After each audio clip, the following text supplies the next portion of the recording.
Hello. Hi, how we doing? Hello. Sorry, I'm late. I need to make coffee. I haven't had a coffee today. And I feel tired, so I made it extra powerful. Hi, Shadow Clips. How you doing? Hope you're doing good. Hi, Austin. How you doing? Hope you're doing good. Hello. Hi. Okay. I'm almost ready. Give me a second. Yeah, I need a coffee. Zelda mug. Nice. yeah, we'll do that as well. The Inazuma one, because that one's quite long. You're becoming an old man, Poke. I know. I'm hack maxing at this point. It's terrible. Hi, GT. How you doing? Hope you're doing good. Hello. Okay. Almost ready. Give me a sec. Oh. I need to plug in something real quick here before I continue. Hello, kitty. Ow. What? Cats, chat. Cats. Okay, now. Hi, Kaze. Hi, how are you doing? Hope you're doing good. Hello. Hi. Okay. Almost ready. And to look, do I have all the videos added by now that I wanted to watch? Let me check. Yeah, a bunch of them are in there, a bunch of them are not. Wait a minute. You can't keep it like that. Real quick, I need to add these. From the Discord. Give me a second. Cannot be sitting here without these.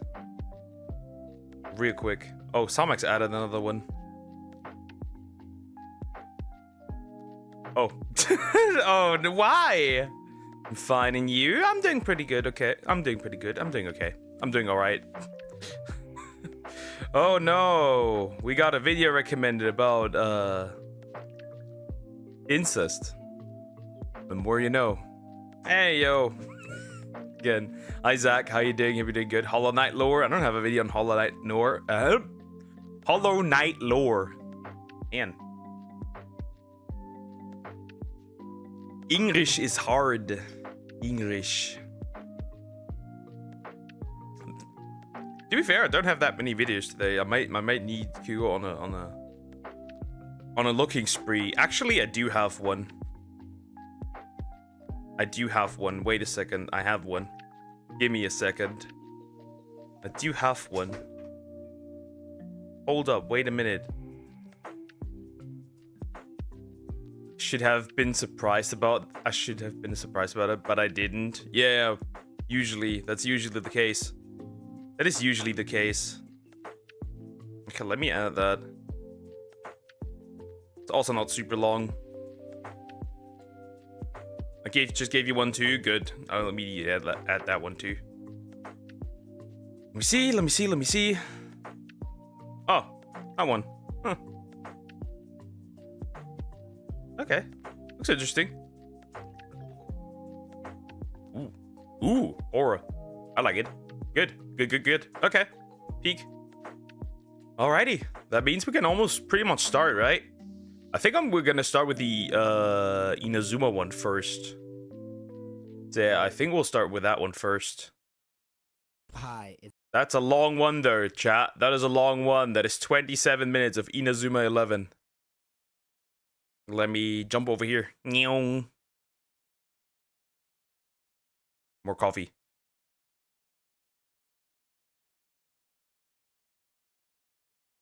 Get that caffeine into my system of the caffeine. I think this coffee might have enough to lift up 3 brown bears or something, or like an entire blue whale. What do I know at this point?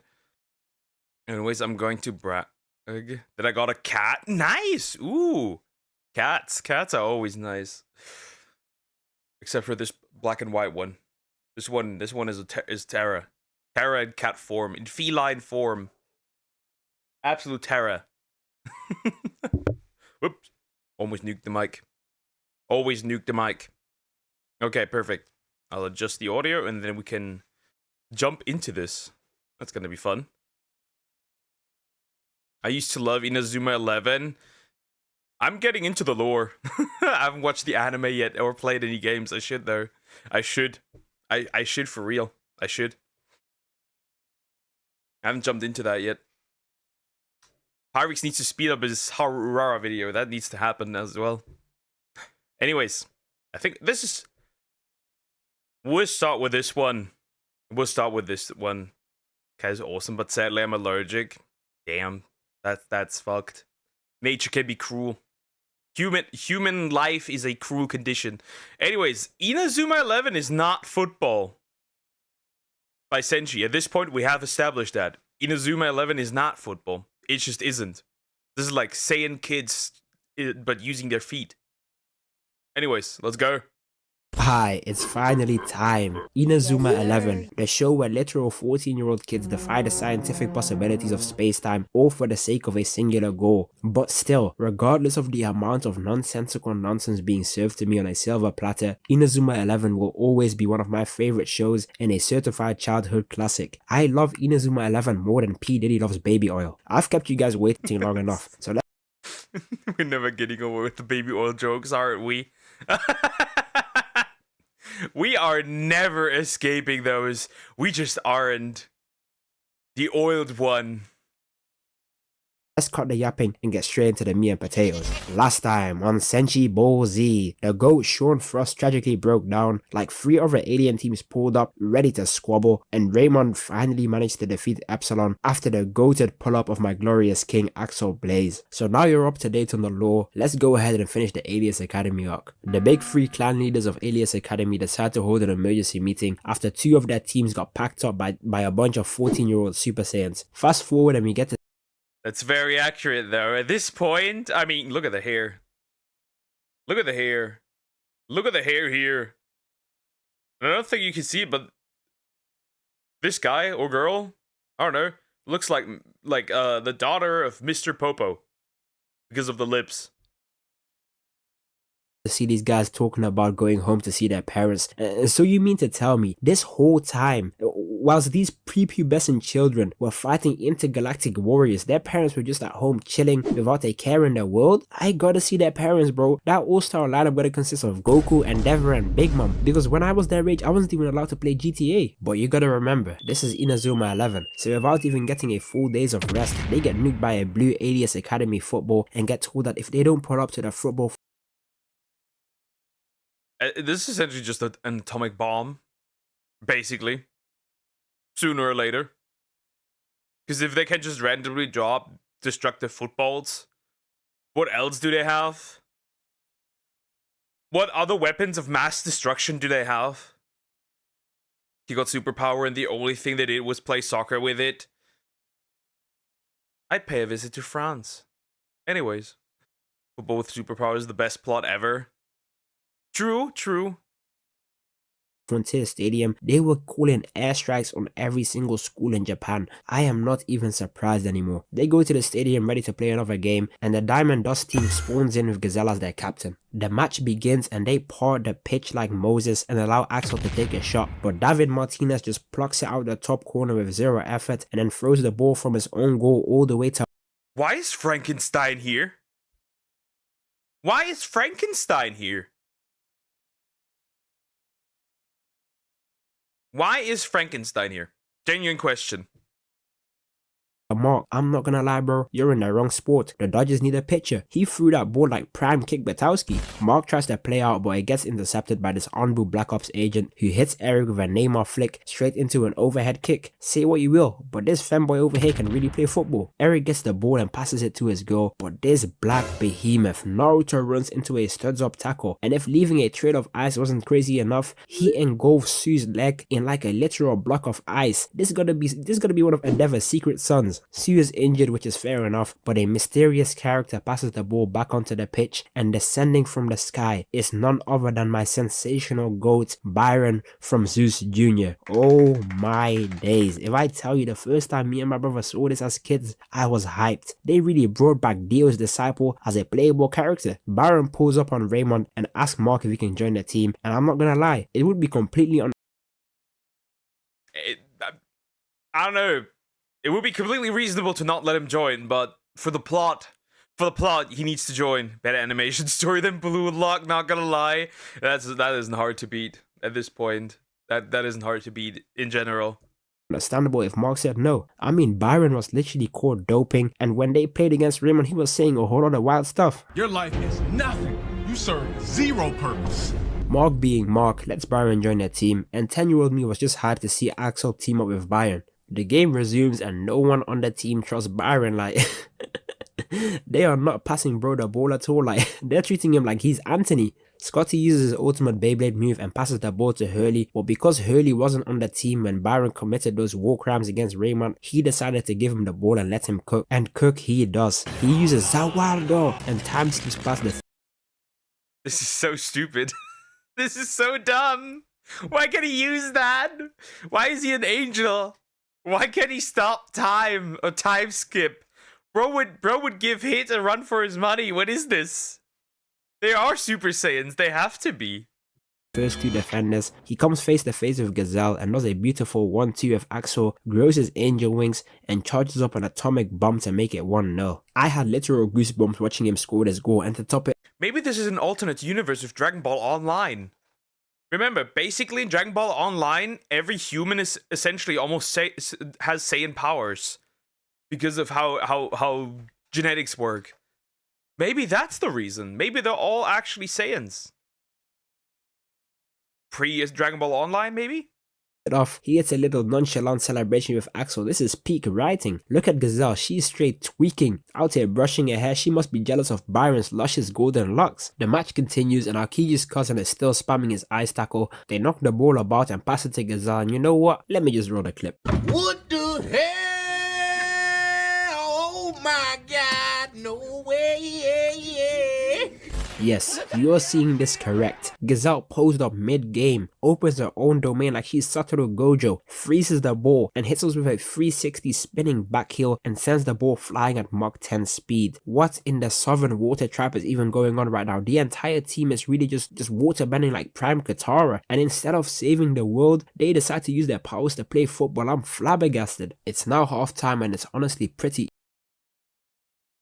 It's just so absurd. It just keeps being absurd.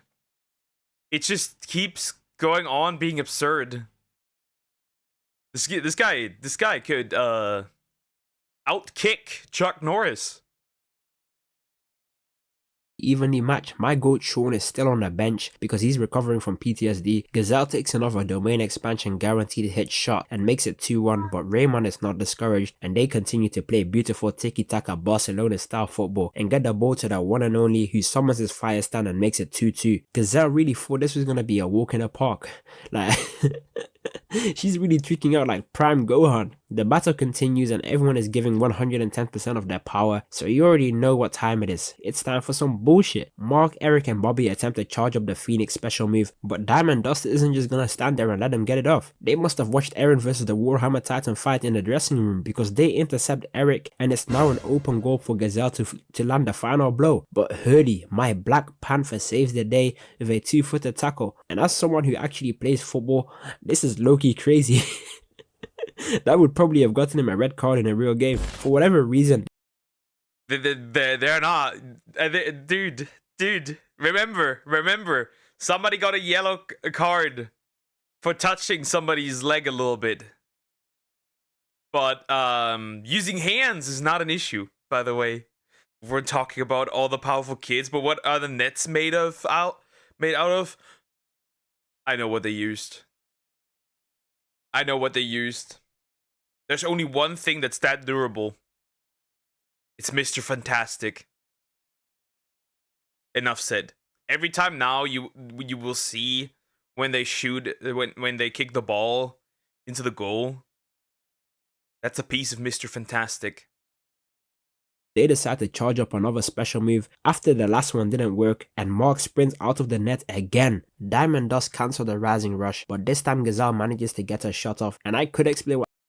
Did I hear that correctly?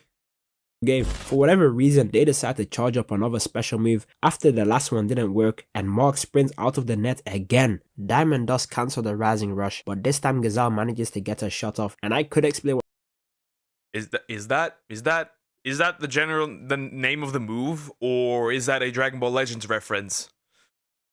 I know what you're playing. happens next, but I'm just gonna show you the clip. I just lost my dog. And my brother taught me how to chase the bag. Get right in the field, I had to make a bag. The day he lost his soul, wish I could take. You are asking me what the nets are made out of. What are the kids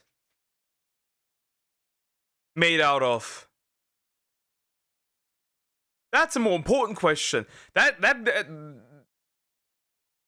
If this was not an Inazuma kid, this would, any other character, the head would have just come clean off.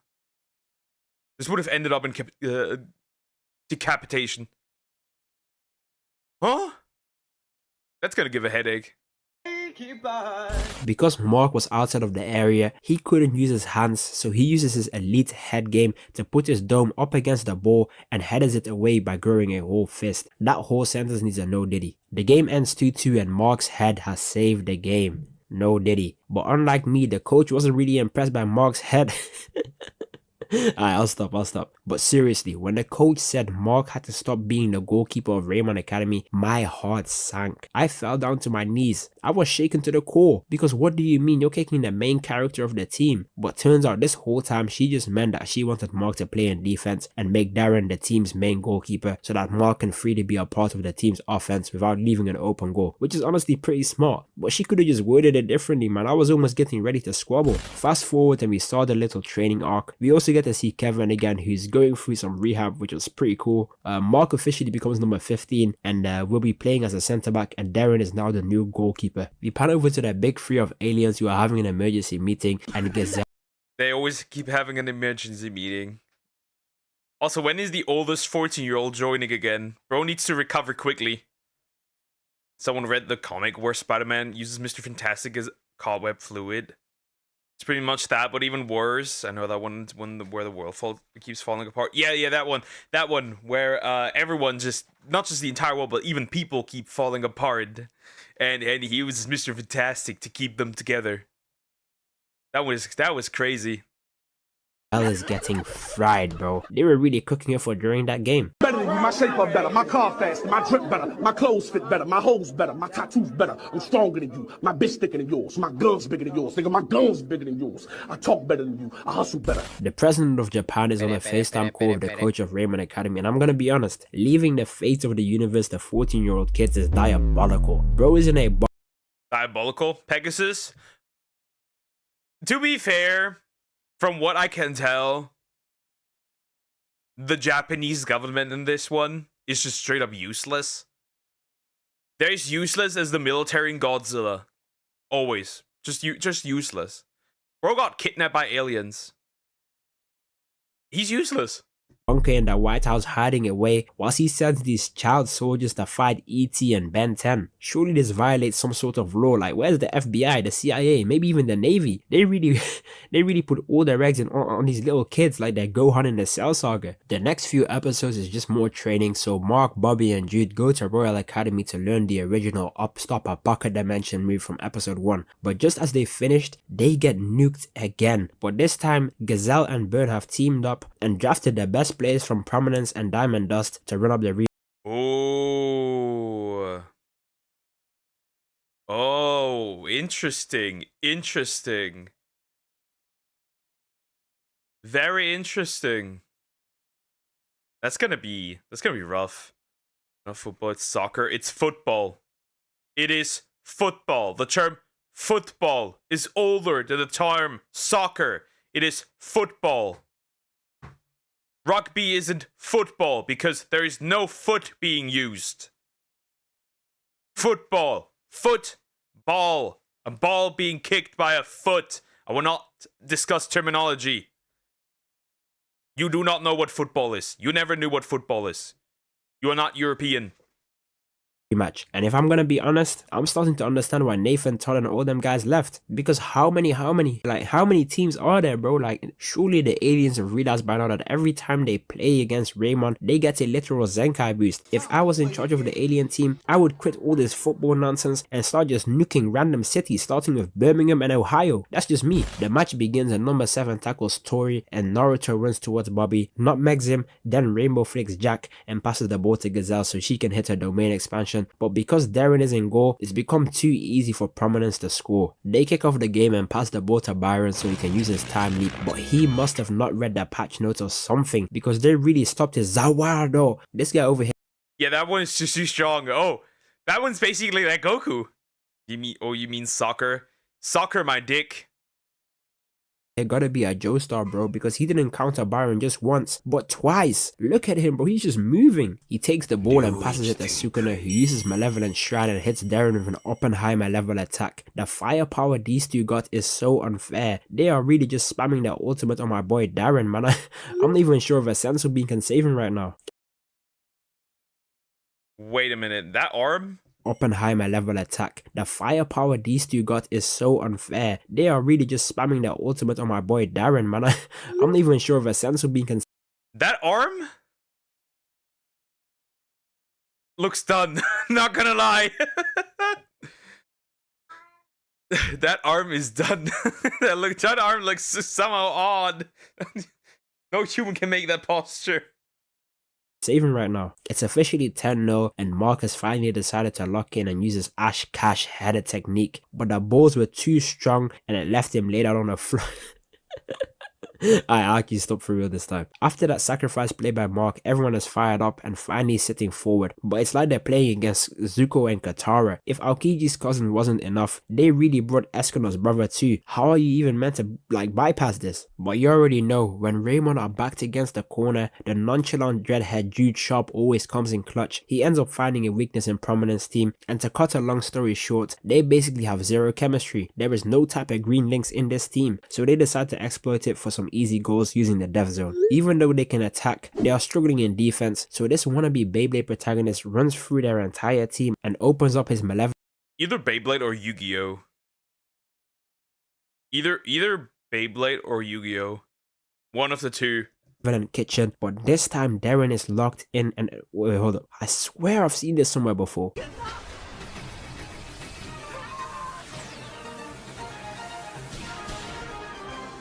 Ain't no way Darren was part-time goalkeeper and full-time Truth. I know Edward Eric was foaming out their mouth when he realized Darren was Truth the whole time. Jokes aside though, Darren has finally been able to stop one of their domain expansion shots, and that officially makes him a better goalkeeper than Mark. The second half ends 1-10 and I swear there should be no way they somehow win this game. But then again, this is Inazuma 11 where anything is possible. And I was right to doubt, because they start off the second half and Byron scores 2 god no shots, Axel scores a firestorm, Hurley scores with a tsunami boost, Mark, Bobby and Jude hit another death zone, and to take the piss even further, Mark the centre back scores using his header move. That's horrendous.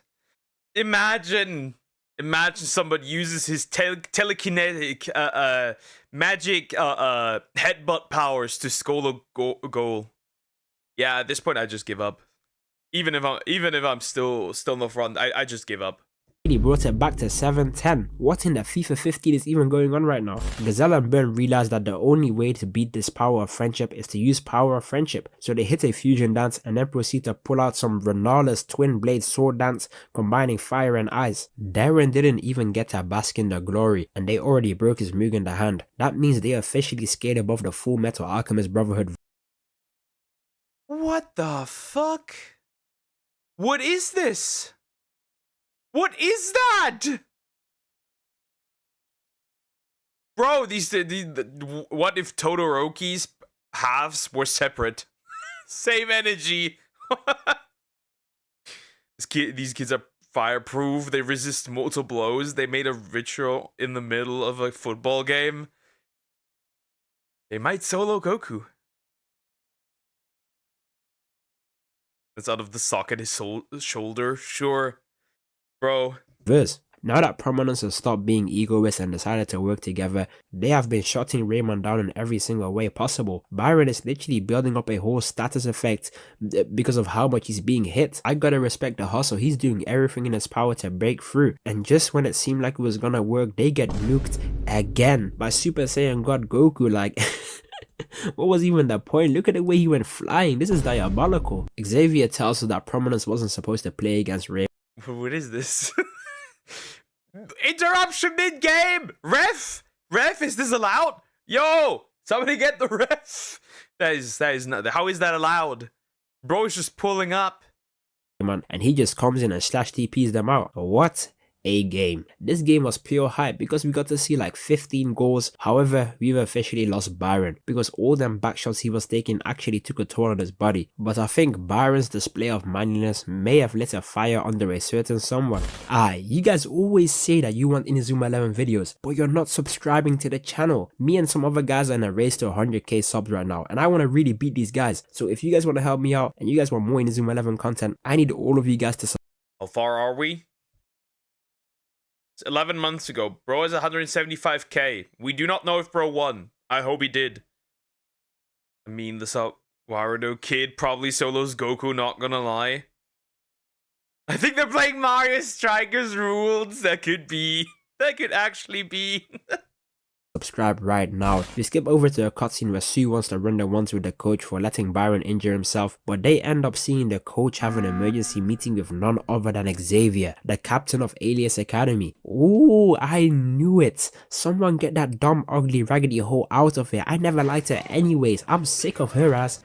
I'm sick of that bitch. She was in the cahoots with the ops. I say we burn her at the altar tonight. We tired of playing with your ass, nigga. Today your ass is gonna die, bitch. EDP. This is the football equivalent of She's Busy, bro. Literally. That is the translation. There are no rules. Yep. This is the equivalent to She's Busy, bro. Say goodnight, motherfucker. I apologize for my outburst, but this is crazy. I still remember seeing this as a kid, and when they revealed that she was Xavier's sister, bro, this character reveal was on par with when Reiner and Bertolt told Eren that they were Titans. I could have never seen this coming. 10-year-old me was perplexed. Me and the homies had to have a roundtable meeting to discuss the tomfoolery of last night's episode. Mark's homegirl snitched about the coach's business to the team, and they straight away hold an emergency meeting to decide whether they're gonna vote her out for being an imposter. I don't even think Ace Attorney can save the coach right now, bro. Like, even Jayoma can't get her out of this situation. Look at her face. I've seen this iconic anime hair slip 1,000 times before. Yeah, she's just realizing I'm cooked. Hi Bryson, how you doing? Hope you're doing good. Did anyone pull out a weapon in this soccer game? Not yet, but their footballs have the power to, I don't know, explode. She knows she's absolutely cooked. I say we feed her to the Kraken. Get her alien ass out of here. But right when they were about to get down to business, Mark steps in and defends her. So she says they gotta go to Mount Fuji because that's where the alien base is, and she'll explain everything there. And my first response would have been, hell nah. Why would I follow your freak ass anywhere after you just admitted to being Xavier's sister? That means you're part alien. And if you're not part alien, why would I let you take me to your base? Next thing you know, I'm gonna end up like them kids in the Promised Neverland. I'm good of that. I'm calling the FBI. I need you behind bars with P. Diddy. Fast forward and everyone gets to decide whether they want to follow the coach or just leave the team. We get some cool bonding moments between Sean and Axel where he explains his backstory to him, and Xavier pulls up on Mark and invites him to play a game against like his Genesis team on Mount Fuji. They hop in a minibus and make their way to the Alias Academy home ground, and upon arrival they pull up on this giant woolly alien spaceship, but once they get in, they get ambushed by football players. This isn't right. This isn't just a Japan only threat. This is a national global threat, right? These are aliens with ships with the power to destroy the world. And nobody reacts. Nobody. Not a single other government reacts to this. Not even the Japanese government really reacts to it. It's just these kids. It's just these kids. It's just these kids. I mean, is the football at this point considered a weapon? I mean, yes. In the first season, they tried to off these kids. So at this point, yes. Alien robots. Just look at this. Wait.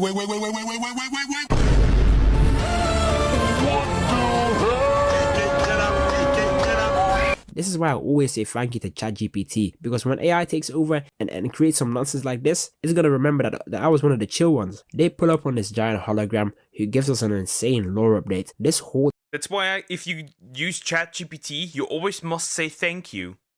Because maybe it'll remember when it takes over this world, right? Maybe it's like, oh wait, this guy called always thanked me.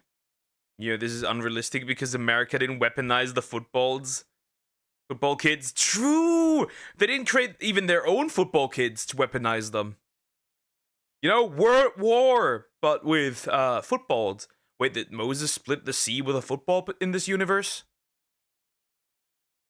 Interesting. I have a theory. How is the ball not even scratched at this point? But by the way, literally everything in anime has its defense buffed by 1,000. Huh, that's another question. What is the football made of?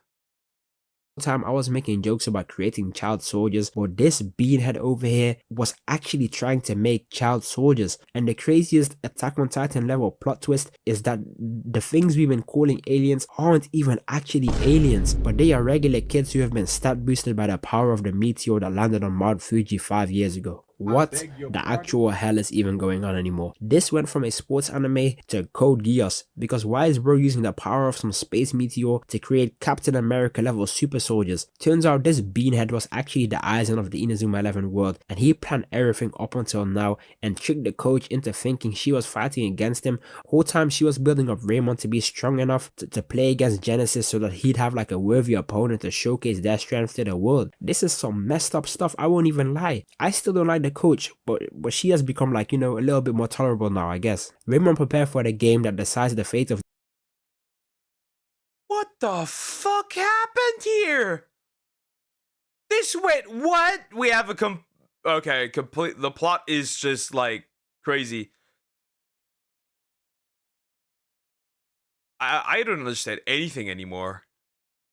The universe, like that Messi and Ronaldo Samsung advert, and it's still crazy to me that this random football sports anime has higher stakes than Fairy Tail. The game begins and they pass the ball to Uvo again. He goes for a shot, but Mark easily headers it away and they go on the counter, allowing Sue to take some sort of spiraling shot, but baby alien in net is locked all the way in. Even Axel's firestorm shot was stopped with some sort of more advanced version of Dwalin's wormhole. What the? Yeah. Powered by a meteor. Yeah, my ass. These kids are not just powered by a meteor. These kids are taking steroids, doping. Ref, red card. Neon is really locked in, bro. It's like 2'6", but he really got the goal on lockdown right now. The aliens begin Naruto running on the counter and pass the ball to Xavier, who uses his meteor blade to shred through them. Is that kid really is that chick really 14? I'm just asking. Mugen the Hunt, and just like that, they are 1-0 down. This matchup is basically Inazuma 11's power of friendship versus Genesis' egoist mentality. Inazuma 11 versus Blue Lock. The team is too weak defensively to stop Genesis from scoring and too weak offensively to score. And now, with these perfect conditions met, Sean Frost, my sensational Icebender, is going through inner turmoil trying to make a comeback of the century. And this right here was hype on par with Axel's return. I really felt like I was a part of the team during this moment. Getting to see Axel and Sean play together on the pitch is like getting to see Messi and Ronaldo, Mario and Sonic, LeBron and Jordan. Axel passes the ball to Sean with a fire tornado, and Sean turns into Aiden and takes the Eternal Blizzard shot that ends up Kita. Bro's aura is too powerful. How are they supposed to win this? There's got to be some power, friendship's magic type of bullshit coming up. There's no way. They're completely outclassed. Even if the other one joins in, there's no way. Nah. Drop Sean. It was a sad sight to see. My goat was really washed. They've evened the odds. Sean is having an They just straight up created the Tower of Babel out of bricks in the football game.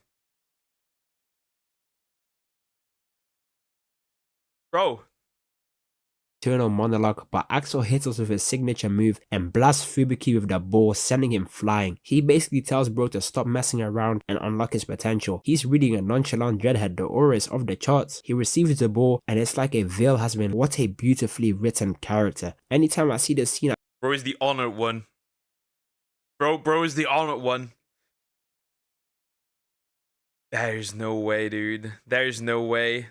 I just get so hyped. I genuinely think it might be top 5 moments in all of fiction. This is peak cinema. Sean jumps 10 feet in the air, his theme starts playing, he gets rid of the dusty scarf and finally rids himself of his self-imposed burden. Sean links up with Axel and goes straight for goal. He pulls out the red wolf from Elden Ring and takes the shot, shredding through AJ Shibiel's pocket dimension. Essentially, they are able to not just create pocket dimensions, they're able to destroy pocket dimensions. Or break pocket dimensions. Bro, this is not football. Man, I get goosebumps every single time. Everything about this is just perfect, bro. Like, and this is why he's my favorite character in the whole show. I could for real shed a tear right now. Sean Frost is literally me. I'm the ice striker of Hokkaido. And of course, it wouldn't be true power of friendship if seeing your friend surpass his limit didn't help you surpass yours. Not even 5 minutes have passed and bro pulled a whole new move out his ass. We really gotta stop with these domain expand. Hold up, is that infinite void? Bro really used the 6 eyes and limitless technique to stop a single shot from reaching the back of the net. This is insanity. He passes the ball to Xavier, who lands in his Superman. Time-space manipulation. These are kids. These are weapons of mass destruction. These kids are a threat to some. They might be stronger than some of the more popular anime characters, not gonna lie. I wonder if you power scale them, if they'd be like city block level. Like some JJK characters. Pose, links up with Terahashi and Uvo again to do the Ginyu Force dance, proceeds to fly up 60 feet into the air and creates a literal supernova. Why, bro? Why? What's the point? Do you know what a supernova is? It is literally the collision of explosions of stars. This alone scales them to at least star level. I really think they can run the ones with Goku at this point. Look at Darren, bro. Like, I know that gotta hurt. Someone get Orihime or something. Mark is. What are these? What are these nets made of? What are these nets made of? Okay, it would make sense that the nets here, right? That they would be more durable, okay? That would make sense, right? They probably train here, right? It makes sense, okay? Okay. But on any other regular football field, I have to question, what are these things made of?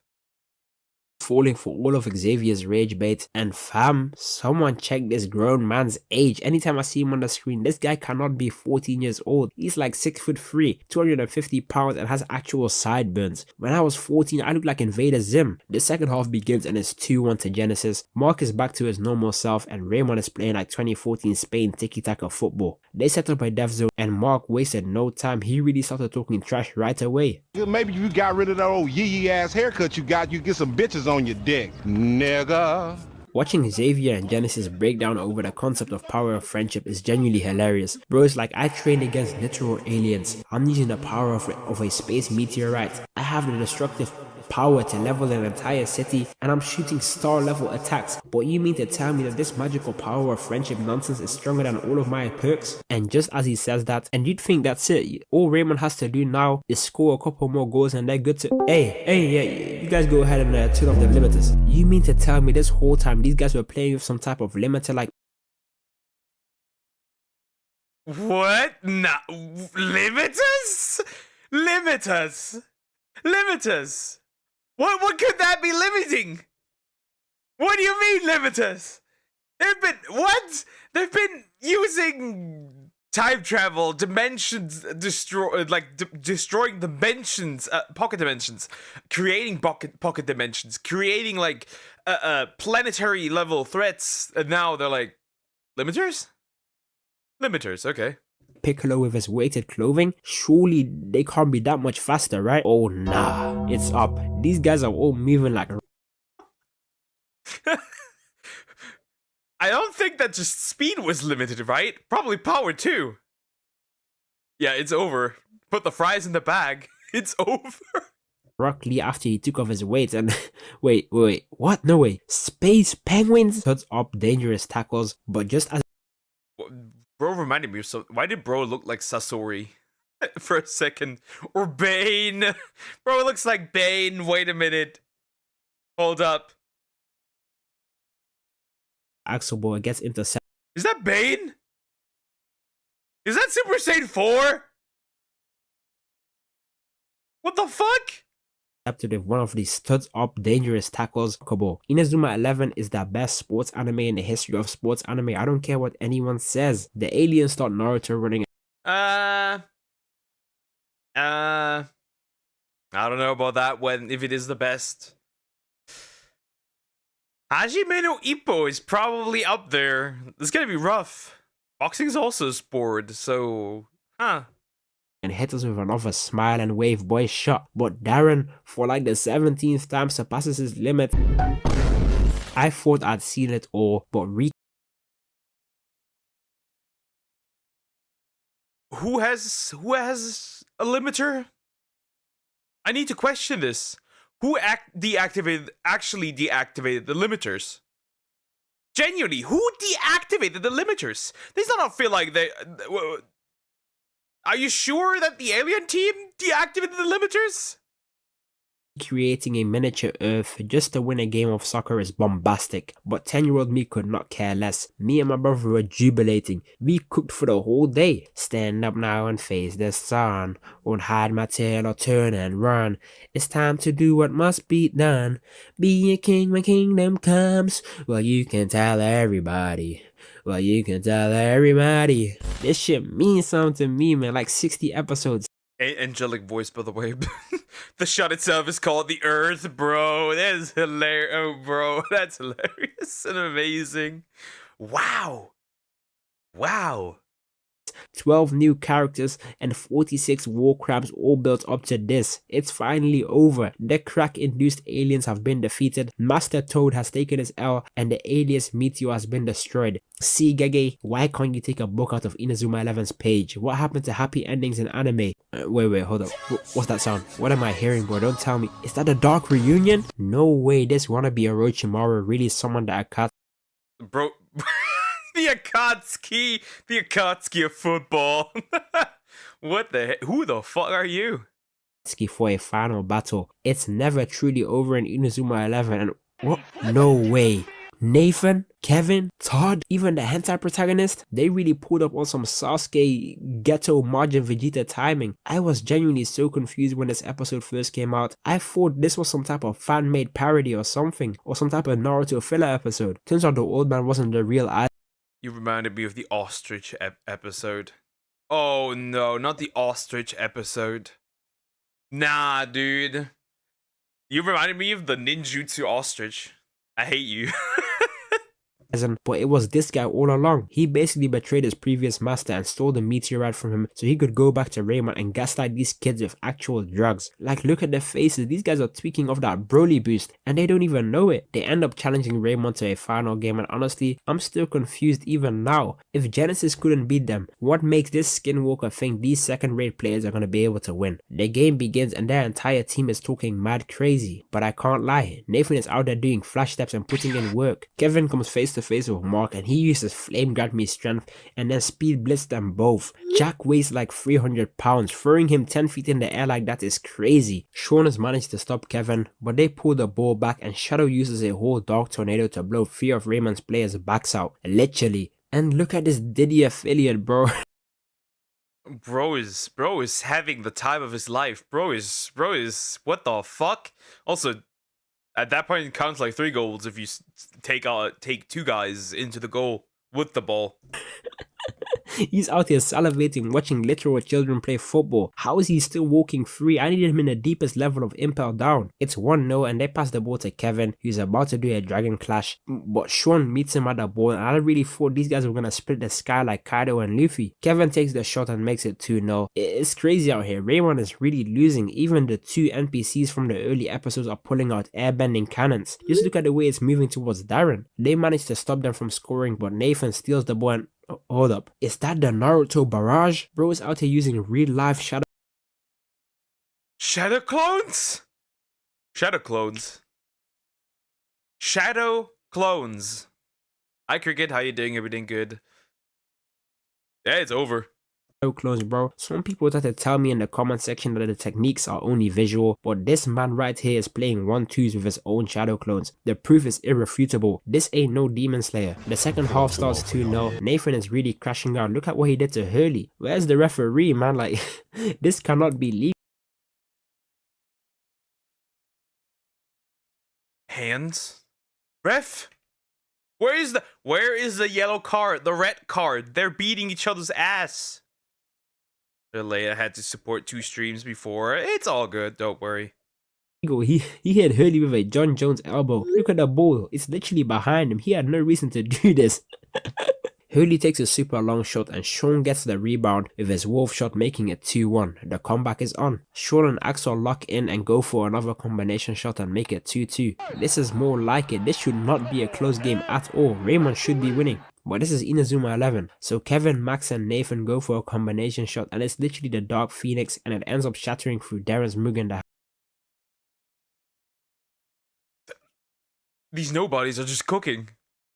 And this is really Mickey Mouse. They for real use the FIFA 20 kickoff glitch to their advantage. I kind of feel like it's gotten to the point in this arc where the Inazuma 11 writers have just run out of power shots to use because they're creating nonsense like their triple boost. Like, what even is this? Darren gets injured trying to stop the Dark Phoenix, and this brings back my glorious King Mark Evans to the goal. Mark's dedication is something that's always stuck with me through all of my life. I'll always persevere and continue to push through my goals regardless of what anyone else thinks. And when Mark pulls out that original hand of God, it's enough to make a grown man tear up. I'm getting goosebumps just rewatching this episode. Look at the way bro fell down. Inazuma 11 is not football. It's more than football. It's a lifestyle. They have the whole world cheering for them right now. And as someone who's played football at higher levels before, there's nothing more motivating than having a large group of people cheering you on. The amount of dope. Wait a minute, huh? Did I see that correctly? Have the whole world cheering for them right now. And as someone who's played football at higher levels before, there's nothing more motivating than having a large. What is this? Why is this Slow King looking here? What? Why is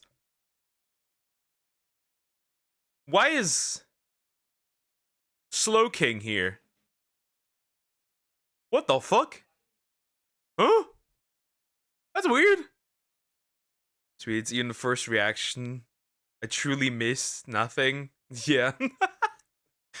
Large group of people cheering you on. The amount of dopamine release could probably make me fight a silverback gorilla. They go for a final Dark Phoenix, but Mark pulls out the God Hand, saves it, and from here onwards I actually got zero clue what's even going on anymore. Mark used some type of astral projection to project his thoughts into everyone's soul and change the weather completely. Fast forward, the diddler gets arrested, Nathan and the guys are all back to normal, and the iconic theme starts playing in the background. And what do they do at the end of this beautiful arc? They decide to finish the sensational game of football. Man, I'm deadass tearing up right now. And my god, Mark even got a kiss from one of his shorties. Let's go! Let's go! We got Ember at the back as well. True! Let's go! Bro is winning. Bro is winning. Hi Zoom, how you doing? Everything good? Bro is winning. This is how you write a peak ending to an arc. Take notes, Shonen Jump. You guys could learn a thing or two. I'm happy to say that the Alien arc is finally over. For real this time. I really want to cover another one of their openings, but the last time I did that, they really hit me with like 26 million copyright claims. Remember what I said. If you guys want a part 6, I need 10k likes on this video. And part 6 is gonna be... Easy. Got 17. The entirety of the Football Frontier International arc. That video is really gonna kill me, I already know. But hey, that's the end of the video. Make sure to subscribe. Let's push the 50k subs and join the That was amazing. That was great. That was something. Okay. This is getting more ridiculous every single time. This is genuinely getting more ridiculous. These kids are a threat to the universe. And I got no coffee anymore. No, I didn't get Frontier video. Sad. I'm disappointed. My day's ruined. Anyways, I should watch Inazuma 11 and play it and everything else. I genuinely should. Most certainly. And I will. I need to find time to stream something. This eventually. Any game. Doesn't matter. Anyways, like, comment, and subscribe. Also, hi Delta Stream. How are you doing? Hope you're doing good. Hello. Now my coffee's almost empty. Nobody out here talking about Israel. Now Zoom is talking about Israel for no reason. Politics, not the topic. Politics. Anyways. I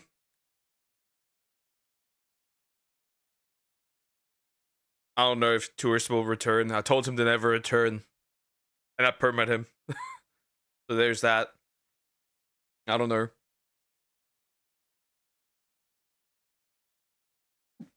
Almost did a sneeze. Ugh. I hate it. Okay. We have this short horror one. It appears.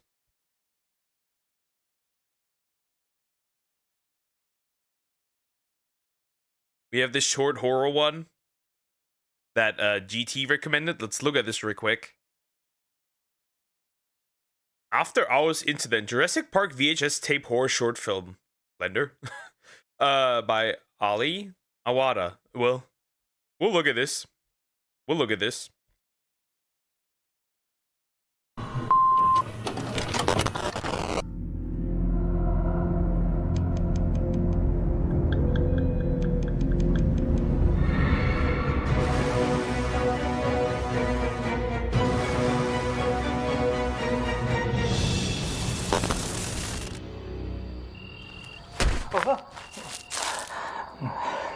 Hi, Mom.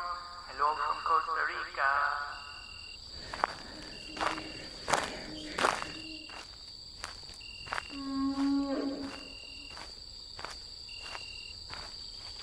Mom, just wanted to show you the place where I'm working now. It was my first shift today. The site manager said This will be bro's last shift. Let's not kid ourselves. This will be bro's last shift. It will. My voice did help. You're gonna wear for your avatar in real life for Halloween. I usually don't celebrate Halloween at all. no cameras allowed, so I wait until after work. I think it's some kind of resort on this island or some zoo or something. They always say to us, stay away from the fence, stay away from the fence. But I never see any animal all day.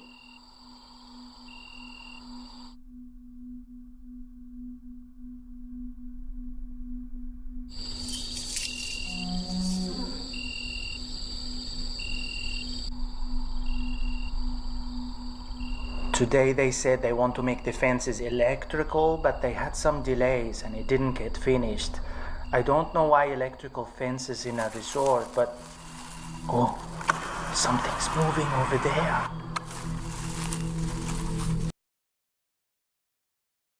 Something's moving. And electrical fences are needed. I'm running.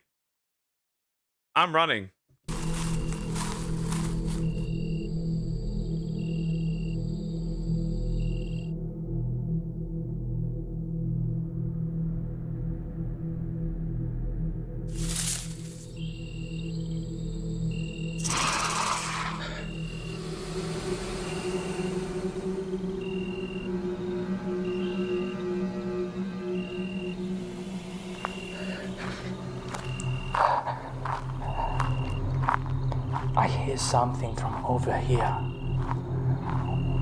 What is that? Oh my god, what is this? That thing's just playing dead. That thing's just playing dead. That thing's not dead. That thing's just playing dead. This dinosaur's just playing dead. Like yesterday was tourist old. Charlotte can't be tourist old, that's for sure, because tourists would never defend trans people. He hates LGBTQ. Some sort of lizard?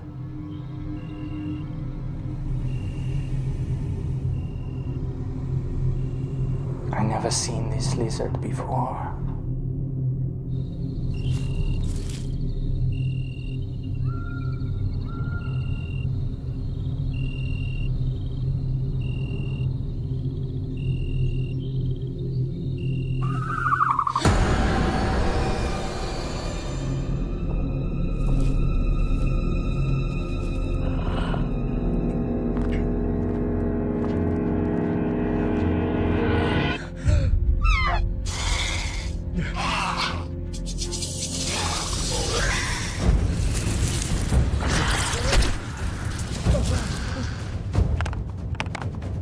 Bro straight up despawned.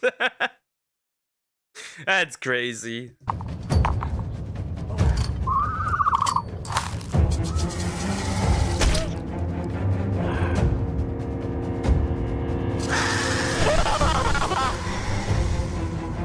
Well, bro was eaten. It's over. Poor guy. Thought Halloween was created by Christians. I think it is not a Christian thing. No, it's not. Okay, not Halloween. I don't celebrate either because it's boring, but change the avatar like a green goblin skin suit or something. I don't know what I do. I'll do a little bit something, but I don't know yet. I haven't decided yet. Still a bit. There's still a bit time. There's still a bit time. Alright. Apparently. You know what? We'll jump into this one.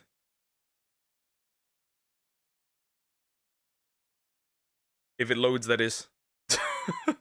It does not. At all. Hello? Hi, guys. Rare occasion I'm reacting. Hi, tourist. Again. You're not listening, huh? Rare occasion I'm reacting to Asmongold, but, well, here we are. We're gonna have a little deep dive into what's going on Blue Sky. Basically, that's what we're gonna see. That's what we're gonna see. These people are effing evil by Asmongold. We'll look at this. We'll look what's been going on Blue Sky. We know what this is about, obviously, about what recently happened. I just want to show what these people are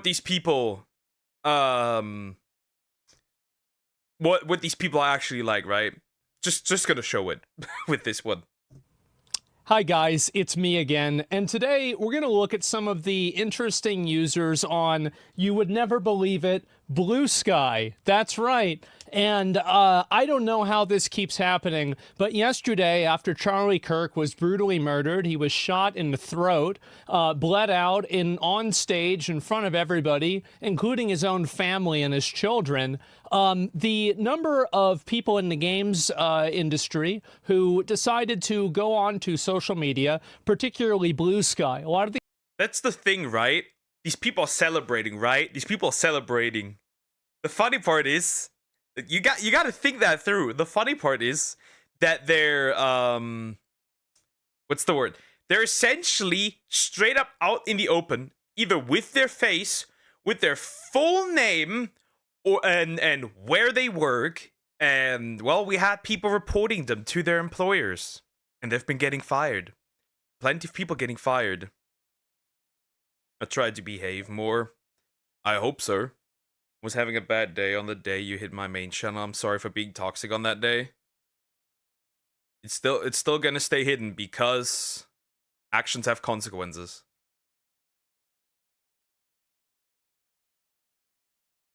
These people, you have to understand that many of these people have already been run off of Twitter.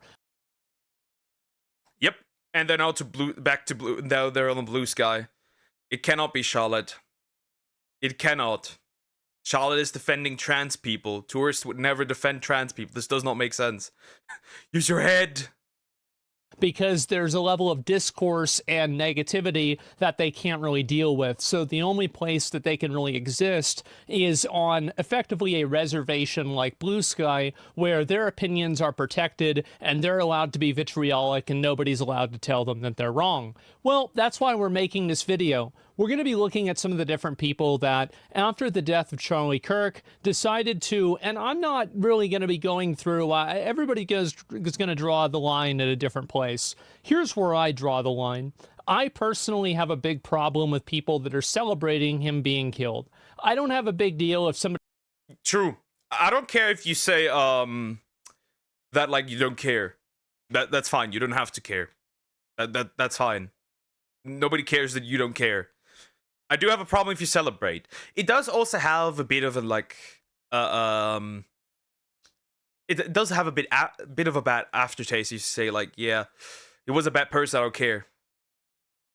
It does have a bit of bad aftertaste, but I agree, it's not a big deal. Like, okay. Okay. Please hide it for a week. I consider this as punishment for taking out my anger on you. Oh, yep. Yep. I accept that as a punishment. He says, I don't like him, or I never liked him, or something like that. But for the people that are celebrating for him being killed, advocating for future violence, and saying that it's a good thing, I think that's what crosses the line for me, and I think that's what crosses the line for any reasonable, normal person. And so anyway, we're going to go through a number of people, and the first thing I wanted to start out with today is that maybe you guys remember this from the beginning of the year. It was a big content year, I would say that. And people might have forgotten, but there is a person who decided to advocate for killing your local MAGA. This was a Blizzard employee. And I want to say that after the video that I made on him and a lot of other people made on him, this person lost their job and effectively has ruined their life. And I... Good. I've also seen plenty of Microsoft employees getting fired. Good. Perfect. Good. Very good. By the way, Poke, you see another big platform asked to deplatform Hassan, the same guy who disproved hacking at Islamic background. I think you probably mean Metatron, I think? Is that the guy? I think that's what you mean. I got banned twice by the streamer's stream because I said it again. I didn't even say things to her, or don't say racial slurs. She forgive me though, but I will never forgive her. I left her. It is what it is.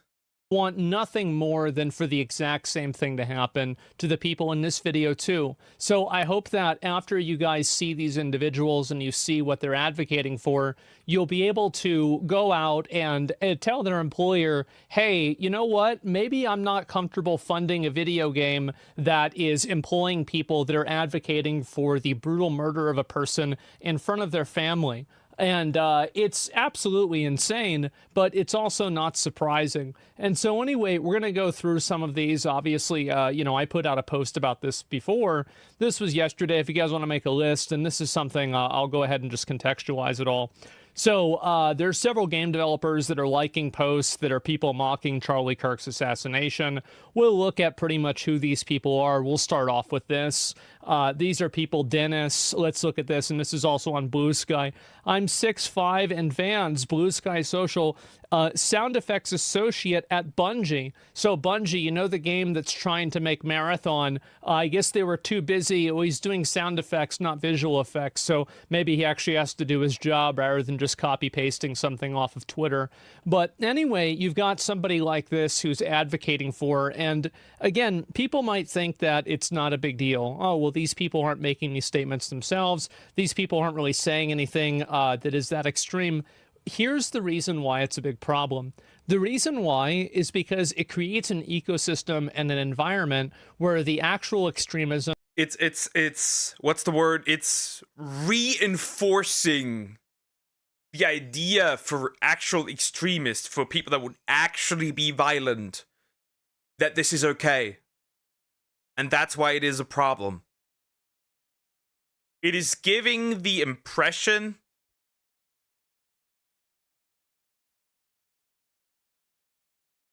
is giving the impression that what's the word, that this is okay, that they can do this and get away with it, right? Because like the people want it, right? That's the problem.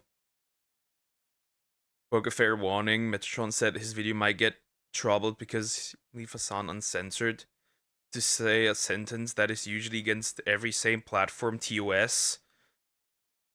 Okay, that's a bit of a problem. That's a bit of a problem. Yeah, probably not a good idea. I kind of depend on my channel a lot. And I'm a small channel, so if this channel gets nuked, there's no chance of recovering.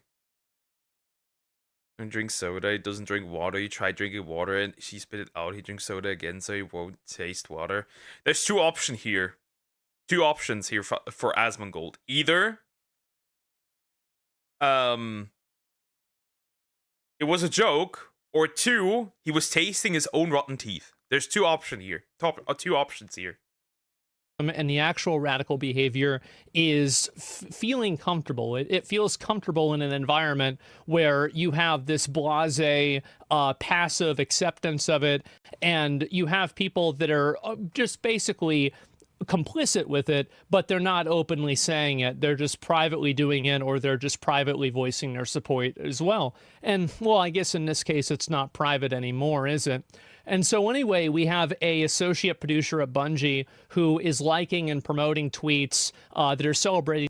By the way, even in your own country, if you see posts like this celebrating, look at your law. Look at your law. Here in Germany, by the way, you can report people to their employers. You can report people to their colleges, universities. That is possible. Because this is, in fact, a crime here. This is, in fact... It didn't happen in Germany, but it is, in fact, even the crime here. If you celebrate Charlie Kirk's death here in Germany, you are committing, depending on your wording, a crime. The more you know. The death of a person being shot in the neck in front of their family and bleeding out profusely on the stage in front of millions of people. And so good job, Bungie. Really good winners you've got here. I can't wait to play Marathon. I thought that my expectations for the game couldn't be lower, but somehow Dennis has managed to fulfill. Here's also something. I don't advise you to see the video, the close-up of what happened. But if you are in the US and you are questioning on which side you are, watch the video. I watched it too. Changed me completely. That changed something, I don't know. But watching the close-up shot of what happened changed me. Not gonna lie, it's something cracked in this moment. Be right back. Take care, cricket. Speech broken. Or exceed those expectations, you could say. I've got another one also. Kelly, senior producer at Sucker Punch, amateur cosplay armor, D&D enjoyer, source of course. I've also seen plenty of book talk creators, not authors, right? Like just like people who cover books, right? And like read books. Tear apart and rip apart their books. Stephen King was let go from like bookstore, book convention, whatever it was, but they're not selling his books anymore, whatever it was. They don't want him there because at least he had the guts in quote marks to correct his lies and false statements. So that's a good thing. Corgi picks they and she. Okay, so we have also, and you're going to see this word, this term, sucker punch, a number of times. We're not talking about the action, but we are talking about. Isn't Sucker Punch the team that made Ghost of Tsushima? And then Ghost of Yotei? By the way, I will not be buying that game, looking at how horrible the people are that are developing this game and making this game. Nope. It's like crazy, right? Ghost of Tsushima was so good, and then it was flooded by these rats. By the way, it is just crazy. It is just horrendous. The company. This is the company that makes the game, or that is making the game Ghosts of Yotai. Ghosts of Yotai, and this is also important to keep in mind, is that the voice actress for the game, for the character itself, has gone multiple times on record making the most deranged, stupid comments like defunding the police. She's just your typical, like, libtard, insaniac, moron, retard, right? It's not really that complicated. But what it really indicates is that there's a culture in this company, and there's a culture in this environment where this type of radical, violent behavior and language is normalized. You have multiple people at the company that are all saying these things, and we're going to get to the other ones too. This is another person here also that works at the company, and so you can see right here, obviously this is them retweeting or posting something that they did with the game, and then right after that, I hope the shooter's name is Mario so that Luigi knows his bro got his back. And what the fuck are we doing? This is actually double. This is a support of two murders, essentially, right? This is support of two people being deleted, right? Unjustly, but what, right? So it's even worse. It's even worse. Also, I'm gonna say these fuckers who say they will punch Nazis, they will punch right-wingers, they will punch anybody. I have noticed a pattern.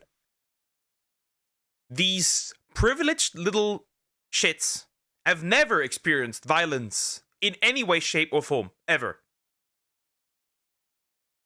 They say they want to be violent, but they never have experienced violence because these people don't go into, like, they don't confront people. They don't go in front of a group and yap. They don't go in front and do speeches and debates. They don't do that. They just sit isolated on their little accounts and tweeting their fingers off. These people have never touched a person, ever. And they never will, because they're all cowards. Always have been. You know what's crazy? They want to cancel Chris Pratt for a singular tweet in support of Charlie Kirk. A singular tweet. They want to cancel Chris Pratt. It makes no sense. None of this makes sense. These people are deranged as fuck. I've noticed that Twitter has noticed me from the... I've been told that Twitter has noticed me from across the room. Well, we certainly have. We absolutely have. And I think that these kinds of comments are absolutely disgusting. This is a person that works at a massive game. You can tell if somebody's a red flag when looking at their bio. That's why I find it funny. Their friendship defeats fascism. But taking somebody's life for their different opinions and different views. Not a politician. Nobody who technically holds really any power. Who just debated and deleted him. I think that's the... Metatron put it quite perfectly on Twitter. He's Italian. And he straight up said, yes, these fuckers are in fact fascists. And he's right. These people are the definition of that. Again, not saying that everybody who has pronouns in their bio is evil, but from now on, this is always a red flag. It is always a red flag. I will always give people the side eye if they have pronouns in there. Until I know them better. Straight up, I don't care. At this point, there is no guarantee which of these isn't a deranged psycho who wants you dead. Company, and they're openly advocating for on public platforms and promoting and celebrating the murder of a random person. This is disgusting. It's really disgusting. And in my opinion, I don't think that it should be tolerated. And that's the reason why I'm making this video. I think that everybody should try to message anybody that works at this company, anybody who, you know, like any sort of PR, any management, you know, anything like that. Let them know that It shouldn't be tolerated. It shouldn't be.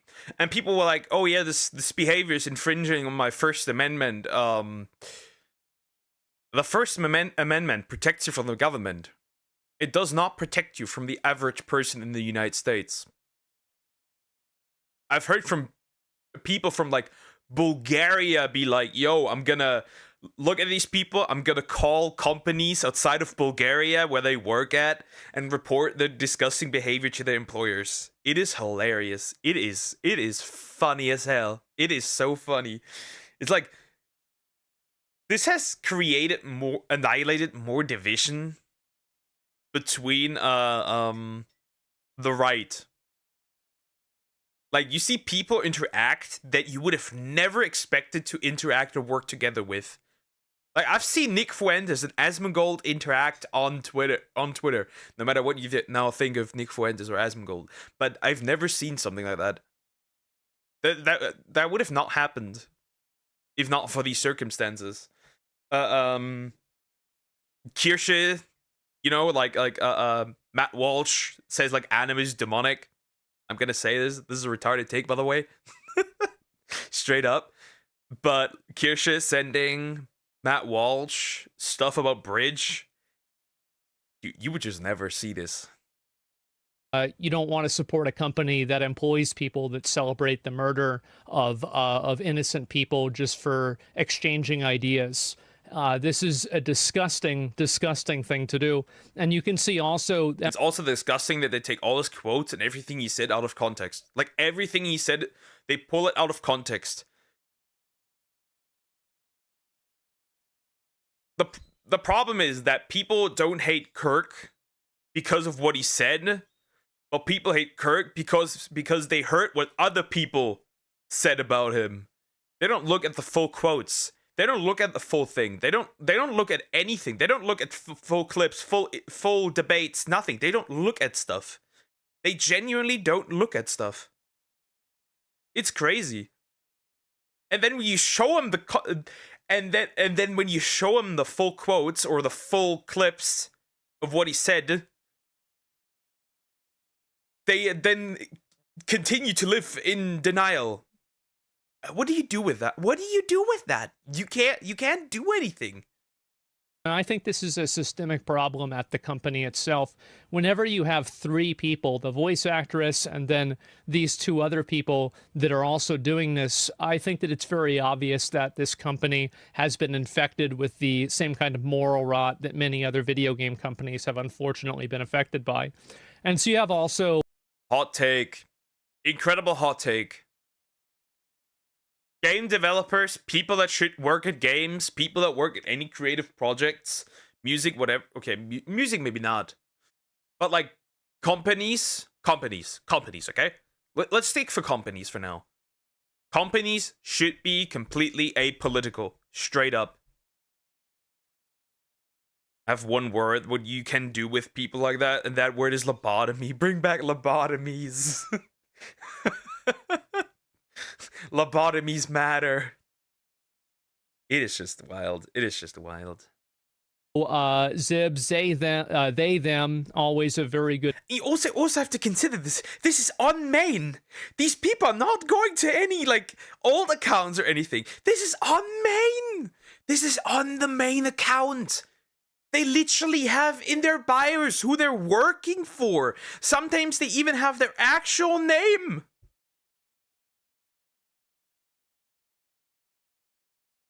Some have their actual name in there. There's people with a full-on fucking name out there and where they work, and they're posting this shit.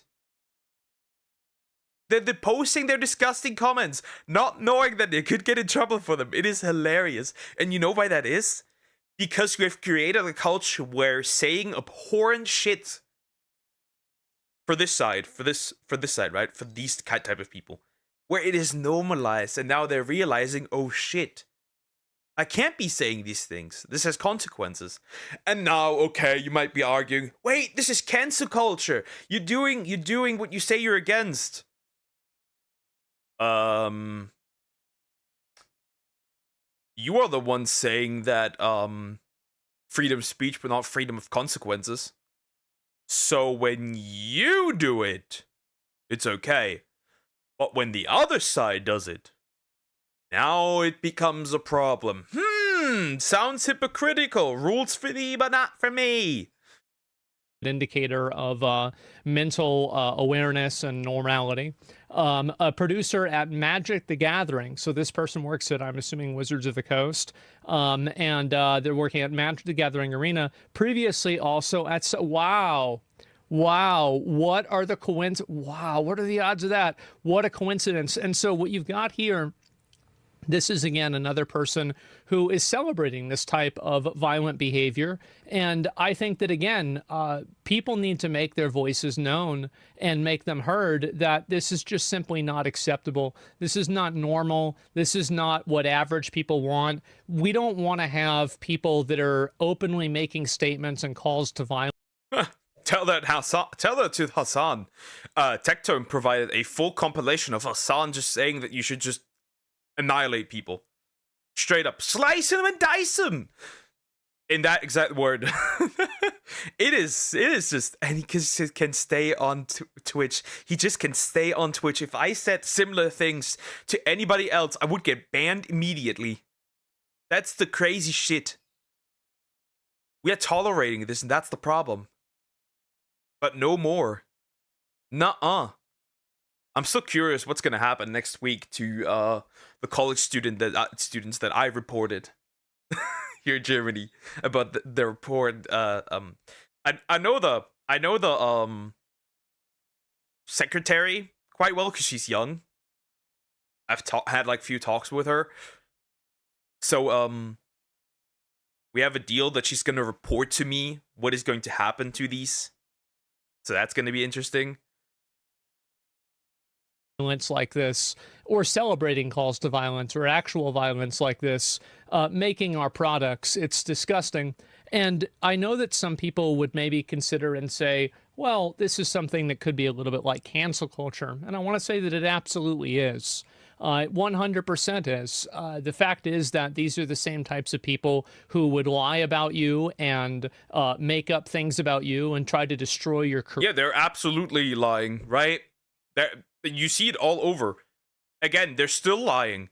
They created a whole narrative where the dude who assassinated him was like a right-winger. That's, by the way, not true. They were photoshopping a Trump t-shirts onto him, or you have to understand how evil they are, these type of people, right? How evil they are to change the narrative. They took another man's right? They took from another man who with the same name. That guy is in fact a Trump supporter, right? But is a different person. Same name, different person. And they were pushing this. Not only are they willing to take others out for the words they say, they're also willing to put another innocent man in danger who had nothing to do with it, just to push the narrative. That's how evil these people are. And again, I'm gonna say this is not all leftists. This is technically not even what the normal leftist should be like. Because back in the day, we weren't that divisive. We weren't that separate. In 20 years ago, in its core, we wanted the same, but just different methods of achieving it. At least in a lot of places around the world. Now that's not the case. It's just insane. It is just insane. Career and destroy your reputation for disagreeing with them on something political, but now whenever it's happening to them, they're the victims. Well, if you want to be the victim, it's time to earn it. I think also, here's another thing, is that if you work at one of these companies and you have one of these individuals that works at your company, you do have a recourse to this, and that's calling and talking to. Yeah, also, I feel like, okay, I'm gonna say this, I would feel, if like I was working with these people, right? and I would have a different opinion, right, than them, I would feel unsafe working for these people. No, I would feel unsafe working for these people. Because what if they find out that I don't share their opinions? I would never feel safe around these people. Because you never know, one day they might just pull up and take me out. Right? I would never feel safe with these people. In Germany, the term pseudo-leftist has become, by the way, really big nowadays by used by other leftists, which is really interesting. To HR, because the fact is that HR does not operate in your best interest, and it doesn't operate in their best interest either. It operates in the best interest of the company. And when you have people that are making public statements and calls to violence and celebrating violence like that, they're creating a hostile and an unsafe work environment. And anybody who works in HR, or anybody who works inside of any sort of corporate environment, will tell you that that's something that just can't exist in a corporate environment. There's a reason why we have levels of decorum, and there are some levels of HR that make sense. And so if you work at one of these companies and you have a person like this doing it, make sure to talk to HR and let them know how uncomfortable you feel that there's a person who's working at your company who might want to advocate to have you killed because you disagree with them. Tell them that it makes you afraid to come into work. Tell them that, you don't know, maybe you're going to file a lawsuit. You feel unsafe at your workplace. And honestly, here's the important thing. You should feel unsafe, because these people would justify violence against anybody who disagrees with them. And just because you think there's a solid chance that actually, no, there's not just a solid chance. With people like this, with people like these, right? Coexistence is essentially impossible. Coexistence is impossible. That's just the truth. You cannot coexist with these people. Straight up, there's no denial. Talking on the past and not now. I think people know what they want. They're just given how narrative take them fighting for what they told is righteous. Obviously, but what I meant more so is that 20 years ago, more people were either center left or center right. Now there's just two categories. Even though, yeah, that shouldn't be the case. That is not a healthy development. It just isn't. Like, you have to consider this, right? Our right-wing party here in Germany had great ideas, and they were rejected simply because they were from the right-wing party, right? They wanted to give people just got fresh into like apprenticeships, right? 1,000 euros to like for like getting closer to getting their driver's license. That was rejected, by the way. That was rejected. Simply because it comes from the right-wing party. Or more and more wells with drinkable water. That was also rejected in summer, right? For like older people, or like when somebody desperately needs water to like reduce the deaths that happen because of heat, right? That was also rejected. Simply because of the fact that it came from the right-wing party.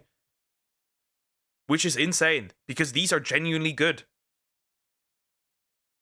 You know the term, we not negotiate with terrorists. I guess you know why it's been said. I mean, at that point, you could consider people like that certainly terrorists, yes. you know them doesn't mean they wouldn't do the exact same thing to you. And this is them. This is the game that they're making right here. And you can see that they've made no statement about this. Now, let me ask you a very simple question. If these people made a degrading comment towards the trans community, for example, or towards the black community, for example, do you think Sucker Punch would have immediately fired them and made a statement? They would have immediately fired them. Fired them, made a statement. Immediately. Immediately. No doubt about it. Immediately. They would have fired them immediately. Huh. We don't need to... That's a rhetorical question. They would have sent them into the Shadow Realm. I think so, absolutely. But for some reason, these people are protected. And the reason why they're protected is because there's a lot of other ones at the company that feel the exact same way that they do. That's the only logical reason that I have. And I think that at a certain point, Sony or somebody needs to step in. Whoever owns this company needs to step in and root out this disease before it kills the entire company. The problem is that ever since Sony, where did they go? I forgot. But basically, ever since Sony operates more in the US, it just got worse. So that's not gonna happen. Sony Japan still exists, but I feel like it doesn't have as much power as it once had. Shadowrun is exactly their home. Yeah, sure. Because I do think that it will have a tremendously negative effect on the game. And you can see this right here. This is a post that Sony made. I guess it was a couple of days ago about Ghosts of Yotai, and you can see 1,000 comments on this. Your senior dev at Sucker Punch is a violent leftist, etc. And these are more comments here. Never let up the pressure.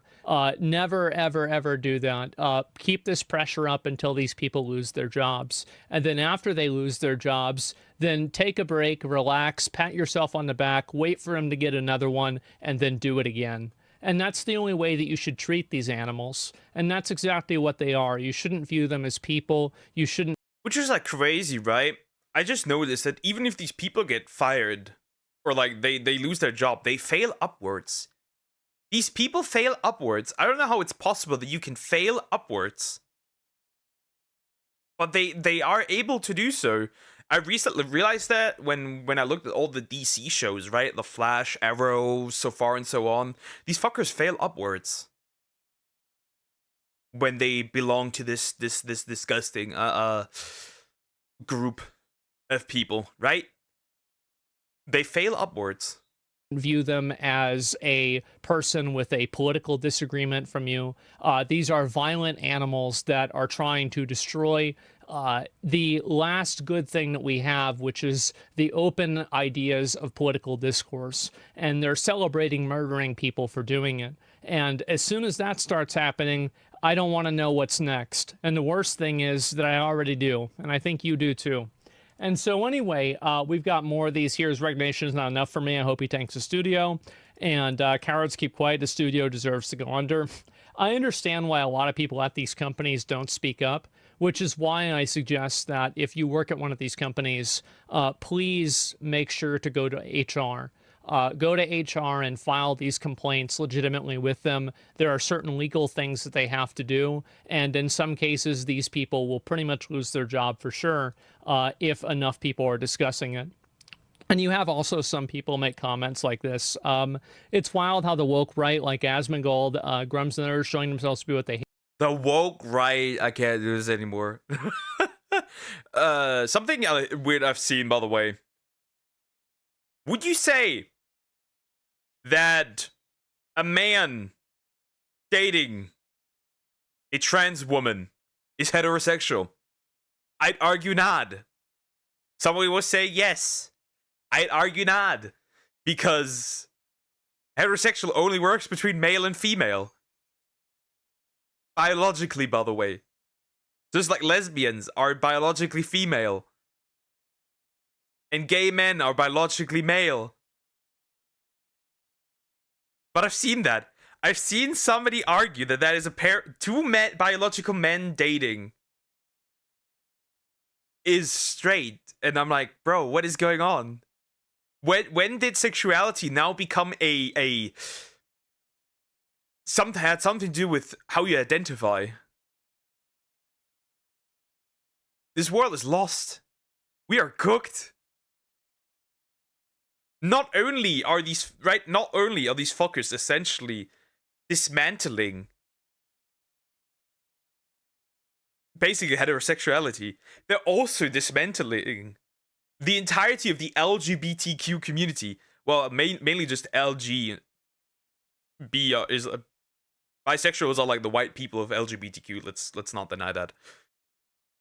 People call them gay people in denial. At that point, we're cooked. This There is no community. These people just... This is just a amalgamation of people that hate each other. Just a thought. Just the thought I had. Hate authoritarian freaks that want to censor and silence anybody they despise. Yeah, I do. I do. I think that anybody who's advocating for killing people over speech like this should be censored. Absolutely. And this is just normal. Absolutely. I don't... There's this trick that a lot of people like this like to play, which is they try to use your own language and use your own morality against you. These people don't care about freedom of speech. They don't care about censorship. They don't care about any of that. They're simply trying to weaponize your values and use them against you in order for them to fulfill their own goals. And so every time that they try to make an appeal to your own values... No, they care about freedom of speech if it aligns with theirs. That is the problem. They do care, but only if it aligns with theirs. You should ask yourself, do they hold these values? And if the answer is no, then you shouldn't take it seriously. Because this person is simply trying to use your values to subvert you and take advantage of you and to push their own agenda and to hurt you. And so never listen to this, never play into this game, never even acknowledge that that there's any validity to it at all.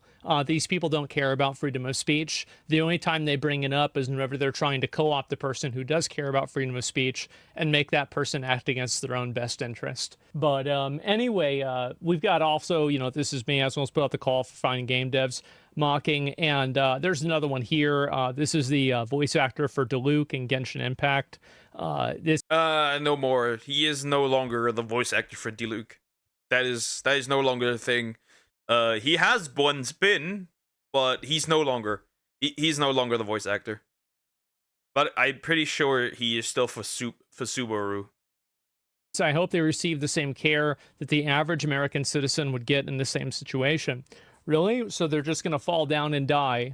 Somebody gets shot in the neck like that with their blood like spurting out. There's no health care. You're not coming back from that, at least not anytime soon with the medical care that we have now.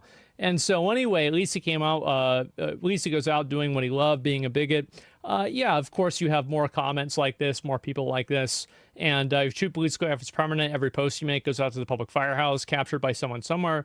The delete button doesn't do what you think it does. And so anyway, we have a lot of people, obviously, that are starting to say stuff, live by something. So she's obviously trying to make a statement of live by the sword, die by the sword. This is what, and I think that this is a very revealing statement, and I think this is going to be the last comment that I'm going to look at here, is that this statement's actually extremely revealing, because what it's saying is that, from her perspective, living by the sword is the same as being killed.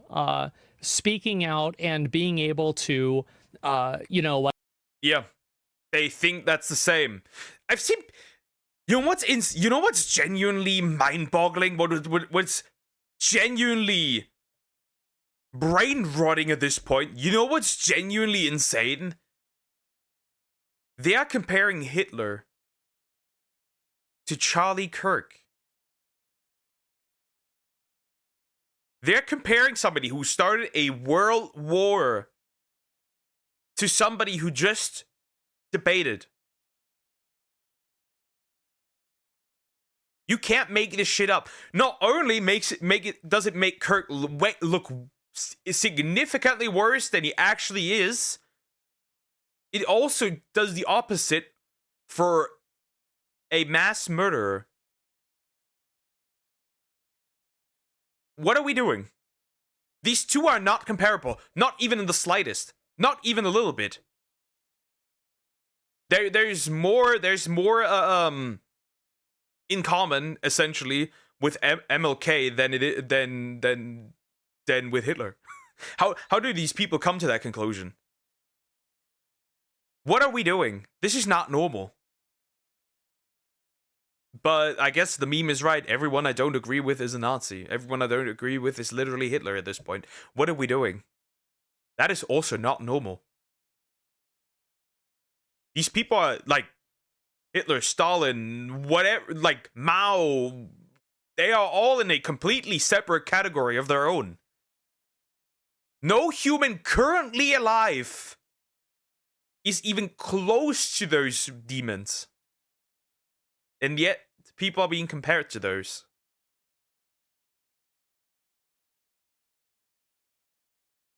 Like, express your opinion on certain things should be met with the equivalence of deadly force.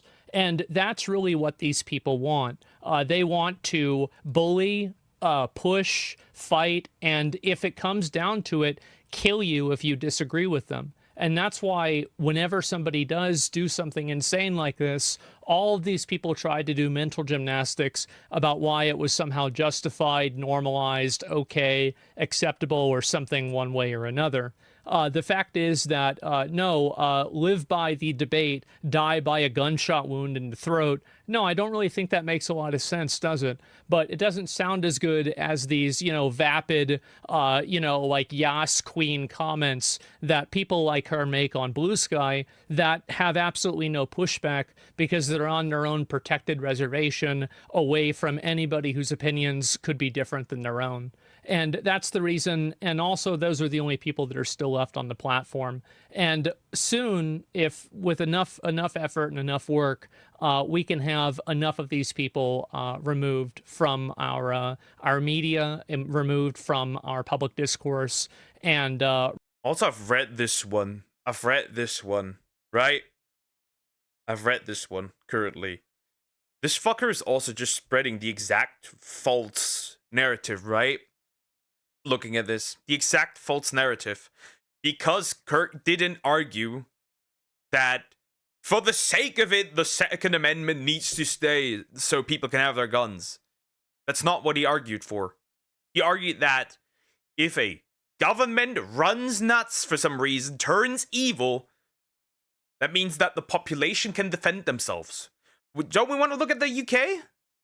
Who can't defend themselves against politicians? Do we look at a lot of European countries who can't defend themselves? Do I think guns are the solution to this? No. But it's if like the question is increased chance for authoritarian government and no guns, or guns and lower chance then guns. This isn't that hard of a concept to understand. And at this point, looking at how many people get stabbed on a daily basis here in Germany, I'm questioning if that wouldn't be a solution for those fuckers too. Megatron compared Hitler to Hassan, not the entire thing, but one similar guideline. The fact both of them influenced others to kill. Yup. Not about being the one who needs to pull the trigger themselves. Very true. I mean, I've seen the compilation. This man is gross and disgusting. There's no doubt about it.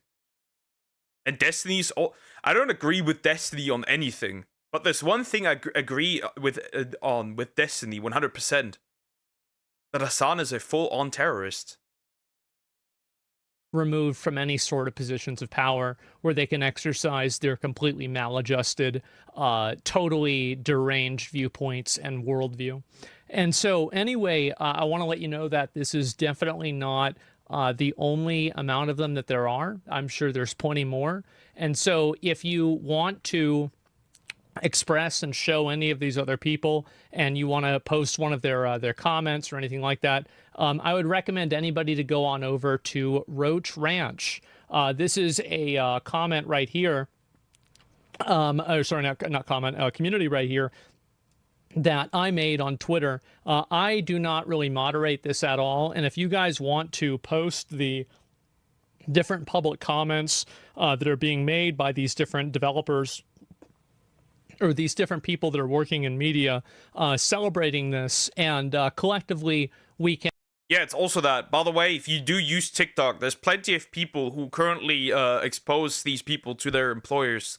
So, well, this does work. This does work.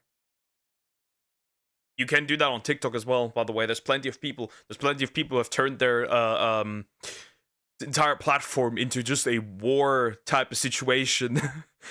a brigade of people who find people that are celebrating this and sending it to their employer. It doesn't always work, but it does. Sometimes it does. And contact their employers, contact the people that are around them, and have them get fired from their job. And do not, for even a second, think that this is not fair. It is absolutely fair. These people have been doing it to people like me for the better part of 5 years, and it's time the shoe goes on the other foot. They're disgusting, they're celebrating violence, and there shouldn't be any space for this in any sort of a polite society. But yeah, anyway, crazy things going on over at Sucker Punch Productions. Really, really crazy stuff. You know, with that many weirdos and freaks working at the company, I wonder what this game's going to be like. I kind of don't want to know, but I kind of do. I think it'll be great content, but for all the wrong reasons. So anyway, guys, that's about all I've got for today. I did promise I would go through all of this, and that's pretty much it. That's pretty much it.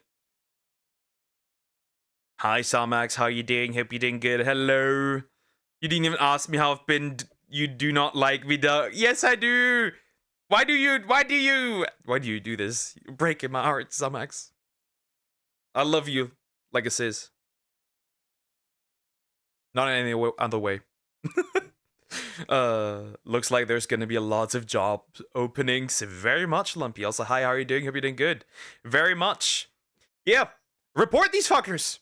Use their own weapons against them. They are arguing that freedom of speech does not equal freedom of consequences. Let's show them some consequences, guys. Let's show them some actual consequences. That's just what needs to happen. Anyways, like, comment, and subscribe. Bye-bye, Roach Man. Roach Man! I'm doing so well, so guess what I just did? Okay. You did manage to go to the festival? Or, like, you did manage to apply still? They had an opening? I don't know. You used your, dresses for a date? Spreading false information. Just, I don't know. What did happen? What did happen? What did happen? Speak. I was with the cute guy. Okay. Okay. Roach King, Asboko command the Roach Men's, the Roach Army. Okay. Oh no, don't remind me, Doug. I'm still sad about it. And, okay.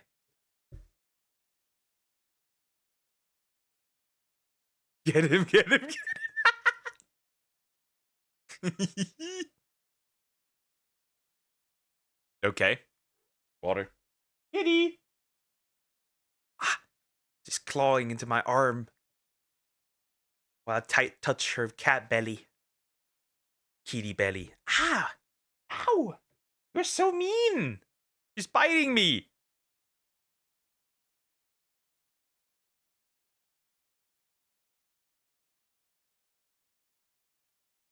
She's eating me. Help. We played badminton, okay. Initially, I had my hair open, and then we started playing them for points, and I braided my hair. Won 4 matches, lost 2. By the way, one of the matches I won, it was for 30 points. The rest were 10 each. Get him like a bull seeing red. I'm such a legend, bro. Time to go into professional badminton. I see the vision. Time to go into professional badminton. Okay. What else? Ah, you know what? Since you're here, it makes sense. It makes sense. It just makes sense, chat. Hi, X. How you doing? Hope you're doing good. Hello. It just makes sense. Nah, too much effort. Okay. Makes sense. Why are you biting me? Why are you biting me, huh? Why are you biting me? Mean little kitty. We're doing this one. This one's horrible. That's why we're doing it right now. Anyways, it's important. It's very important, but I did it well, and I rubbed it in his face so well. I'm so evil, I love it. Tell me, who is the guy? Oh no, not this show. Yeah, let's go. Let's go. Let's go. Alright. The disturbing trope of incest romance in East Asian media. In East Asian media. Didn't know anime was a dirty word. By East Asia Beef. Okay, let's see. Okay, let's see what this person has to say. My stepdad becomes my husband. This is the ending Pause. Pause. Okay. premise of a manga that started off as wholesome and family friendly. I mean, just look at the cover. How cute, how innocent. Usagi Drop tells the story of a single dad raising his adoptive daughter. This manga used to be on everyone's recommended list for how wholesome and heartwarming the father-daughter relationship was depicted. Unlike some other mangas where cultural barriers or weird tropes might throw people off, Usagi Drop is so universally appropriate and easily digestible that it was deemed suitable to read by all ages and all demographics. But then it turned into incest, with the daughter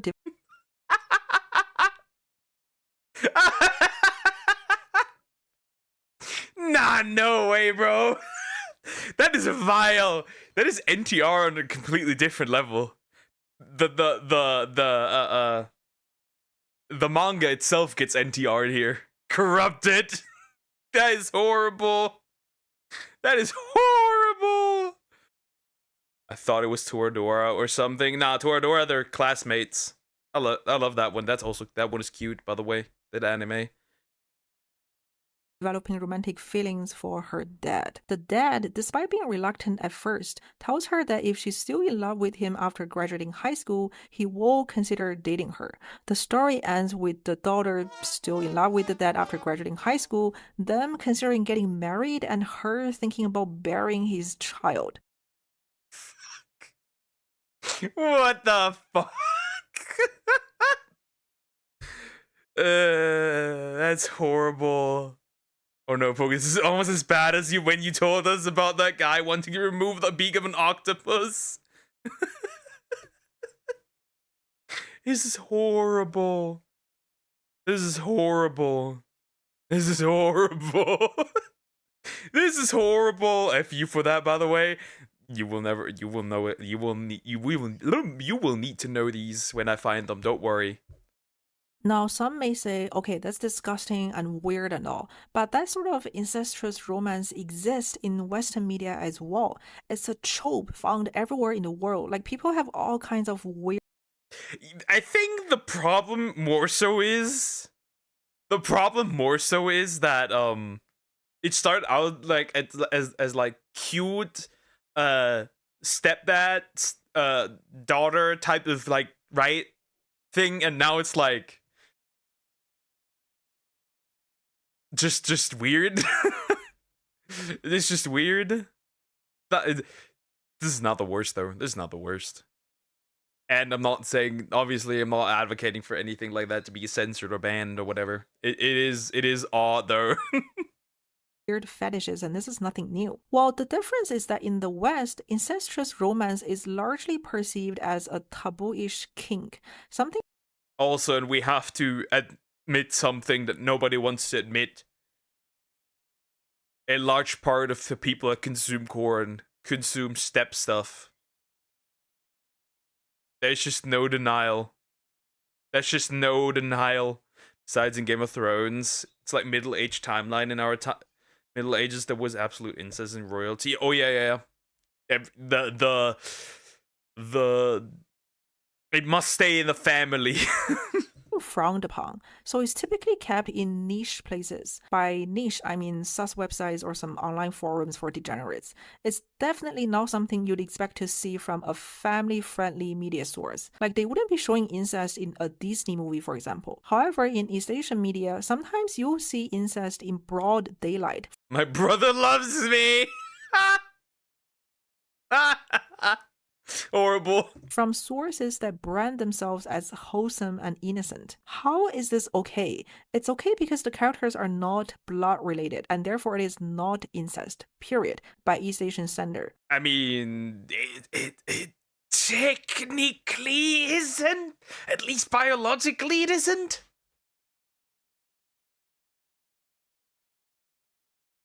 This is like the argument of somebody saying they want to adopt a 17-year-old, and once that 17-year-old turns 18, they're gonna marry them. Same energy.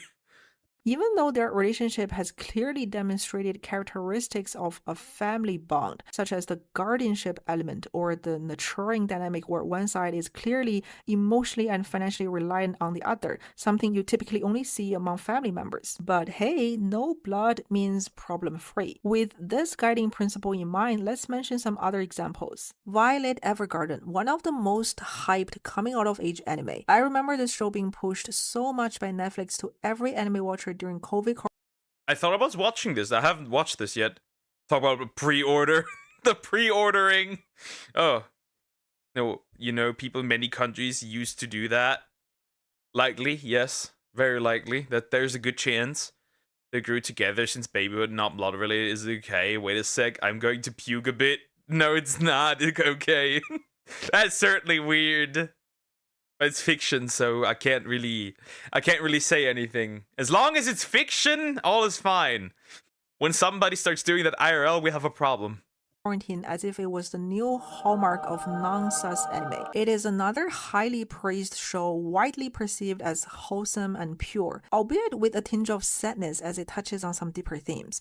Overall, nothing controversial or problematic should ever come out of this show, which would have been the case if the show ended with the anime seasons, but it did not. They made a follow-up movie, and in that movie, they made a plot move despicably similar to Usagi Drop, with the two characters, Violet and Major, confessing their romantic love to each other, which is pretty freaking weird because up until that point, their relationship has very much resembled a father-daughter one, or a guardian and a ward. I mean, he practically raised her. She was a 14-year-old child orphan. He was 28 or 29 years old. He named her and taught her many aspects of life, doing all these things that a father-ish figure would do. And to those arguing that the confession scene is not meant to be romantic, go read the light novel where the story is adapted from. It explicitly says that they start dating and eventually move in together. So now we're starting to see a pattern. Stories. I don't really care. That's not that big of a deal.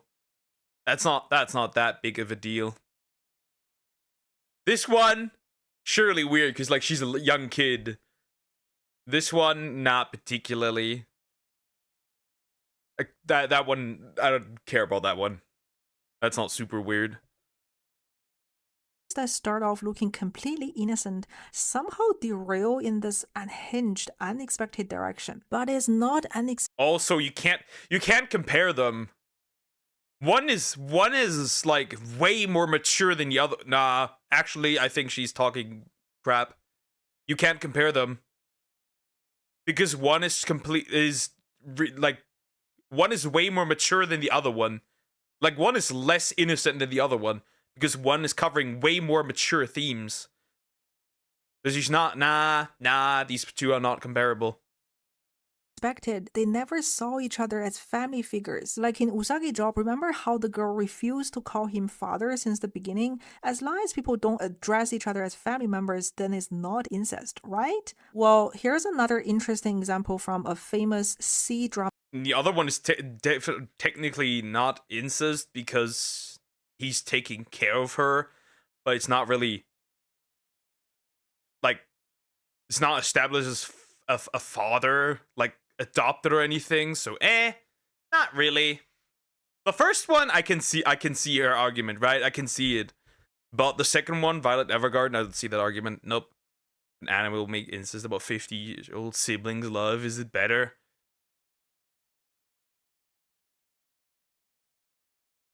No, not technically, because they're actually siblings in this case, depending. I don't know. I think we have an anime out there that actually covers sister-brother love. I don't know the name of that one, but I'm pretty sure that exists.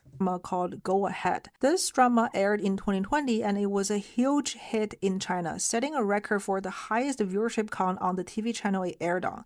It was also popular globally, becoming one of the most viewed C-dramas on YouTube. So if you don't know, most C-dramas can be watched directly on YouTube from the production company's channel. Now, I don't know how they came up with this English translation Go Ahead as the drama title, which has nothing to do with the original title. The original Chinese title actually means in the name of family, which right off the bat tells you what this drama is about. Familial love. 3 kids that are not blood related end up living in the same family, essentially becoming step siblings. And this time, unlike in Usagi Job or Violet, they actually acknowledge each other as family members. The girl addresses the 2 boys as elder brothers.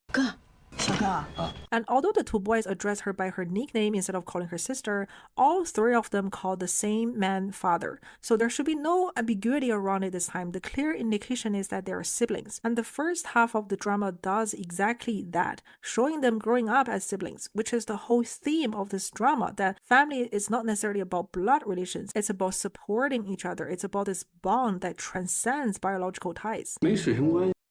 Okay, that one is definitely, I'm not gonna lie, that one's definitely horrendous.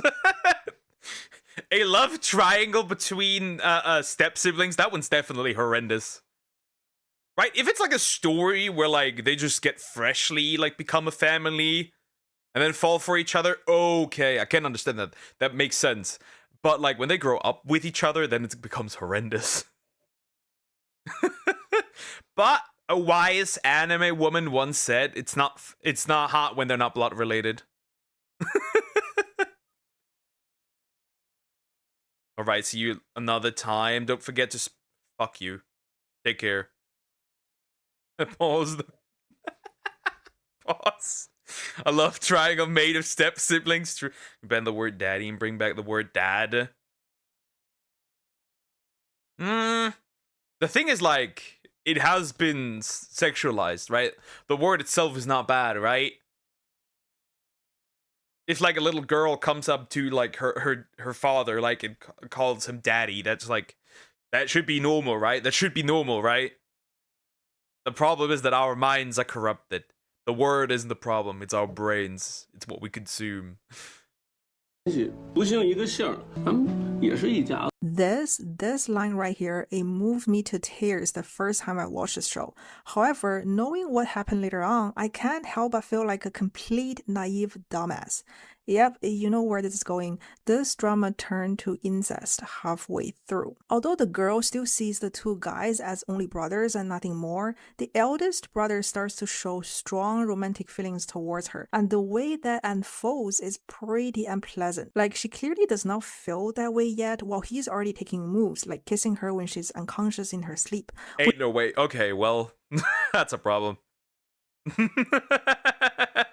That's horrendous, right? But it's been sexualized, and I don't care if I'll call you dad. Hey, I'm That's it. That's it. That's it. That's it. I'm talking to I'm talking to the Chancellor. You're no longer getting weapons from us. That's it. Word coupleds. I just said I don't mind it. Calm down. That was not said. This man is spreading false information. This man is spreading false information. That's it. No, I'm going to die. I'm sending Hassan your address. That's it. He's gonna visit you. Which kind of gives off that Edward stalking Bella vibe. It's just creepy. Oh, and by the way, the middle brother also confesses to her and proposes to marry her. So now we've... What the fuck? Okay, that one. Okay, that one. That one. Okay, that one. I get that one's weird. That one is weird. I don't know. I can kind of see it being a thing. This is my community. This is my community. What What kind of children have I raised in this one? Officially got a love triangle between 3 siblings. As soon as this happened, I dropped this drama, not putting up with this. But if you're curious about the ending, she ends up with the eldest brother according to my spoiler. Oh god, that's horrendous. That is horrendous. Wow, that is horrendous. That is research. Now, the reason why I find this example particularly interesting is that, remember, C-dramas have to go through censorship before being aired on national TV. CCP's media department needs to make sure every show meets certain ethical standards. So if it deems a show having bad ethics, it will not allow it to air. It is for this reason that CCP bans LGBT shows, because LGBT marriage is illegal in China. Now, let this sink in with you. The fact that they would ban LGBT romance yet approve shows like this with quasi-incest really says something about their values. And Sweet Home Hong Kong. She calls him love and honey. That's also one that makes me melt, by the way. Yeah, that's horrendous. This is horrendous. Understandable though. You have to give China one thing though. They are incredibly well versed in queer baiting. They are milking the LGBTQ community through their gacha games like it's nothing. And not gonna lie, it has aura. Imagine you can trick the people that... Imagine you can... You hate the people and you can trick them to support you financially. Think about it. Think about it. No other media, no other country has achieved that. No other. That is skill. That takes aura. Speaking of C-dramas, if you're a shipper of this type of step-sibling romance, I've got good news for you. Apparently next year, they're scheduled to release at least 7 C-dramas featuring a step-sibling romance. Hey, they have a problem with, they also have a single epidemic, and they have a single epidemic. So maybe this is their way to combating this one. So they can have more babies. If I remember correctly, when I was a kid, there was a show about incest that got aired. Wow, that's aura. You're above average IQ. German brain can't even imagine. I should have never told you that. I should have never told you that. Mistakes have been made.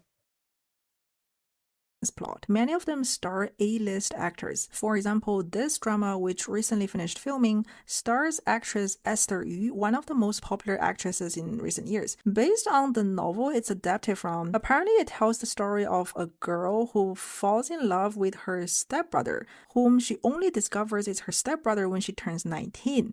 So I'm assuming before that she had always...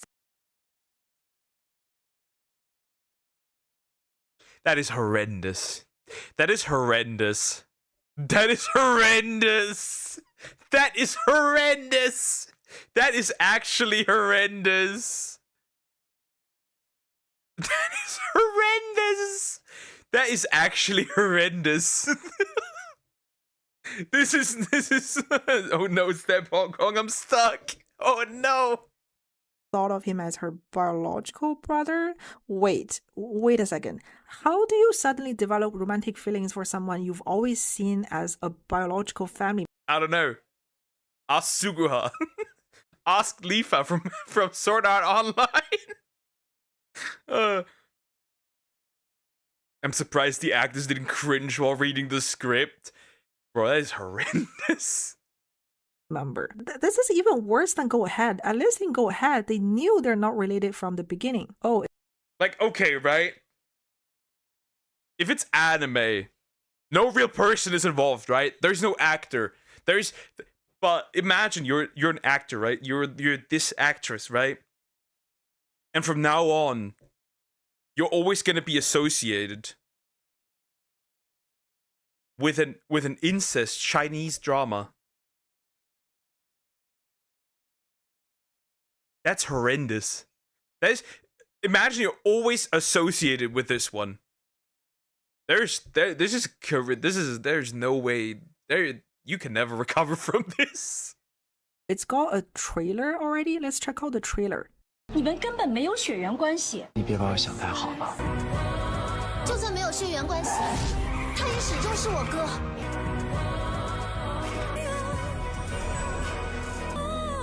我给昏头了。What did I just watch? This is horrendous. But I just can't help but wonder, kids see incest and what they supposed to think about their sibling after. Don't we all want the sister or brother like that anyways? No, we don't. No, we don't, but this is horrendous. But clearly there must be viewers like me who think there's something wrong with this plot, right? So I read through the online reviews of the trailer seeking validation. But nope, it's largely been positively received. The only type of criticism is on things like casting choice or audio quality. Not one comment questions the basis of the story. What is going on? All these lead to my research topic of this video. Why is incest romance so widely accepted by East Asian audiences? Alright, I know I said research topic, but with this subject matter, it's practically impossible to conduct empirical work. Like, I don't know how I'm supposed to collect data by interviews. That's too embarrassing. No way I'm letting my acquaintances know I'm interested in this type of stuff. So FYI, the rest of this video is not based on any scientific or empirical evidence. It's just me, a random person, yapping about my hypotheses. I personally think there are two surface level factors and one deeper factor that explain why romance between step families is popular in East Asian media. The first surface level factor is the lack of an adoption culture. In East Asia, it's very rare to hear about anyone adopting a child or to know anyone who's been adopted. Part of this is due to traditional values, aka Confucianism, which places strong emphasis on bloodlines and the maintenance of family lineage through biological. We don't adopt people here. Ugh. I know why it's taboo and that makes it better. It's probably that, right? Right? That's probably the thing. Again, the problem of this video is that it's also kind of, see, the disturbing trope of incest romance, right? What she does not bring up is the fact that here in the West, let's look at what the most popular categories are. Right? Let's look at that.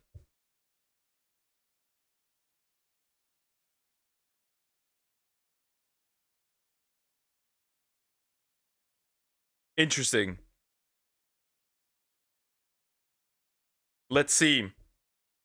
I have it. Give me a second.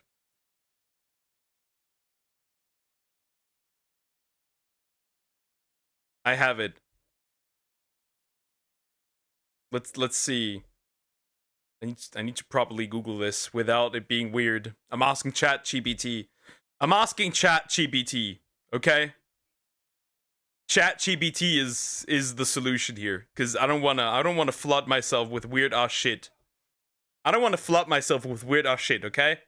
Okay. We got this. Stepsister. Stepmom. Mom. MILF. Brother, sister, stepdad, daughter, family. That's the type of stuff that is very popular. So yeah, we're cooked. So I'm not surprised. I'm not surprised at all. This isn't surprising to me. Heirs. This can lead to a reluctance to adopt, which is evident from adoption statistics. All three countries have significantly lower child adoption rates compared to the US and much of Europe. Moreover, there's a kind of social stigma associated with adopted kids. For example, research on educational outcomes for orphan Korean children suggests that adopted kids are more likely to become the target of bullying in Korean schools. As a adopted kids also are more likely to be abused, just everything. Adopted kids just get everything. They're less likely to be loved, or they're less loved. There's no argument to be made, really. That just makes sense. Checking Corey yes, I check Corey categories. I check Corey categories. Can I spam you after you finish? What way? Huh? Yeah, go ahead. Result, when kids do get adopted, often it's done in a secretive way. Like the parents will hide the adoption status and lie and say they're actually their biological child. Because adoption is so rare, people aren't used to seeing it the same way as a biological family. So one can argue that this has led to a devaluation of adopted familyship, in the sense that people almost view adoptive families as a less legitimate form of family. Step siblings, that means they're not real siblings. So if they like each other romantically, that's fair game. The second surface level factor is media gaslighting. The way East Asian media portrays romance on screen can be quite manipulative, in the sense that if they want you to root for a couple, they will film, edit, and produce it in a way that makes it impossible to not become a shipper. It makes you feel extremely guilty for ever questioning the morale or... I have to say this. Shippers are the worst. Shippers provide nothing of value to any community that they're in. I said it. I don't care. Nothing. You could remove all shippers and nothing of value is lost. Because they only cause problems. They only cause problems no matter what community they are. That's it. That's my statement. Ethical basis of their relationship. Like, they're just two little individuals desperately seeking love. So why would anyone want to get in the way of their happiness? The melodramatic background music,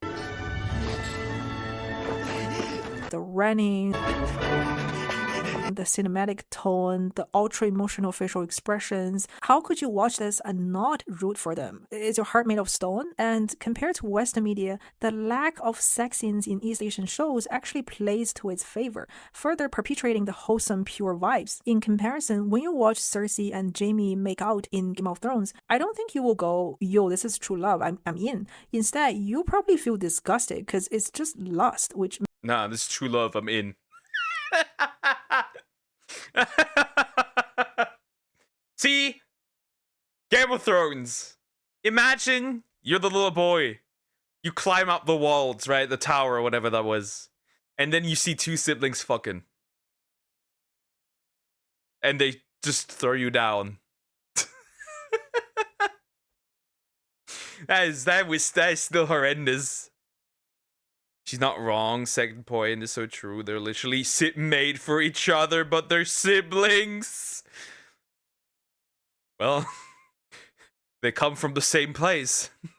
Well, these two at least come from the same place. Makes it nothing but scandalous. So I personally fell victim to this media manipulation with a K-drama called That Winter the Wind Blows. This is a pseudo-sibling romance drama, and the plot goes something like this. The male protagonist fakes his ID to pretend to be the elder brother of the female protagonist in order to scam her for money, and she believes him. So they interact as brother and sister, but during the process, they fall in love romantically. So again, very messed up plot. But when I first watched it at 13 years old, I ate this up. I shipped them so hard that I wanted to destroy. Are you saying you're a slop piggy? Are you saying that these people are producing incest slop and you were a piggy eating it up? More slop for the piggies! Anyone or anything that got in their way, be it other characters or even society and ethics in general. I questioned why their brother-sister context was even an issue, because the show does such a good job at portraying their chemistry that viewers can't help but throw their sanity away. It wasn't until this year, when a 20-something-year-old me rewatched it, that I began to realize, hold on, there's something wrong with this plot. This is wacky. So I had been gaslighted this whole time, overlooking how weird that relationship was. However, media gaslighting and lack of an adoption culture only explain why the audience accepts what is being pushed to them. They do not explain why the audience may actively seek for incest romance. Explaining that requires a deeper cause. And here is my hypothesis. I argue that what makes incest romance disturbing is precisely what makes it popular in East Asia. Think about it. Why is incest romance so disgusting and disturbing? The inbreeding part is not the only aspect that makes it gross. There's also an aspect of power imbalance. When one character takes on a guardian's role, or when one side It's essentially just pro shipping. Let's call it what it really is. It's just pro incest. Awooga incest. Awooga sex. It's fiction. I don't give a rat's ass, to be fair. I'm gonna be honest. But you know, Cersei and Jaime relationship, you know, they were like that just at the first scene. The next time they made love, Jaime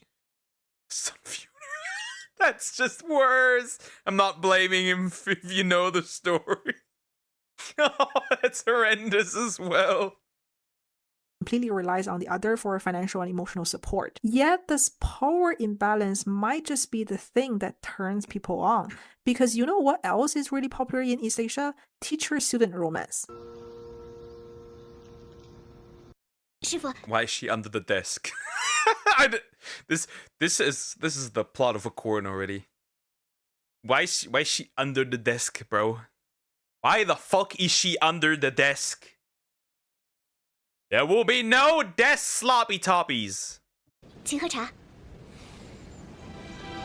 So East Asian media seems to have this habit of turning someone's dependency on a caregiver or mentor into romance. Like in almost all the examples I've mentioned today, it always starts with a young person who's either financially or emotionally vulnerable, gets taken care of by a guardian-like figure, forms strong attachment to that figure, which later evolves into romantic love. In Usagi Job, the story begins with the girl losing her family and having nowhere else to go. That's when the male protagonist took her in. He then provided everything for her, becoming her every and only safety net. In Violet Evergarden, not only did Major take care of Violet and introduce her to the world, it was also implied that Major was the only one who was nice to her back then. So again, him being her sole protector and support system. In Go Ahead, although the girl did not technically act as a guardian to the boy, she was his emotional support. Whenever he had a depressive episode or anxiety attack, he always turned to the girl for emotional comfort,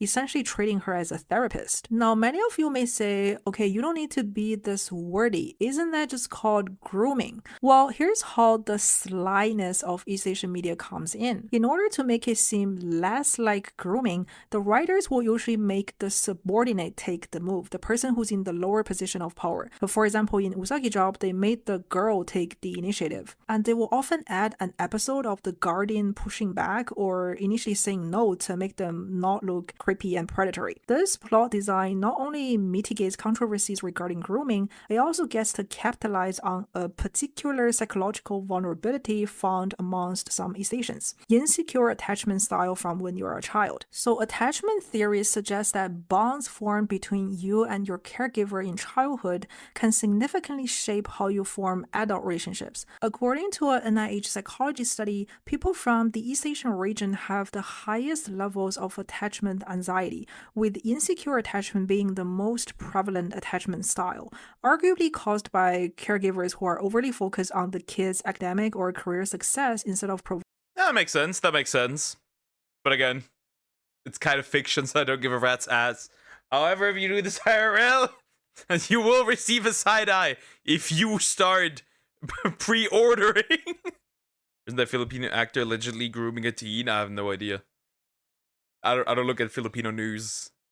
Providing emotional nurturing. On the other hand, romance dramas or romance novels often present an idealized fantasy of what we otherwise wouldn't experience in real life. Like many of us read a novel or watch a show for escapism, getting away from the distasteful reality. Therefore, the mentor's role, whether as a teacher, a guardian, or caretaker, almost acts as an idealized psychological anchor. So what you think is love is rather a reflection of your desire for acceptance and security, which should have been offered but wasn't offered in real life. On a Reddit thread about Usagi Job's ending, this Redditor's comment perfectly summed this up. Honestly, I can relate to Usagi Job's ending. He provided a home for her, was always there to support her. Growing up being neglected by my family, I'd probably also fall for someone who offers that level of stability.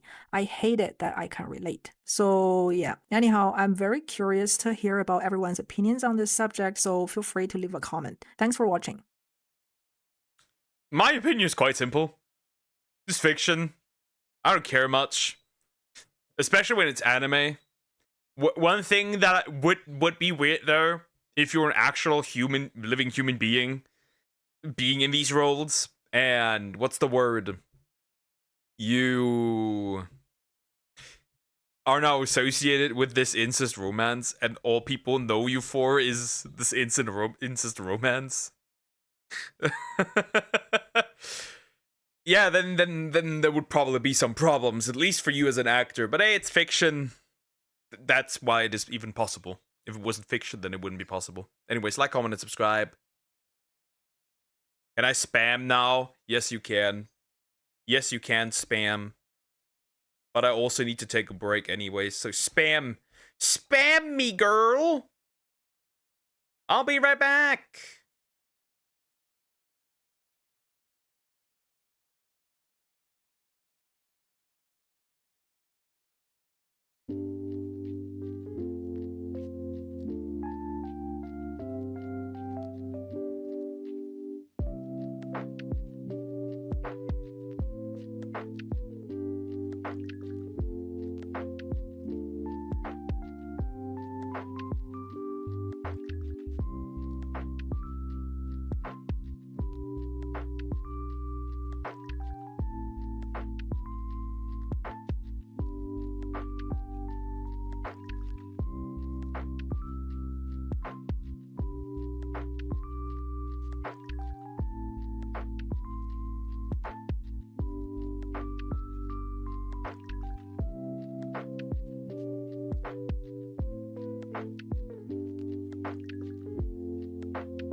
I have returned. I've come. Anyways, I've seen everything. I've seen what this woman has sent me. The copious amount of videos incoming. I've seen it. Okay, I've added it, woman. I've added it. All of it. All of it. Every little bit. Every little bit. Alrighty then. Alrighty then. Let me click on this one real quick again. Oh, Rat Man. The Rat Man. The rat. Okay, I've come. Exactly. Water. Okay. First, we do Nepal. Chat, we're doing Nepal. Nepal just... We're doing Nepal first, and then we'll do the Mexico's cartel. It's just dumb law, then murder with... Wash your hands. What happened? They had to caught the murder with blood on his hands, or else they couldn't convict him. How would that work with grape or SA if there was no blood? That's horrendous. That is horrendous. Alright then. Alright then. Nepal. The glorious empire. Nepal just elected their new government on Discord by a Tozy. Well, does that mean that Nepal's prime minister is now a Discord mod, technically? Right? Anyways, we'll jump in. We'll see. Nepal just banned social media, and within days, the entire government collapsed. Parliament was on fire, and Gen Z just elected a new leader on Discord. Yes, you heard that right. The same app that most people talk about video games and hang out after work and school is now hosting... And a lot of weird shit is happening on, well, you get the idea. Right? No text-to-speech. Shout out to that man. Discovering the horrors of Discord. The political future of a country. I can honestly say I never expected to wake up to this headline from the New York Times, but here we are. Normally, I do not cover anything. Wait. Let me look. Let me read that. Nepal's social media ban backfires as politics moves to a chat room. The parliament of Nepal right now is Discord. A user said of the platform popular with video games where tens of thousands are debating the nation's future. Normally, I do not cover anything political, but since this is a foreign nation and also all of this went down on Discord, I thought that I needed to cover this one because this is just a wild story. The fact that this is even happening right now feels like a fever dream to me. Honestly, everything after 2020 is basically a fever dream at this point. But on August 28th, 2025, Nepal's government gave social media companies a deadline. Register with the Ministry of Communication or set up a local compliance office or get shut down. It's kind of like what the US did with TikTok, but on a way larger scale. Instead of just one platform being told to comply with the government's safety standards, for lack of a better way of phrasing it, it was almost all of them. Facebook, Instagram, YouTube, Reddit, X, and so on, but obviously all of them ignored this, so on September 4th, the government pulled the plug, banning 26 major platforms overnight. The move was supposed to... You banned the social media, and the people banned you. With fire. The more you know. Such an interesting world we live in, for sure. For sure. Tighten control. Instead, it completely lit a match. Literally. The whole building is burned through! The homie from yesterday. The homie from yesterday. That was a glorious video. Was probably one of the best videos I've ever seen. 26 major platforms. Yep, they nuked it all.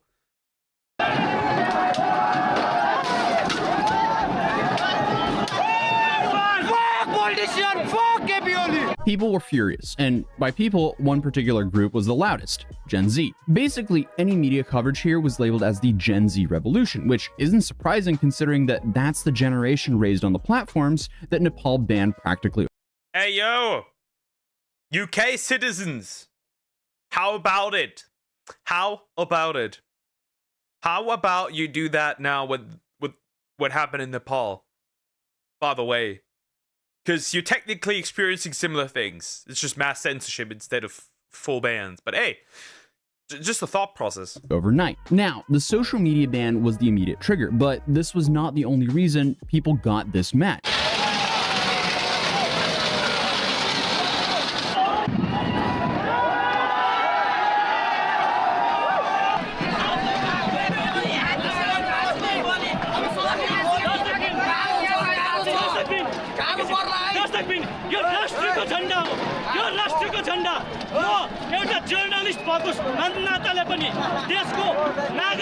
Because obviously this doesn't happen overnight. Something has been brewing for months over corruption, joblessness, and what came to be labeled as Nepo kids. Because on TikTok and Reddit, young Nepalis started posting clips that showed corrupt politicians as children living it up abroad, driving luxury cars, studying abroad, flaunting wealth, and this is all while ordinary Nepalese struggled to find jobs or were forced to migrate overseas for work.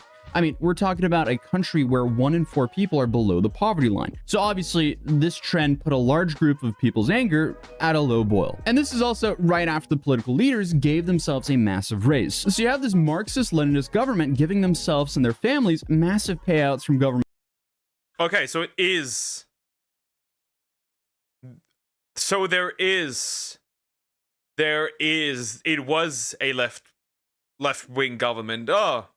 Well, I'm not surprised. These are the results of communism. Joblessness, poverty, no food. Yeah, just surprising. Not surprising, right? There were 1 million British people out on streets mourning Charlie Kirk's assassination. Yeah, some say 3 million, others say 100K. Like 110K, I don't know. Something like that. It's crazy. Funds, and they're whipping around luxury cars while 25% of the people are below the poverty line. So protesters carried signs directly calling these people out as Nepo kids. One viral Reddit post summed up the anger. When you Nepo babies was for UK riots. Yeah, I assumed that it made no sense that it would be Kirk. Because that had nothing to do with it. True.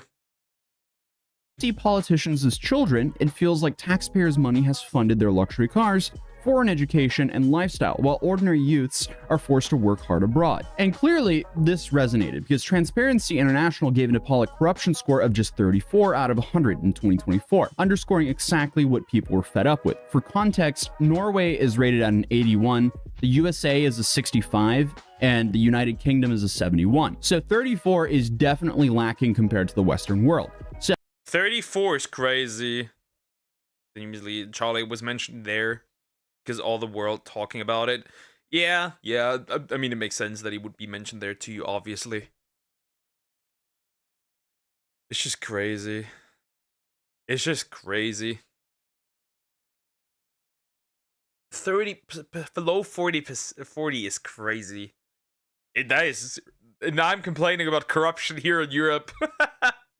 When the government tried to ban Facebook, YouTube, and Instagram, it just wasn't about losing social media. It was about a generation that already felt ignored, broke, and betrayed by the same leaders who've been in charge for decades. And this is why these protests snowballed so fast. The social media blackout poured gasoline on the fire that was already burning. So, when the ban hit, tens of thousands of Gen Z Nepalis stormed to the streets chanting, "Stop the ban on social media, stop the corruption, not social media." What started as a digital protest turned into full-blown riots.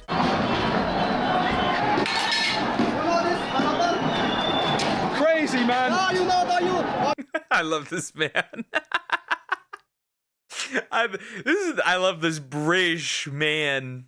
It's hilarious how he could be how he was the only white dude being there.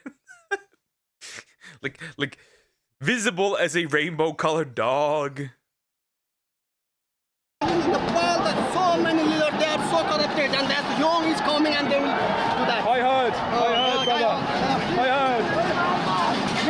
I heard, brother. I heard. I just realized that. This is crazy. Government deserve this. Actually, they deserve this. You know, we don't want to do this by our own choice. We are doing this because they deserve this. We can do it. We can. Nepal youth can do it. This is for Nepal. People can do it, and we will save Nepal. And police cracked down hard, firing rubber bullets, tear gas, and even live rounds into crowds. Over 300 people were injured, more than 30 people were killed in just days. So tensions spiraled, crowds pushed police back, overturning barricades, fires broke out across crowds, and by nightfall, Parliament itself was burning. I mean, we're talking about a generation who overthrew the government based on an entire trend and the social media being banned. So, what flag did they attach to the burning Parliament? The One Piece flag. Yeah, that's a real image. We live in a fascinating. The One Piece. The One Piece flag. That is hilarious. Look at this. Look at this. Hilarious, bro. Hilarious. Fascinating world. They have done it, yes. You've broken into Parliament. Yes. Within 48 hours, the Home Minister resigned, the Prime Minister stepped down, and the army imposed a curfew.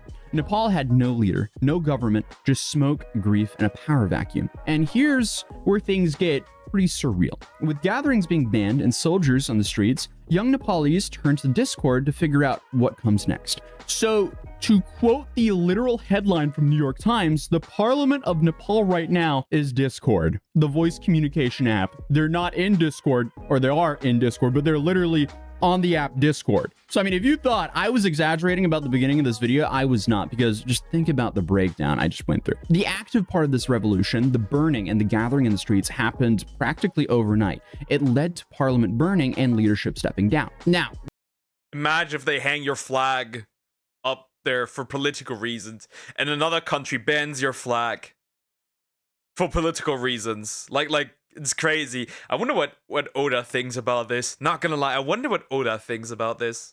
If I could ask the man, I would. Nepal rebels, the Discord election, yeah, pretty much. Rise, people of Nepal, rise and shines. these seats are unfilled. Hell, I mean, pretty much everything about the government now is up in the air. In less than 4 days, the server exploded to over 145,000 members, voice chats, video streams, text debates, all live, all extremely chaotic. It was all done on a Discord server, so this is definitely a very fascinating human experiment. National television even started reporting on what was happening inside of the Discord server, which is called Youths Against Corruption. But again, in true online fashion, you don't have to follow the news to watch what they're actually deciding, because you can watch it live. They're streaming it. I mean, I don't even know what to call this timeline. They're literally streaming it. That's horrendous. Wow. Serious note though, it was serious, many innocent victims. I can't take it serious anymore because it's over Discord. Anymore, because what do you even mean the government was overthrown for banning social media and now the new government is actively being decided on Discord? Okay. The server was ran by Hami Nepal, a civic group that helped organize protests. Moderators, some literally fresh out of high school, suddenly found themselves leading the country's most important conversation. These dudes might actually be known as the Discord founding fathers of Nepal. We are living in such a fascinating timeline. But moderator Sashwat Lamanchani explained the point was to simulate a kind of mini election. And by the way, Sashwat, the moderator, graduated high school just a few months ago. So Is Nepal gonna end up with the youngest government in human history? At this point, they're doing it for the shits and giggles. It feels like it. Well, guess what? One option was a random Nepali guy to be the leader of Nepal. Hey, yo, I'm also here. I want to be president. Anybody want to pick me? This is just incredible. Names were floated on who they should elect. They threw out people like Sagar Dakal, a young political candidate, Kulman Gingsing, a former head of Nepal's electricity authority, and even former Chief Justice Shushila Karki joined the live call. So active politicians were on this call to campaign, I guess. And after hours of debating and multiple polls, the Discord group coincided around Karki as their interim choice. And here's the kicker. The army actually met with Discord organizers and then with Karki herself alongside of Nepal's president. Think of that. Generals sitting down with a nominee chosen on the same platform most of us use for gaming.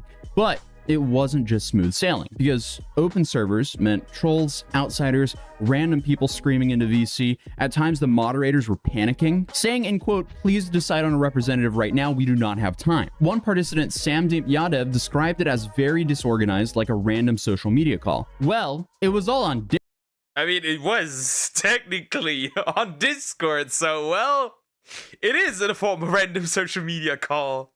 They already got one. It's some old lady. Okay. Not much.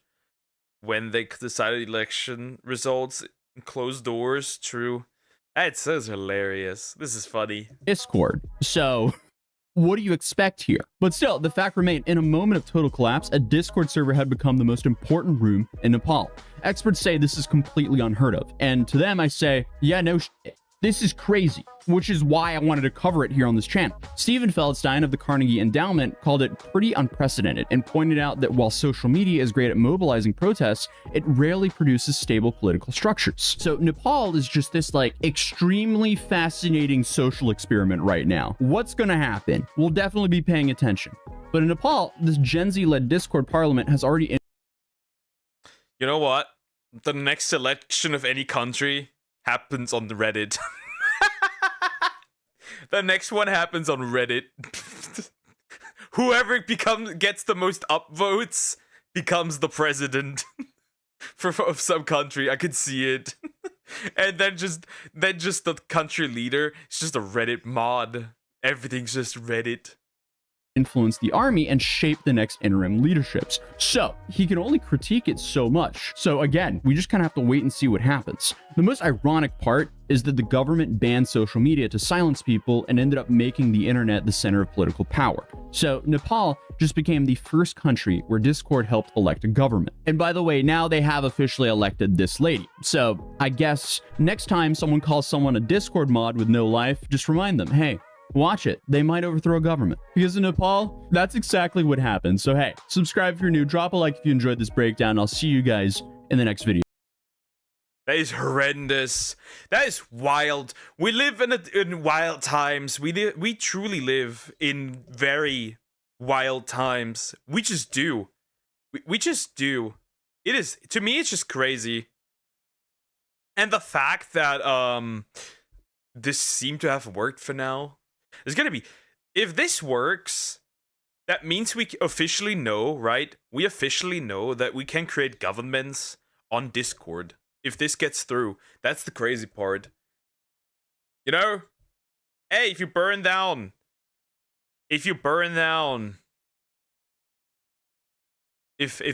down the UK, if they do burn down France, you can still elect somebody through Discord. Anyways, like, comment, and subscribe. God, the option random in the pod, I got 22k votes. A second highest score. They're just Nepal is run by trolls. It's great. That's crazy. Nepal is run by trolls. That is horrendous. That is Nepal is run by trolls now. That would be the worst part, the worst ending, bad ending. Nepal run by trolls. I could see it. I see the vision. Okay. After this Warhammer lore. After this one, we'll do Warhammer lore. After this one. A little bit of true crime kind of stuff. And then we'll do your Warhammer video. Though I do know a bit. I'd argue most of the world ruled by trolls. That could be. Remember, if you use ChatGPT, here's a fun fact. If you use ChatGPT, most of the information that ChatGPT uses is from Reddit. The world is run. AI is run by Redditors. The more you know. Truly, the more you know. It is crazy. It is crazy. A lot of the information, around 80% of it, is actually from Reddit. According to sources. Keep that in mind. The world is run by Redditors. Anyways. Alrighty. 4chan versus Mexico's most dangerous cartel. By Pesley? I don't know. We'll jump in. We'll see. We'll see what 4chan has done again. Who 4chan has been at war with once again. Except for the UK. The year is 2011, and the Los Zetas cartel is one of the most powerful organizations in the modern world. Known for their brutalness, this Mexican cartel had been responsible for numerous massacres, wiping out whole villages of people. From lavish drug kingpins to even a human trafficking ring, Los Zetas is filled with highly trained individuals, many of whom were former members of Mexico's special forces. I find it hilarious that you used the Gerudo Desert theme. By the way. At this point, Los Zetas owned about a third of Mexico, along with many paid-off politicians and businessmen. They even had a web of taxi drivers who would feed them information so they could keep tabs on where their enemies were located. Los Zetas used their immense power and wealth to stay in the shadows, hidden from the public view. Because of this, the Los Zetas cartel felt truly invincible. However, they would soon be thrust into the spotlight when 4chan's hacker group Anonymous declared war. But before we get to that, our story goes back around 1 year prior, at the end of 2010. Oh boy, 2010. Almost barely sentient around that time still. No, it was not. I grew up way too fast. Cartel are dangerous. No shit, Houston. You mean Sherlock? Since when did that DLC drop? Since when did they change that one? Operation Paper Storm. Did it just flood Mexico with false money? During this period, Anonymous was massive. They were well known and respected by almost everyone around the world. The only people that didn't respect Anonymous were the evil individuals and organizations that were deathly afraid of them. But those are stories for another time. Anyways, Anonymous decided to launch something called Operation Paper Storm, and they even released a video alongside it, explaining their goal to the public. The original video is quite long, so I'll only play the important parts. Greetings, citizens of the world. We are Anonymous. I want to talk to you about an important topic, or rather, an important change. In the world there... I didn't know Anonymous had a VTuber. Looks like an anonymous VTuber. There are many wars with weapons, but there are more silent wars, which aim at the destruction of your fundamental rights. This silent war carried out by governments and private entities also want to make it more difficult for you to inform yourself about the events that are happening around you, filtering what you can and cannot search, say, or think. This is not only a waste of government money, but they also mess with the basics and freedom of the internet by trying in every way to privatize and censor information, websites and the free thought and word of the people. Anonymous, this is a revolution, and it's time to make a change. A change, no matter how small we can make it grow. This is an idea and you can't kill an idea, so take your mask, take to the street, and go public flyers, posters, stickers and spread them throughout your city. Come and participate in the event. Nice. Okay. It's just hard to take them seriously like this, but yeah, it makes sense. Back when I was a baby, the good old days. How does it feel to know that when you missed everything that was important? How does it feel to know that you missed every important event in history? How does it feel to know that when stuff like this happened, you were shitting into your diapers? Anonymous felt that the information today was being censored and manipulated before it reached the public. Big corporations, governments, and even bad actors were doing everything in their power to spread their agendas, and it was getting to the point where it was affecting one of the last places of free speech, the internet. Because of this, Anonymous called upon people from all around the globe to partake in Operation Paper Storm, which aimed to spread awareness. free speech is now no longer as big as it once was. Back then, probably, yes. But now even the internet isn't safe. Now even in the internet you cooked. Of the problem, and even expose the corruption that is happening every day. A website was created to officially kick off the event, so that users could download the original flyers and even share pictures of their art. The flyers detailed what everyone was expected to do. The plan was that on December 18, 2010, users would take to the streets and post pictures of anything they wanted to tell the world. So no one would get caught, they would all wear masks and strike in the middle of the night. When the world would wake up the next morning, they would see all the flyers and posters that members of Anonymous spread. It was perfect. At the end of the day, Operation Paperstorm was extremely open-ended, and Anonymous just wanted to rise up together to stop the suppression of free information. So 4chan's Anonymous began printing out the flyers. Anonymous users participated everywhere from the Netherlands, to Istanbul, to Germany, to the UK. Germans! Average IQ German brains participated as well. I see this as a win. This is another win. I witnessed one COVID-19. Can we type that word? The word? Yes, I don't know. UK, to the United States, to Russia, to even South America. Operation Paperstorm was quite literally a global movement. And even though none of these anonymous users knew each other, and they all probably had different backgrounds and upbringings, for that night, they were all united for a common cause. Anonymous did everything from exposing billionaires, to recruiting more people, to even displaying brave individuals in history, showing defiance against the system. This is what Anonymous was trying to portray, that they would stand up to anything for the good of the people, even if everyone else was being complacent. Operation Paperstorm would be a mild success, and users across the globe were able to show exactly what cause they were passionate about. Not gonna lie, this is the first time I heard of this. I mean, I was 8 at the time, but still, this is the first time I heard of this. Interesting.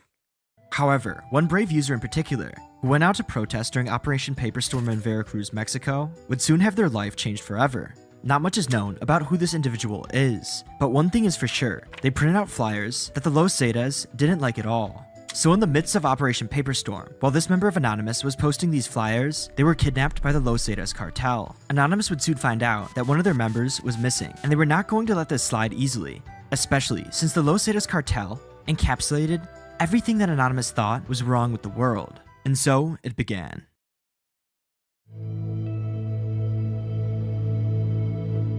Operation Cartel. All right, let's see what they've been what they have cooked.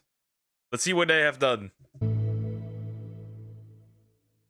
On October 6, 2011, about 10 months after Operation Paperstorm, Anonymous released a video on YouTube directed to the leaders of the Los Zetas cartel. The original video is in Spanish, but I found an English version that was released alongside it. Anonymous from Veracruz, Mexico, and the world, we want you to know that a member has been kidnapped when he was doing Paperstorm in our city. We demand his release. We want the Army and the Navy to know that we are fed up with the criminal group Zetas, who have concentrated on kidnapping, stealing and blackmailing in different ways. One of them is charging every honest and hard-working citizen of Veracruz who busts their ears working day after day to feed their families. We are fed up with taxi drivers, commanders and police Zetas officers of Xalapa, Cordoba, Orizaba, Nogales, Rio Blanco and Camarones, who are chickens and have made themselves the most loyal servants of these assholes. For the time being. I would have never expected vile language. Vile language from Anonymous? Interesting. We will not post photos or the names of the taxi drivers, the journalists or the newspapers, nor of the police officers. But if needed, we will publish them including their addresses, to see if by doing so the government will arrest them. We cannot defend ourselves with a weapon, but if we can do this with their cars, houses, bars, brothels and everything else in their possession, it will not be difficult. We all know who they are and where they are. You made a huge mistake by taking one of us. Release him. And if anything happens to him, you will always remember this upcoming November 5th. Knowledge is free. We are Anonymous. We are Legion. We do not forgive. We do not forget. Wait and see. curious now how the cartel is gonna respond. Are they gonna try and find anonymous people? Are they gonna just, like, I don't know, delete the dude that they got? What is gonna happen? Is Anonymous gonna release all the names and addresses?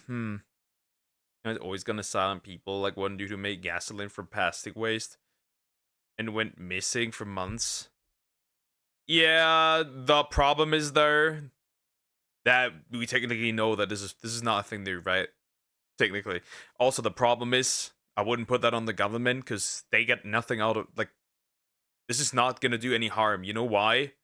The energy needed to turn plastic waste into gasoline again is not worth it on the long term. It is not worth it on the long term. That's just how it is. It is not worth it. The energy needed to do that is just more than the gasoline you get out of it. Maybe they recruited him or they offed him.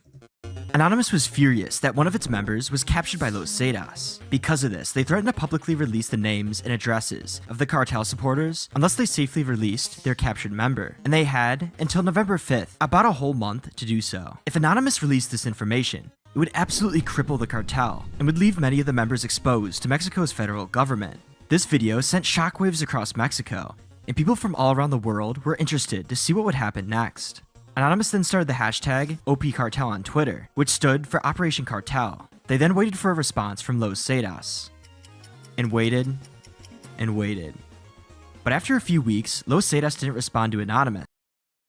After a few weeks, that poor guy. After a few weeks?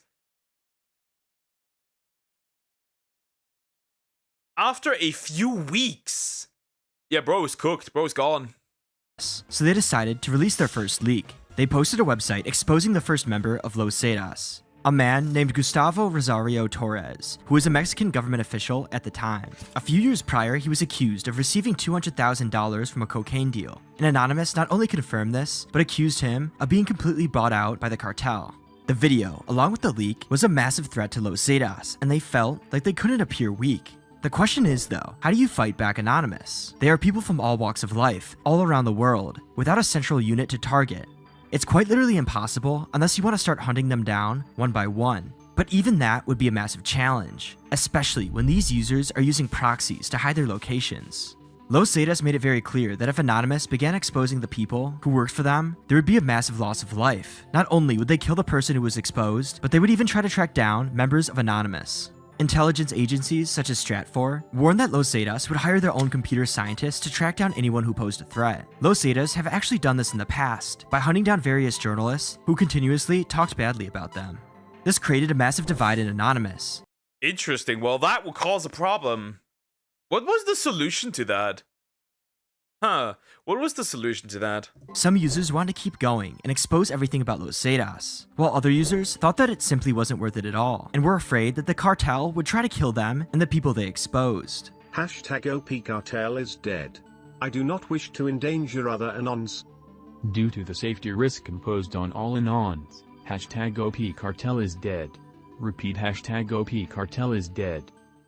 Although most users decided to back off, the Spanish-American users of Anonymous were too passionate and decided to proceed, even if it meant they had a chance of dying. They released a blog on the Anonymous Ibero-American website, talking about their plans to expose the cartel, to try to dismantle it once and for all. They also urged the less experienced members of Anonymous to stay away for a while, so that they wouldn't get tracked down and killed. Anonymous then explained that there was a special task force made, which contained some of the best hackers that Spanish America had to offer. Anonymous then made another blog post, sending different messages to the cartels, the Mexican government, and lastly, the people of the world.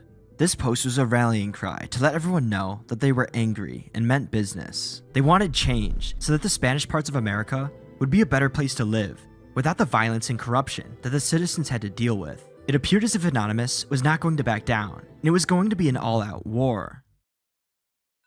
However, only a few days after this post, everything seemed to change. Another blog was posted to the site, and what it contained was interesting. The member who was kidnapped by Los Zetas was released from their custody and returned safely home. Although he was badly bruised, he didn't have any long-lasting injuries.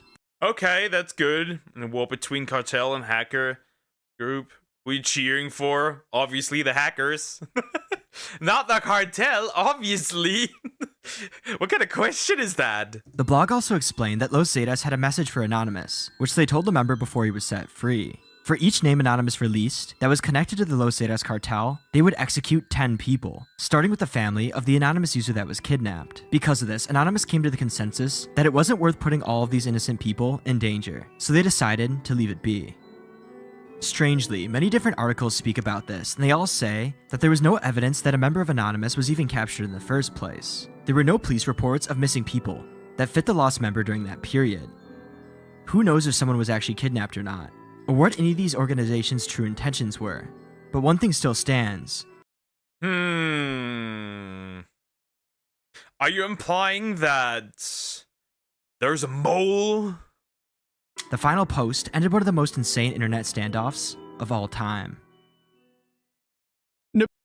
Nepal, not again, not Nepal. Back. No, this one. Calm down. Hi, friend. The year's 2011, and the Los... I need to have a proper outro here. Okay, so what we got from this was a battle, but they essentially lost. They essentially lost. They couldn't win against the cartel because the cartel had physical violence, which they could exert. The hacker group did not, so they eventually had to stop. With question asked because the hackers aren't really the good guys, but in comparison, the cartel squeaky clean. Yeah. In comparison, they are way better than the cartel that would offer to delete 10 people per released information. That's not fine. That's not fine. Anyways, fight cartels. Like, comment, and subscribe. For the Emperor. Yeah, we can do that now, don't worry. We can do that now. We can do that. Let's go. Let's go. Let's see. I'm ready. 40k timeline, everything you need to know. Warhammer 40k lore by, let me read that closer. Crack Duke, I think is how you pronounce it. I know a little bit about Warhammer 40k. A little bit. Like, I know a lot about, like some of the Chaos Gods, like, right? Slanesh, and like, right? Those type of things. A little bit about the Emperor, right? That, like, he discarded, like, a part from himself, so on the throne is, like, technically a completely different personality now, and other stuff like that. I know a few things. I watch a German TikToker that does that. Crag Duck. Or that, yeah. That is the name. Hi, Alexia. How you doing? Hope you're doing good. Hi, friend. Crag Duck, yeah. See your time to... Hey, no! Ugh! Friends, Warhammer is my favorite setting of all time. Duh. And I also think 40k is one of the greatest hobbies of all time. However, let's be honest, it's probably the most intimidating setting to get into, right behind the setting of any place with a cute girl to talk to. But luckily, you have me, for the Warhammer, not the girls. But I'm just a silly little guy who'll help you get your... I don't need girls. I have a girl. Who needs girls? Girls? I want to see men! Big, buff, strong 40k men! Foot in the door and explain all the basics that you need to know to get into the expansive lore of 40k. You're welcome. Also, if you're already familiar with the lore, you should still watch because that would just be really nice. Thanks. Anyways, it all started much like our own universe with the Big Bang and birth of the universe. Mostly because it is our universe, just with magic space lizards and stuff. Speaking of, a long time ago in a galaxy that's this one, magic space lizards called the Old Ones roamed the galaxy and created new species and planted the seeds of life on planets as they traveled the cosmos. Around this time, another species called the Necrontyr was beginning to gain prominence as well, but this progress was slowed due to a little affliction they had called... Okay, the Necrons, yeah, I know of these as well. Doing fine at the moment, just finished making music. Nice, ooh, cool, not bad. Super cancer caused because our crappy planet's dumbass sun is a deadly laser. But despite their woes, eventually the No. The sun is a deadly laser. Not anymore, there's a blanket.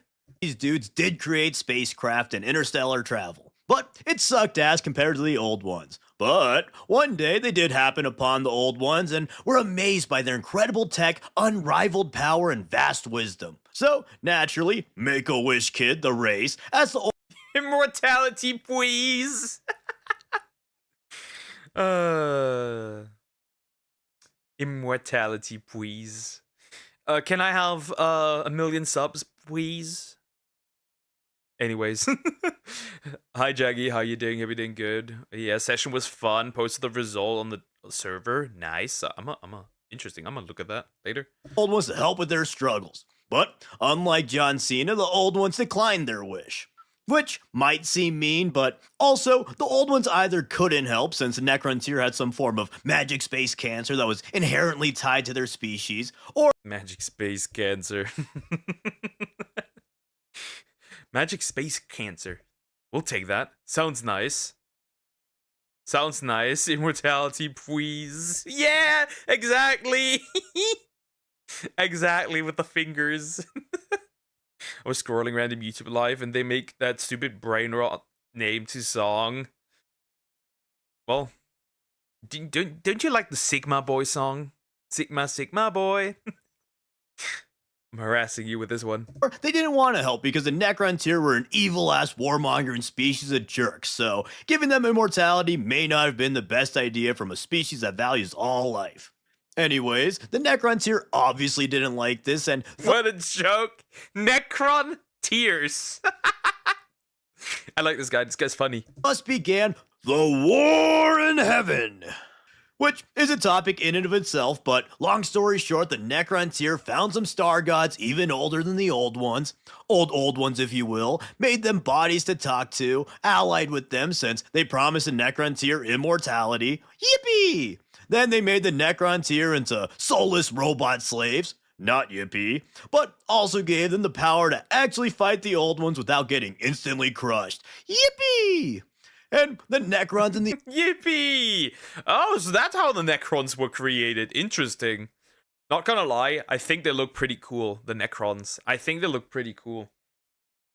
If I don't have the money to get into, Warhammer 40k, right? Like painting the figurines and stuff, like that kind of stuff. I don't have that money. If I had it, I would, to be fair. The old ones had the craziest, most insane war in the galaxy ever. I know you've seen images like this and went, oh yeah, wow, that's pretty crazy insano. Well, the War in Heaven makes that look like two babies fighting over a cookie. The old ones made species to aid their war effort, most notably being the Psychic Eldar and the powerful Krogs. And they seemed to be winning until some funny guys called the Enslavers started killing everyone. You see, in Warhammer, there's this little thing called the Warp, which is essentially a mirror dimension to real space, and in the time of the old ones, it was unpredictable and potentially treacherous, but like in the way the ocean is. It wasn't evil or malicious, it just had choppy waters and the occasional tsunami or something. But since the warp mirrors the galaxy's emotions and feelings, a literal galaxy-spanning war of divine proportions started to make the warp actually evil and malicious, to the point that it gave birth to some evil-ass monsters. So now your ocean has sea monsters, and some of those sea monsters have legs and will come into your galaxy and eat you. This upset allowed the Catan and the Necrons to gain the upper hand and exterminate the old ones, finally winning the War in Heaven. The War in Heaven, to fighting babies over a cookie. I didn't see a movie yet. Sounds good enough. Spin-off of The Boss Baby. Yeah. Interesting. Okay. Old one's gone. Necrons and the other guys still there. Occasional tsunami. Yippee. It's just an average day on an island, essentially. And all it costed was their souls, free will, and all the pleasures of life. Then, sometime after the War in Heaven, the leader of the Necrons, Zarek the Silent King, led a rebellion and shattered the Catan into shards, which the Necrons promptly enslaved and used in their super weapons.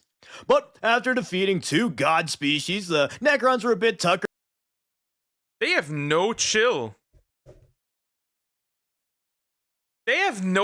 So they asked the first god dudes for immortality. They said no. They went batshit crazy, asked another group of gods, for immortality. Okay, granted. You're a robot now. Kills the one group of gods, turns to the other group of gods, kills them as well. Well, maybe they thought, now we are the only gods out here. Go to a club, they have 40k games. Me and homies go there once a week. Interesting. Out, and the old one's new species were beginning to get scary. So, the Silent King relinquished his control of the species and initiated the Great Sleep as his last order before leaving the galaxy for some possibly literal soul searching. The Great Sleep was enacted so that the Necrons could sleep past the era of the Eldar. The Eldar Dominion. Stupid elves fucked themselves to death. What? Pause! What do you mean fuck themselves to death? Imperium of Man, Tyranids, Tau, Chaos, Lovotan, etc. Imperium of Man, Tyranids, Tau, Chaos, Lovotan, etc. Well, that didn't go quite so well. That is interesting. What happened in fantasy if you kill a god? What they do with the void of his position? Do you, as a god killer, become the new god? Well, in Xenoblade Chronicles, they essentially did that, right? Though he rejects godhood and says the world with no gods. So there's that. I guess you would just create could become the god and just create a world with no gods, technically. Blossoming new species peaks, recover their strength, and then exterminate them later to reclaim the galaxy once again. So, with the Necrons sleeping, just like how there are a ton of AK-47s lying around after the USSR died, there are a bunch of Eldar laying around after the old ones died. Except, these AK-47s had feelings. A lot of feelings. And also, genitals. The Eldar gained dominion of the galaxy, culled the warlike Krorks, and created the greatest empire the galaxy has ever seen. Then, fast forward approximately 60 million years, and a little species of primate evolved on a little blue planet called Earth. For this section, read this book or... The Osborne Book of World History. Be like... Did other aliens also in this universe come to Earth and be like, hello, monkey? Any similar one for relevant lore on them. But... I also heard... that Warhammer 40k has some sort of cat girls, by the way. That is what I've heard. They're technically classified as human, but not really. That is at least what I've heard. I don't know. A few thousand years after that lore book, humanity developed space travel and began to colonize the solar system. Then, the humans develop even better space travel and leaves the solar system to colonize the galaxy, bringing on a new era of incredible scientific and technological progress, retroactively called the Dark Age of Technology. This was the pinnacle of humanity and was an era defined by prosperity and progress as humanity began their journey to control the stars. The most notable human inventions of this time were the AI Men of Iron, unparalleled genetic editing techniques, and warp travel. Okay, what happened? What happened? Aunt MILF nuns. That's hilarious.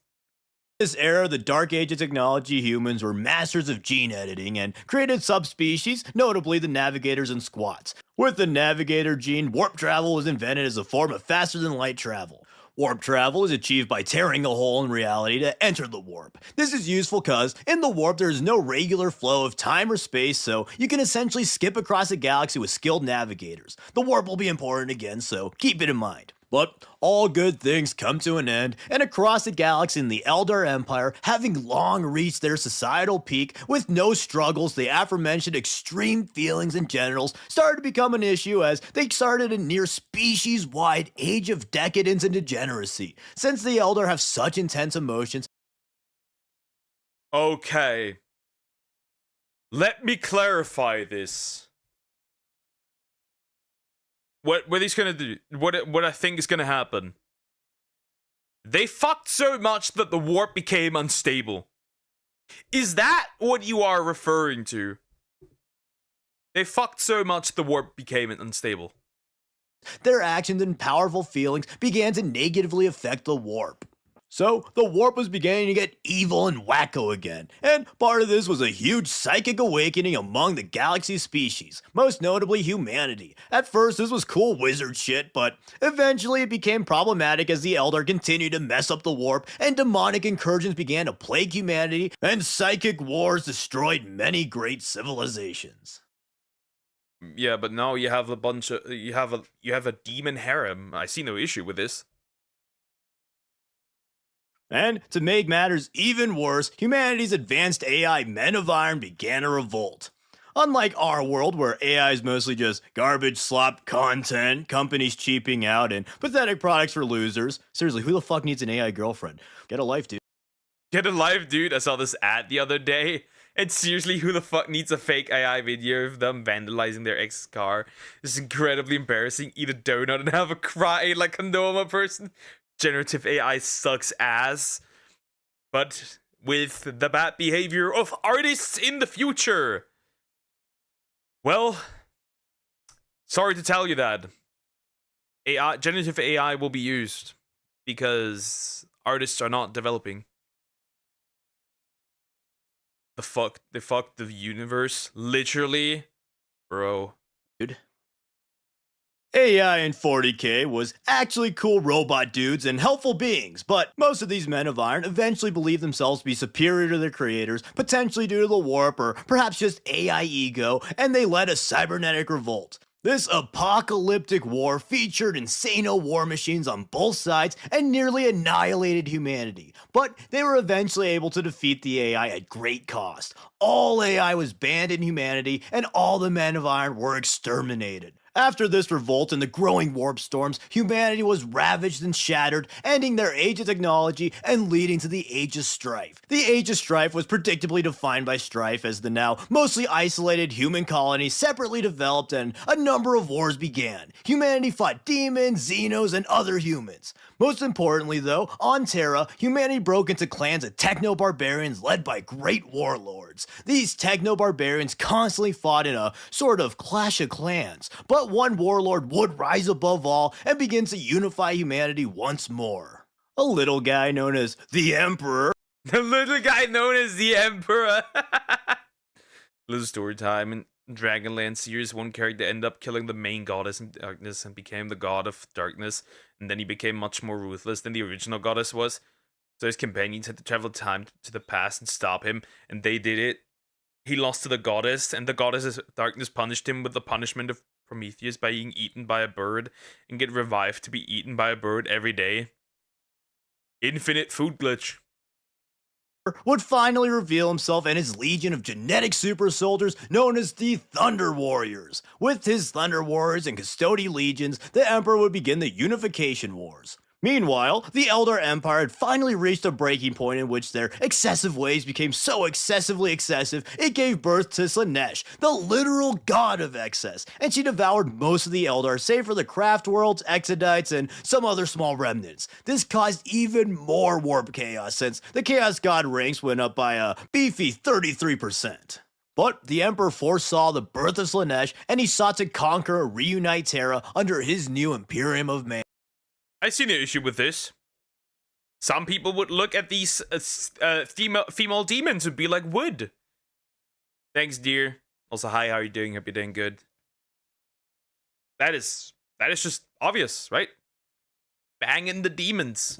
While his unification wars waged, he began developing his next genetic soldiers, the Space Marines.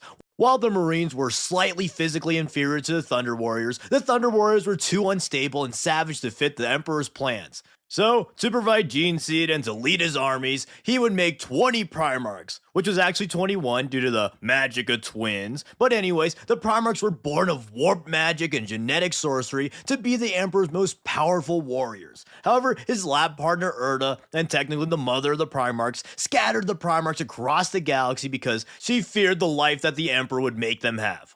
Or, there's also a cool little theory. The mom, see? The love of a mother. The love of a mother, even against the Emperor. How could you betray the Emperor? that the Emperor himself scattered the Primarchs and then blamed Erda for some big scheme of his. Luckily for him, though, even with the Primarchs scattered, the Emperor was still able to develop the Astartes. But without them, there were some legions that developed gene seed mutations and other weird things. But anyways, about a century after making the Space Marines, he had the Custodes and Space Marine 1st Legion eliminate the Thunder Warriors. Most notably out Mount Ararat, and later the Palace Coup, marking the end of the Unification Wars as he now had Dominion of Terra. With the unified Terra, he began to enact his grand plan to destroy Chaos. Key parts of this plan were to create an imperial version of the old one's webway, which would eliminate the need for warp travel, and to abolish all religion, as well as making it clear that he was not a god. Okay, abolish all religions and making sure that he's not a god, but bro, you are essentially a godlike entity as far as I'm aware. So this doesn't make much sense. You're essentially a godlike entity. The fuck you mean? No gods. These would theoretically weaken the Chaos Gods enough to create a new golden age free of warp taint. And from there, he would launch a great crusade to unify the rest of humanity. He first conquered the moon and allied with the Mechanicus of Mars to supply his armies with the equipment and vehicles needed. Throughout the crusade, he slowly reunited with his sons and he recruited them to his cause. And, luckily for him, most of the Primarchs gained rule. Interestingly, there is I don't know which one it was, but these green ones, right? He's not God yet, but he's essentially on that level, regardless. He's a king right now. Yeah, but he still has godlike powers. These green ones, I've heard they're quite cool because they're like human still in a way. Like they did lose their humanity in a way. I think that was the green ones. I could be wrong, but I thought that was the case.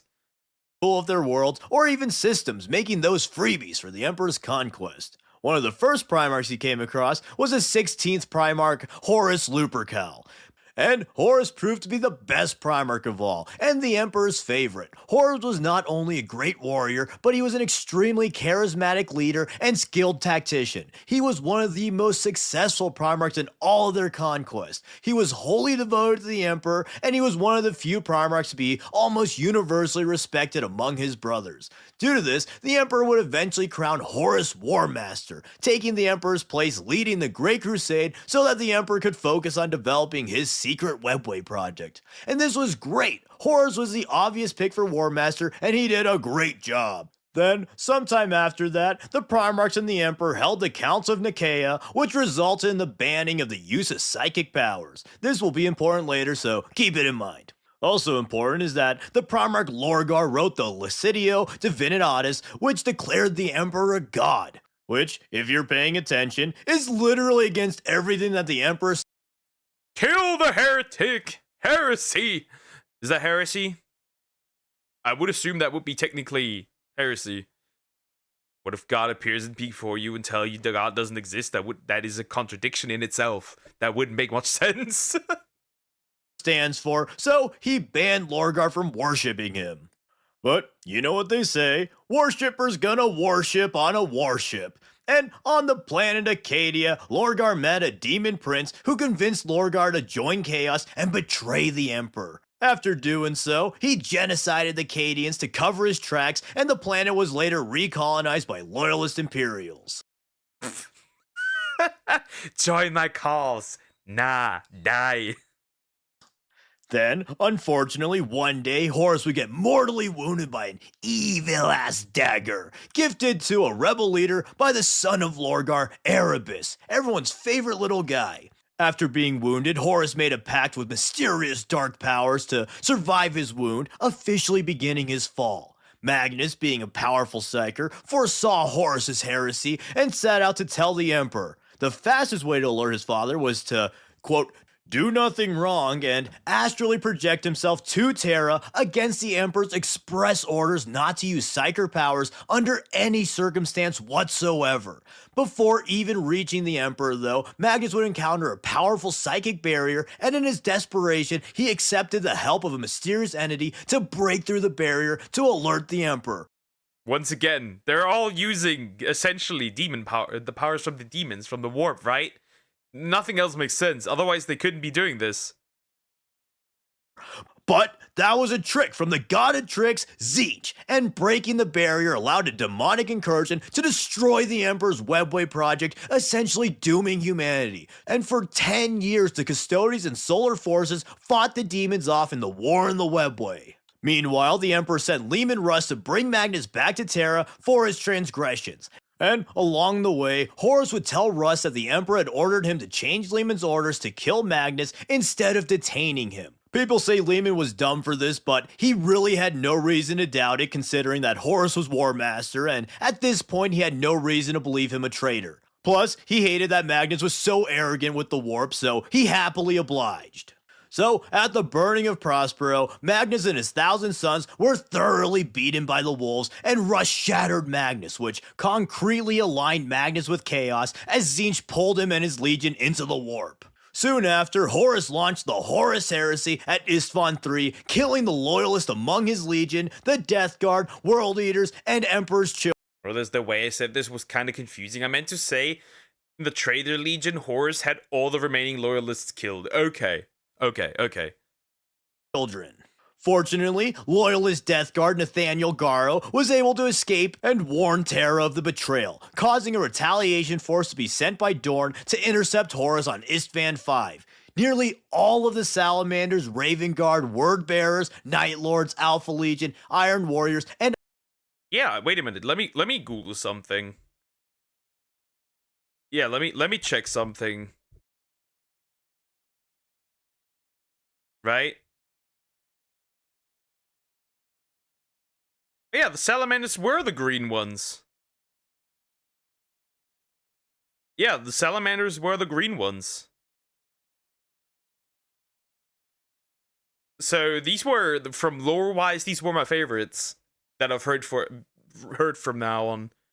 Iron Hands were sent to the planet. After some fierce fighting, the Word Bearers, Night Lords, Alpha Legion, and Iron Warriors revealed that they too were traitors and ambushed the 3 Loyalist legions, killing Ferrus Manus and nearly wiping out all 3 of the legions. This was crucial to Horus's efforts as the Loyalist forces were essentially down 3 legions, and when he was War Master, Horus also diverted the best gear and resources to his allied traitors. This meant that the smaller traitor force was able to even the odds and gained valuable allies like half of the Mechanicus to wage war on the Imperium. So then, the Horus Heresy happened. Lots of Space Marine battles and Primarch drama, yada yada. This all culminated in the fateful Siege of Terra. As the Terran forces clashed with the Traitor Legion and Demon Hordes, the Emperor, Dorn, and Sanguinius teleported onto Horus's flagship to kill him once and for all. Here, Sanguinius was brutally killed by Horus, and the Emperor dueled his son.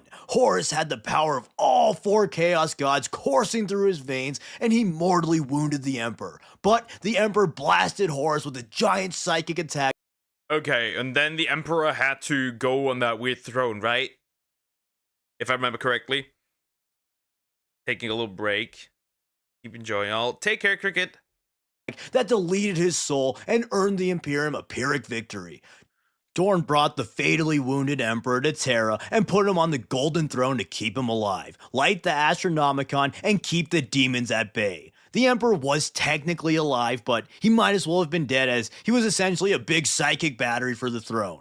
Once Horus was vanquished, though, the Ultramarines and Dark Angels arrived in the system, and with their huge armies, they were able to beat back the remaining traitors. Then, Guilliman took control of the Imperium, enacted crucial changes to prevent another heresy of large scale, came into conflict with some of his brothers, most notably Dorn, due to said changes, but Dorn eventually relented as he didn't want a second civil war. Meanwhile, the traitors scattered and broke into war bands due to a lack of leadership and infighting. Additionally, the traitor just remember, of all this shit, they became gay.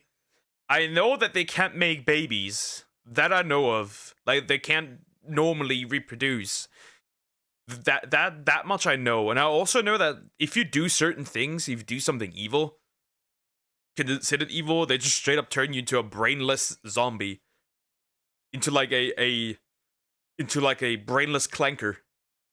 Primarchs retreated into the warp, and the loyalist ones also went off someplace one by one, including Guilliman getting mortally wounded by a demon fulgrim and put into stasis.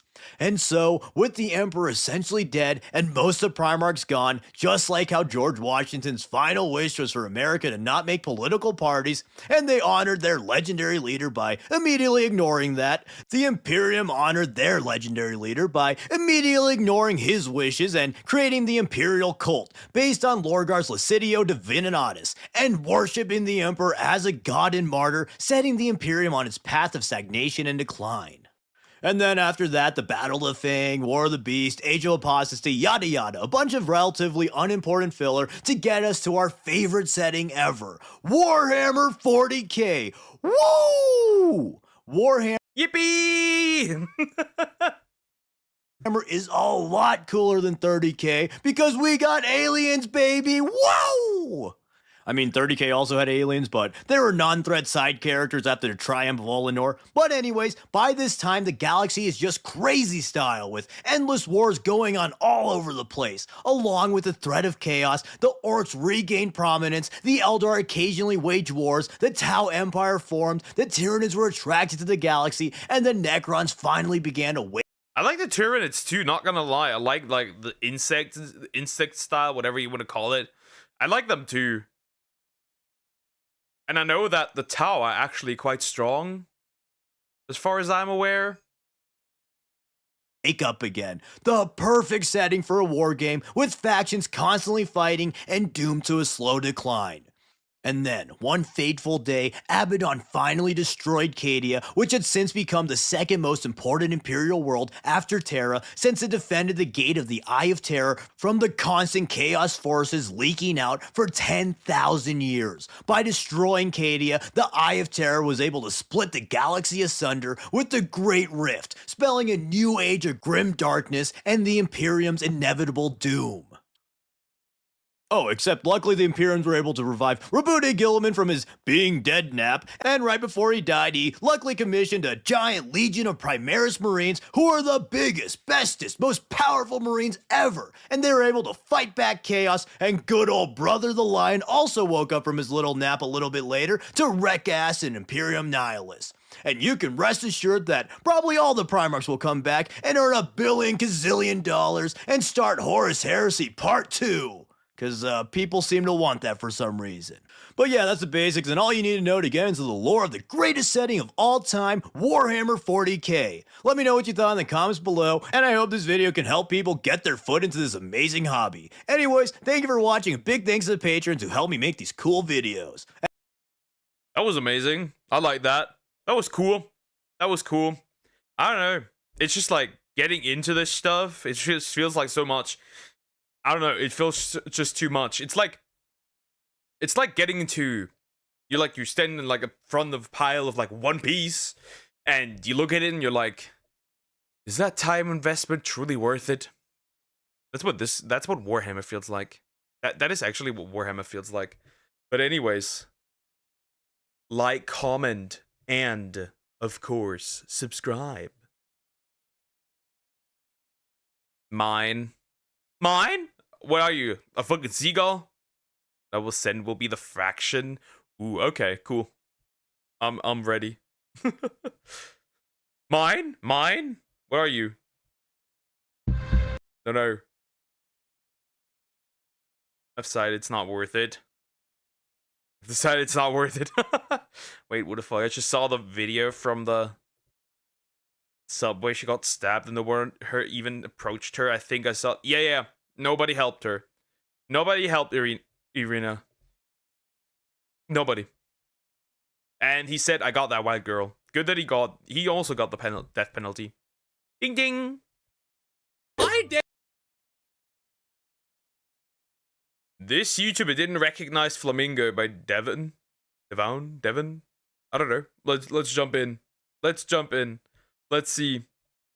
I dare say Flamingo is one of the most recognizable names on the YouTube platform, if not the internet. If you went into some random village in if he truly was the most recognizable, then I would have heard from him. rural India or rural Russia that has never even touched the internet before, they would still be able to tell you who Flamingo is. They'd laugh and say, haha, that's that Roblox YouTuber. The name is more recognizable than the branding of Superman, McDonald's, even Jesus himself. And honestly, you'd have to live on one of those uncontacted tribes in the middle of the ocean that have never even touched human civilization. I'm starting to be offended. I'm starting wanting to no. To not know who Flamingo or Albert is. Which is why I was so surprised when Killer Keemstar, the creator of Drama Alert, one of the biggest channels on the YouTube platform as well, made a tweet that featured Flamingo in it. But he didn't recognize it was Flamingo. The tweet I'm talking about is this: Roblox kid joins the NRA, and it's a screenshot of another tweet from the RTC that says, some gun gears are starting to be taken off sale on the Roblox gear catalog. Flushed emoji. And Flamingo replied below it using his Twitter account, they're taking our guns. They're taking our guns. It's just, I don't know. It's just, this feels like adult deer. That's the problem. You know, drama people, father, and culture war people. I'm big in the culture war. And some VTubers. Amassing more likes than the RTC tweet itself, which is most likely how Keemstar saw this little joke from Flamingo. It's a little parody based on the gun debate going around in America, featuring that meme where one side is like, they're gonna take out guns, then they're gonna take out babies, then they're gonna take out freedom. And Flamingo does a lot of this on Twitter. My guy is wild. He's crazy with some of the tweets he's made. I'm surprised he hasn't had the FBI knocking on his door for some of the tweets he's posted. Literally, look at his front page on Twitter, and you've got, do you think Lankybox Adam is held hostage? I feel like he is a victim. Roblox needs more games where I can unrelatedly kill NPCs. I want to have someone to stab and kill and hit with my car in more casual games. Is bro okay? Genuinely, is bro okay? I'm questioning that.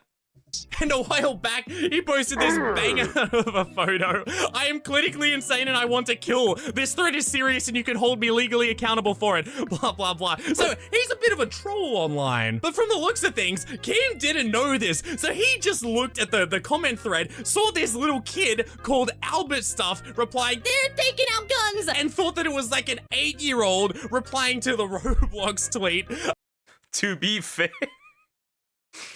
To be fair, a lot of kids play Roblox.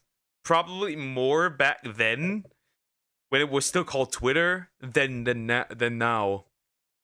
So, well. About, oh, even the Roblox platforms against guns. Screw Roblox, we gotta start a revolution of 3-year-olds and get our guns back. And the comment section to this is just beautiful. It's a work of art. The RTC replies, that Roblox kid is a YouTuber with more than 10 million subscribers. So who's gonna tell him the Roblox kid has twice his follower count? Which is true. Flamingo is way more famous than Keemstar himself. And then this one from Dusk. Does he know? Thumbnail? Oh, and this one! That Roblox kid can cave your head in with his bare hands and he wouldn't feel an ounce of remorse. That is true. Have you seen the muscles on Albert? I just thought it was really funny that Keemstar tweeted this not knowing that it was... To be fair, okay? Not many people... I don't know many big people. I don't think Flamingo is somebody that everyone needs to know. You would only know him probably if you played Roblox. Otherwise, you would not know it. Not gonna lie. You would not know him. If you ask the average online user who Flamingo is, they probably couldn't answer you. There's plenty of ginormous channels, millions upon millions of subs that you do not know of. Because nobody talks about them. Actually Flamingo there. And that goes to show a lot about Flamingo. Flamingo hasn't showed up on Drama Alert's radar at all. So that means Keem doesn't even know he exists. It's like Keem is an ant. He can't see with his eyes, but he can only detect drama pheromones. So as long as you don't have drama pheromones around you, he won't even know who you are. Although it is a miracle that no one sent him a tweet from Albert thinking it was true when he's going on a clinically insane rant. Anyway, that's all I wanted to talk about. Have a good day or night. Bye. I dare. Okay, interesting. PewDiePie knows him, Mr. Beast knows him. That doesn't change much. That doesn't change much.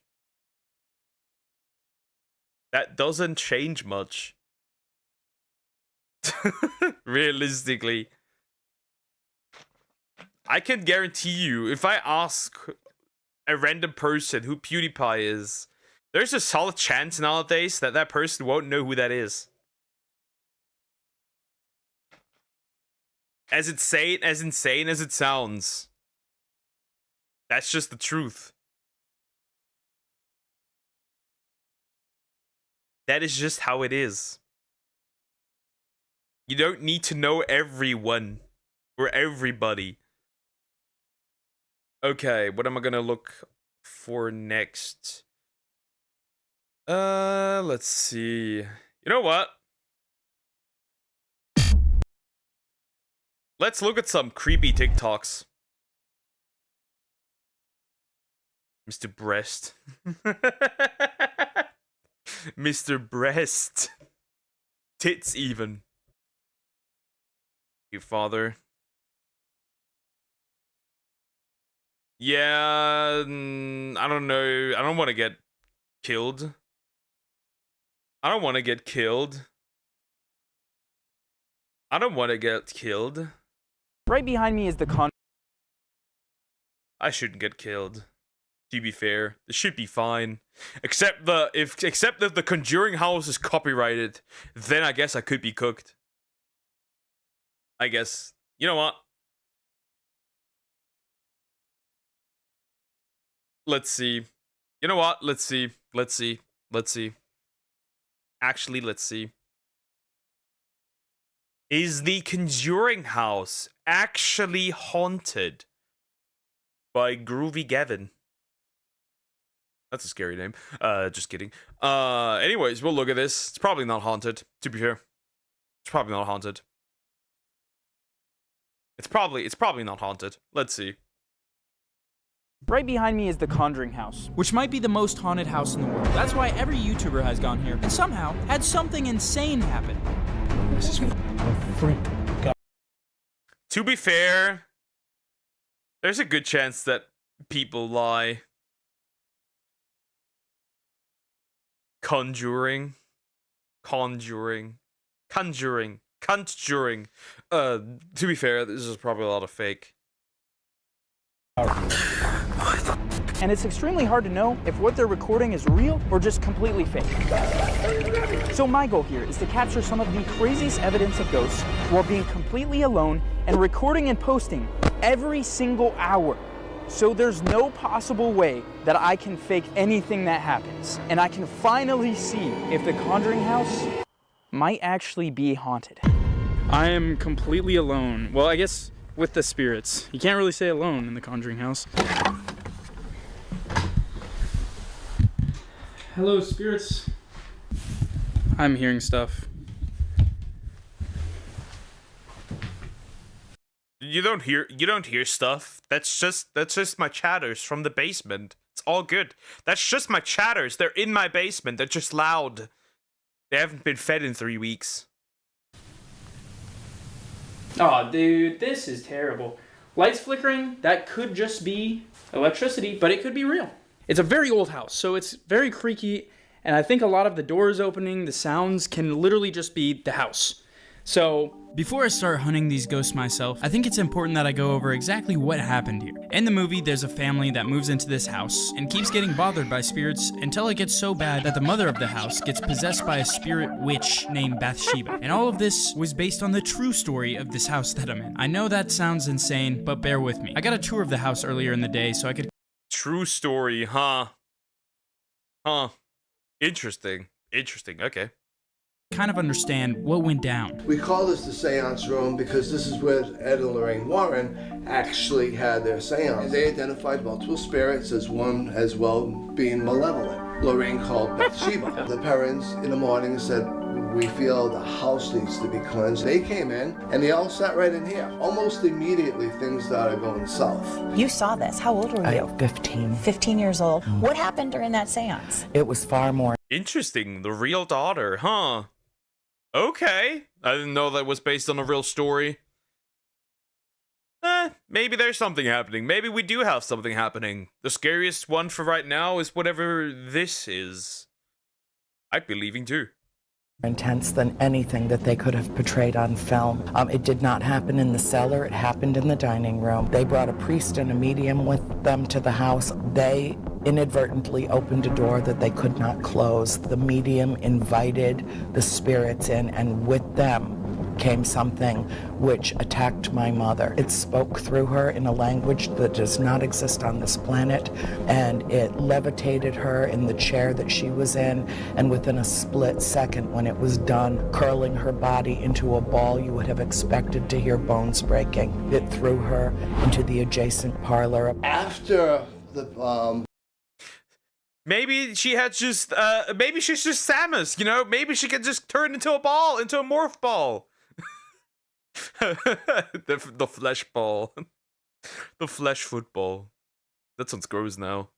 Warrens left, everything continued. So that apparently is the true story of this place, which makes me significantly more terrified now that I'm here alone. But I need to get a few things straight. Obviously, the family was real, as you saw. Ed and Lorraine were real, and even Bathsheba was a real person. But she wasn't an accused witch. So what spirits are here then? So apparently all these YouTubers that come here run into the same exact spirits, and there's different ones in each room that I'll go over later and try to talk with, obviously, to prove that this place is haunted. But already, I was a little more skeptical of my guide. You're gonna see what lights flicker throughout the night, especially if I'm talking about certain things, because they like emphasizing points. 2 of them died at very young ages. Thank you for correcting me. Of natural causes. I don't know about you, but I feel like this might happen just because it's an old house.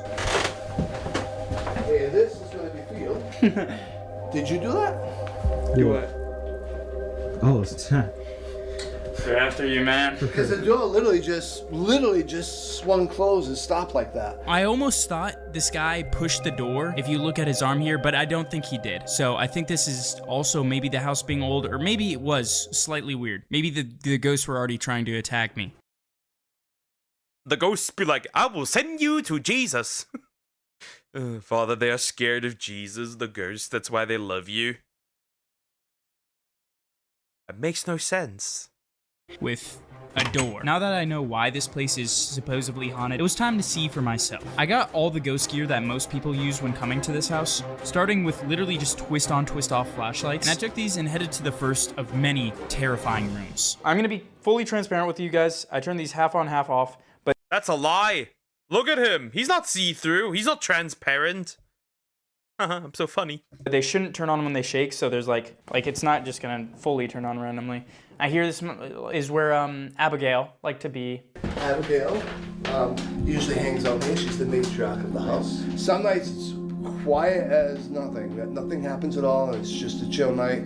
Other nights they'll open doors. You'll hear footsteps. You'll hear laughter and giggles of children. Abigail, I gotta say, I am a big fan. I do want to see something. I want to be completely honest with you. I want to see something crazy tonight. I want to see a chair. Crazy? I was crazy once. Get knocked over. Are there spirits in a different room that would want to talk with me?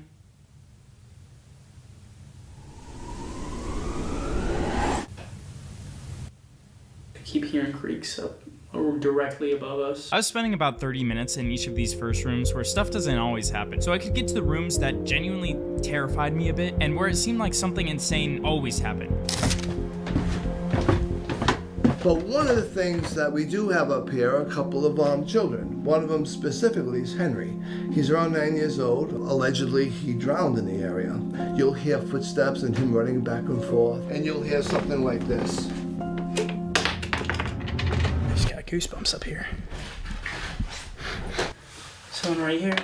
Henry. You know what he should have added to this? You know what would have been even more funny? You know what he should have added to this? Like one of these heart rate monitors, right? Like one of these heart rate monitors. You know what I'm talking about? Like, right? Like he could have just put it in the corner somewhere, right? That could have been interesting. He didn't do that, but you know, you never know. Could have been fun. Would you like to play a game with me? Is there anything up here in this room? Come on, Henry. I know you want to play. I'm like the scary one. The ghosts are scared of me. So this is the middle bedroom. I've laid on this bed for investigations, and I literally felt someone tug on my ankle. Do I want to get my foot tugged? No. Do I want to lay on a bed right now? So feel free to tug. Pull off one of my shoes. Whoever's in here, slap me in the face. Kinky. Oh, if it's a kid, that was a bad thing to say. Definitely heard something. Is Henry up here? Is Henry up here? Okay. That was a very loud crack. I'm not gonna lie. That was a very loud crack. I'd be lying if I didn't say that it was a very loud crack. That was a loud crack. Okay. That is terrifying. that would be terrifying. One of the YouTubers did that. Check the comments later. Okay. Henry, is that you?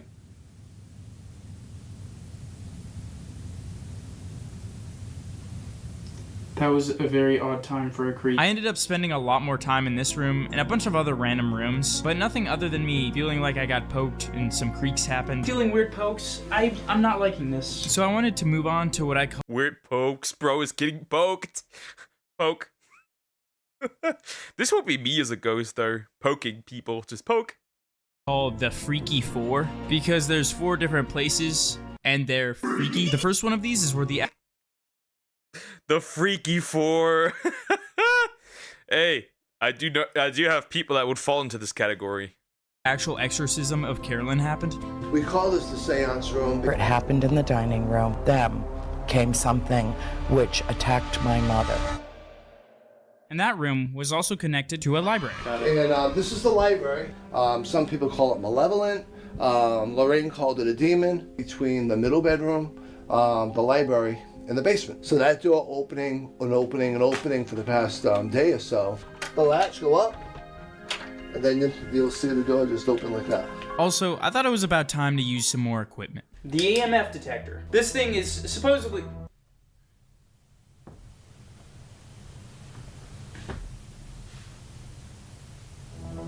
This thing senses electromagnetic fields. It's really only when it goes near an on phone.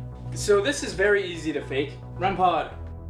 Touch it. It beeps. I'm gonna take the EMF detector, I'm gonna walk around, and wherever it goes off, that's where I will set up the equipment. That seems to be a W strategy. I've kept my phone in the other room, or it's charging right there actually, so that it can't be going off randomly. Okay, so this shouldn't go off. It does that when it turns on. All right, well, now I'm alone in the room where someone apparently got possessed.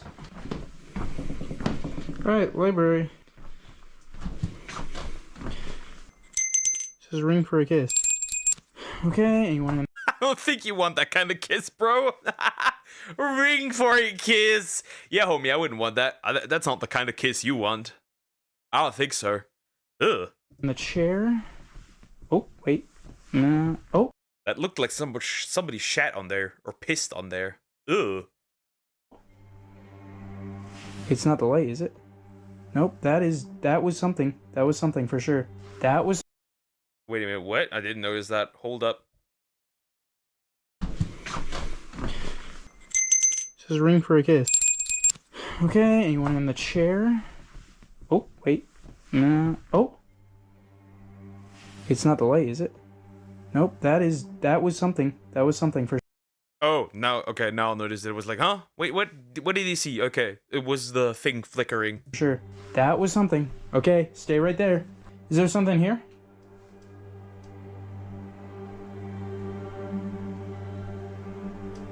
This thing keeps going off. This usually doesn't work at all for me. Is there something you want me to do? Holy cow. Oh my gosh! I'm gonna turn it off. Not gonna lie, I'd be gone. I'd be packing my things, be like, yeah, nah, I'm going to the next closest gasoline station, and I'm burning this place. Dude, something's gotta be in this room.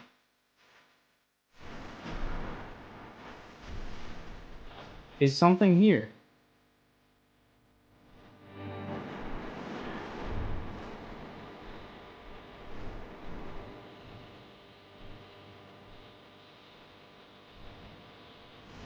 This is going off more crazy than I've ever seen.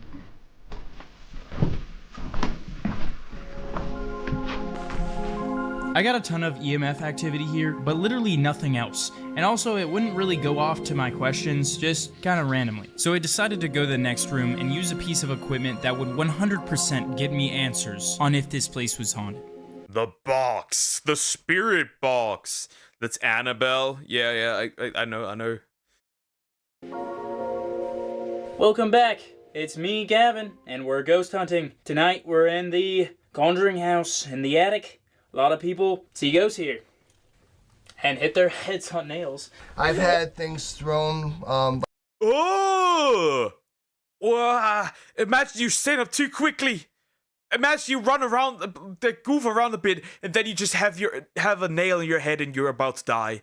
Oh, I wouldn't walk in here, especially if I were bald. Like, I use the mag light when I want to communicate with people. And so in this room, I sit in there, my mag light's on there.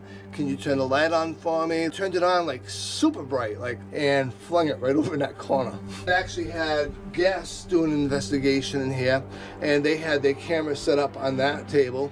And they're like, oh my God, they just threw my camera. All right, switching to a night vision camera. Okay. Wow, this is freaky. Alright, there's one more thing to try, and that's the most terrifying at all, because that's the spirit box. And it's also, like, it makes noises, which is kind of just scary. We hold down this. Like I said earlier, it's hard to know if this stuff is working when it just goes off randomly. Like, I wouldn't say that fully gives me proof, but this thing says words, so it's a lot easier to get proof, I guess. It cycles through radio stations where you can pick up a word or phrase, and then Static freaky. if the box says freaky, I'm gone. I ask questions. Who is here?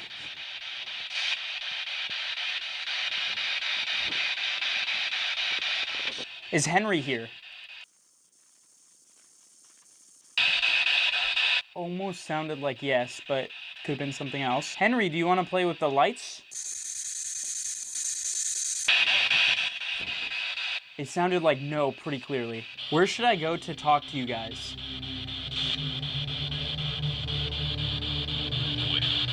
Kind of sounded like the woods. Will I get activity in the woods?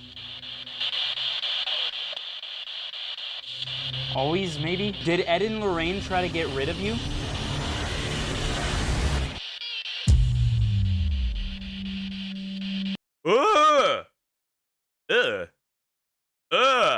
Yeah, I'd be packing my things. I'll be real. I'd be out.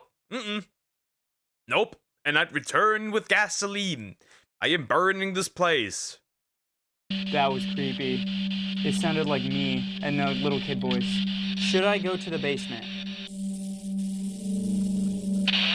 Yeah, kind of sounded like. Can I just get like a yes, maybe?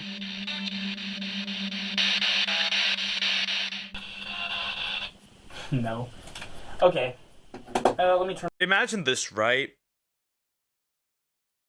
In 50 years, there will be ghost hunters, right? As well. And let's assume that there's actually ghosts, right? And imagine the ghost just yaps, right, about memes. Like, the ghost just says skibidi toilet or lizard or what else? Starts quoting the entirety of the Bee movie. That'd be terrifying. On the actual camera. Ouch, my butt cheeks. I'll let you guys be the judge. You can be like, okay, that you're kind of making stuff up. It didn't sound like those words. I was literally trying to best, like, say what I heard. It sounded like, is there somewhere I should go? It sounded like the woods. I'll get a lot of activity. So if I end up actually, this stuff works in the woods, that's a weird coincidence for sure. And in the basement, this is a stretch, what I was saying, but it sounded like on your own, and I said I am on my own, and it said perfect. So basement on my own, I'll go there, and then after, I'll go to the woods. No way. No way. Wait. Bro, it's locked in, literally. Wait.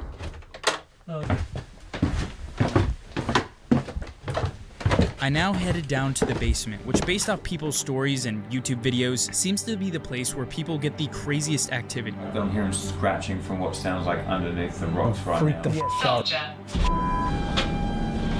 I am Bathsheba. Okay, I'm good. Turn around. What? Again. Pause. I am Bathsheba. Okay, I'm good. Turn around.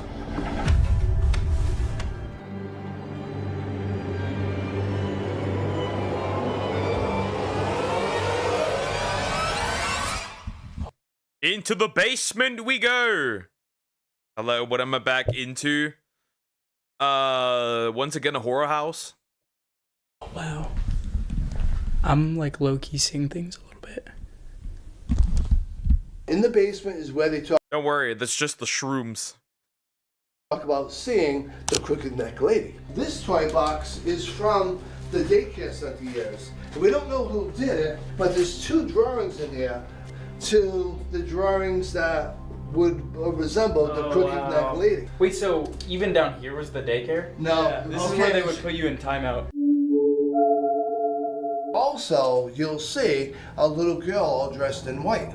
And we believe that's the trickster too. Along with that, you'll hear all different types of grunts, walking, conversations down here, voices of people you know calling you. The SC method in this room is on point. Because everyone seems to believe this is the most haunted spot, I set up literally all the equipment I have. It was the 4th inning, and the coach just put me in to find ghosts. Oh no, the GoPro's at 1%. Jeez, man. I just scared the dickens out of myself. Oh shoot. Oh shoot. Hello?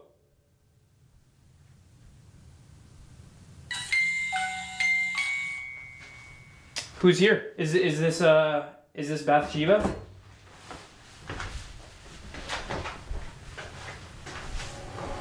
Assuming that this is not staged, right? And something would just go off immediately.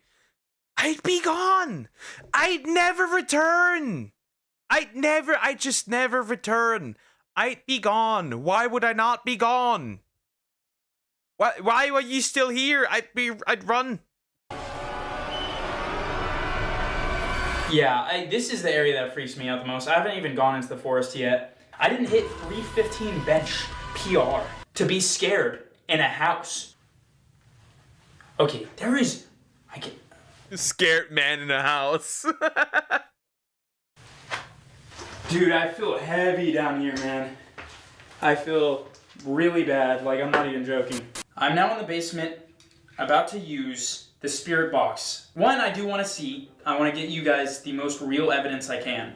But 2, I really want to collab with Sam and Colby. I've been watching their videos for so long. They seem to experience literally the craziest things. I need you guys to subscribe. I need you guys to follow me on Instagram and tag them on my posts. I'm closing in on 1 million. It's unbelievable. I can't believe I'm able to do this. I've had a YouTube channel since I was like 9 years old, and I'm 21 now. This is all I've ever wanted to do, truly. So many people have told me this is not possible, and I believed it for a while, to be honest. Everyone who watches my videos, I love you so much. I'm not even joking. I cannot believe you take time out of your day to watch me. But this really is what people say works down here. I don't think this was screwed all the way in. Sounded like stop it. Maybe? Is anyone here?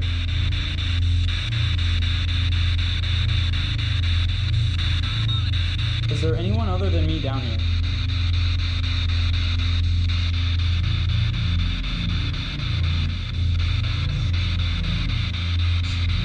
A little bit sounded like yes. Is Abigail down here?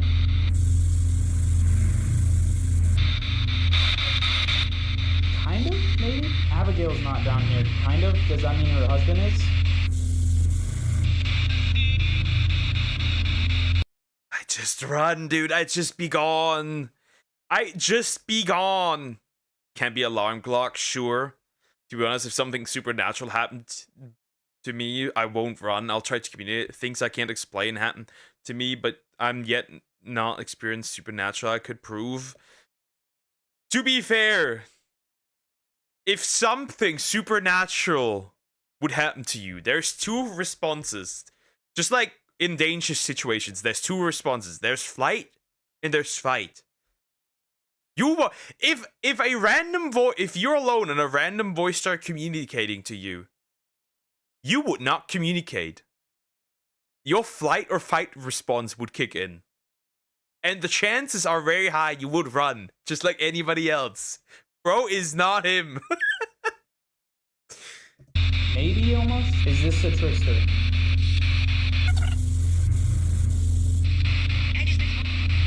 Did you like Ed and Lorraine? Danger. If High Ghost jump on the table, High Ghost opens door, runs. If out of this box right now came out danger, I would be gone. I would be the fuck. I'm alone in this. He's alone in this house, right? Completely alone. If shit said danger, I'd be gone.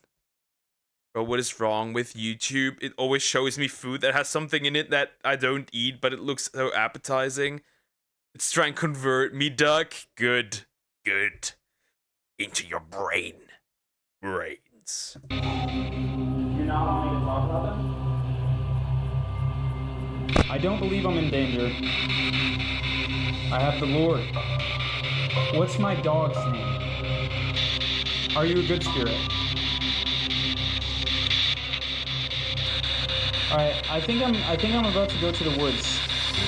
I spent a good few hours down here, and I really just didn't get as much as I thought I would. Overall, I definitely had some activity in the house, but nothing insane, which was about to change when I headed outside.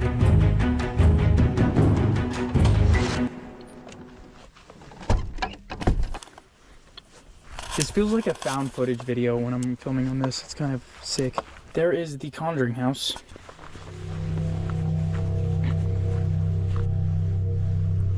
I'm gonna be honest, I would not have the balls, no run, not fight, trying to say hello. Well, depend if I think it's a ghost or a demon. Yeah, if it's a demon, you probably run. Like, if a dark, grunting voice would talk to you, yeah, I think everyone would be gone. I think a woman's voice, it'd probably be fine. But if it's like a dark, deep voice, yeah, you're gone. Everyone's gone. Everyone would run in that moment. It would be unwise to stay. And I would not have the balls to go outside at night in the woods. I would not do that. Nope. I'm now above a river. I don't know if I'm supposed to be here. I was wandering through the woods looking for these specific graves some other YouTubers had gone to, but I legitimately could not find them, and I was pretty deep into the forest. I didn't want to get lost. All right, I am now just like in the forest. I couldn't find, there's apparently some gravestones.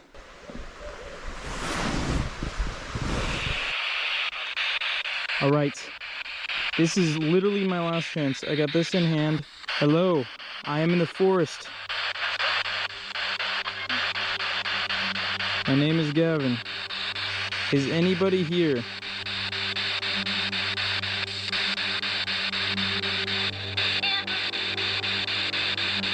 Yeah, nah, bro, I'd be good. I'm good. Bro, I would be so good. I'd be just gone. Nah. That sounded really similar to yeah. Who is out here?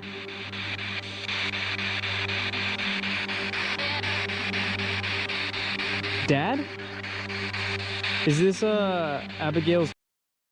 Bro, Gavin, do you have a dead child somewhere? Why would it call you dad? Husband?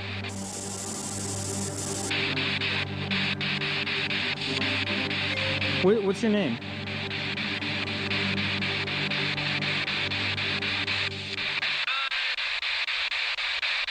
John, maybe?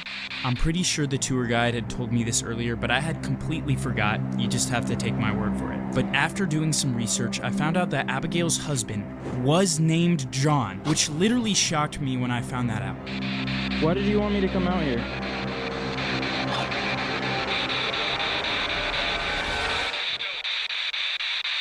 Go? Go where?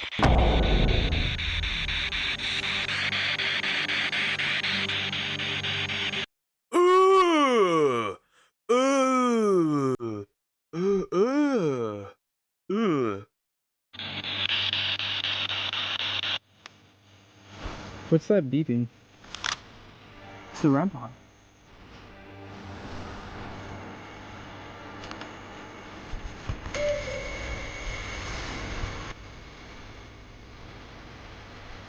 Weird dog, don't like this. Don't know, this is the weirdest possibly thing that's happened. Is that the trickster?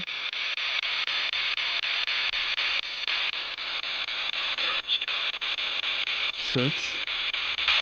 The warning? REM pod's going off again. Out. Sounded like one. Yeah, nah, bro. I'd just leave the stuff there, and I'm just like, doo-doo-doo, I'm gone. Nah, bro. Nope. Nah, nine. Nope. Nope. Under the assumption that this is real. Nope. Nope. Dude, it sounded like warning like 3 times in a row. Like I said, I'm trying to be a skepticist, not believe this, but I'm getting freaked out right now. I don't know if that means the battery's dying or that's just going off. It said warning again. Yeah, nah, bro. Nope. Nope. Yeah, this video is tailored nicely, certainly, but if it were real, nope. Nope. It said warning you.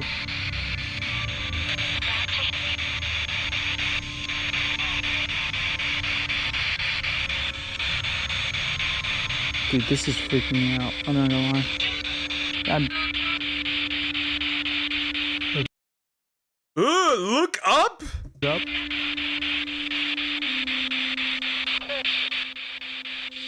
Caution, maybe? Is this saying warning and caution? Maybe that said caution. Up here? Oh, yes. I need to actually, like, look up. That was me clicking. I didn't really get much after this, so I headed back to the house when the sun started to rise and my investigation was over. It's the night. Nah, I'd be good. All videos have the same things. Interesting. Probably we should go there. What? Nah, bro, I'm good. Would not. Nope. Nope. I would go there and return with gasoline, like I said. After my stay at the Conjuring house. Alright, I'm gonna be as skeptical as I can. All of this did seem pretty weird, and at times, I was legitimately scared or felt something, but the creaks could have easily just been the house because it's old as. Same with the lights flickering. The little bit of equipment that did go off could have just been a malfunction, I guess. The EMF could have possibly been detecting my phone, which was a room or 2 away, and I could have been hearing the spirit box wrong, and the answers didn't really line up. I don't think any of this was solid proof. The closest I got was the spirit box saying what sounded to be Abigail's husband's name right after I asked that, and the REM pod going off with that. So I personally would say this place is haunted just because how heavy I felt, the way that I felt, things I felt, which was like getting poked and stuff at times, and I almost felt like I saw things out of the corner of my eye. You could tell me I'm crazy and that I was just really tired and scared, which, yes, those are probably true. I have everything recorded. I just stopped that video. Full thing, first link in the description. I think it's not meant, you're not meant to prove something like spirits. So, is the Conjuring house actually haunted? Up to you. That's it. Subscribe, follow my Instagram. He actually has the full thing? Interesting. Tag Sam and Colby. I'm giving away $500 to somebody who clips it and tags Sam and Colby so they'll collab with me. What mystery, what place should I go to next? What adventure should I go on next? Comment down below. I love you guys. I have an idea. My basement. So all the Jewish kids, ghosts can haunt you. I'm just joking. Yeah, I'm not making that better for myself. Well, under the assumption that what we saw was not a malfunction and there were not any problems, would it spook you? Not really, because somebody could have watched me right now and made like an alt account, right? That makes sense. Yeah. Do not go into haunted places. Return with gasoline. What is dead stays dead. And if it's not fully dead, make it deader. Anyways, like, comment, and subscribe. Ugh. He's always making me really feel like kind of like a weird disgust feeling. Ugh. Horrid, bro. Horrid. Horrible. Okay, let's go with it. Nah, bro, I'm good. I'm good. I am very, very good, I think. And I'm happy the way things are. Chat, I'm taking a quick break. I'll be right back. Don't haunt me. Don't goon or gump. I'll be right back.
I have returned.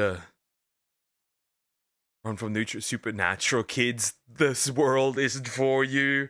I'm ghost phobic. I'm demon phobic. Remember, guys, actual demons walk among us. They want you dead. Do you want to juggle my soccer balls? It's 1+1. The creativity. You can juggle my never mind. Sorry, the setup was good. I'm sorry. Okay.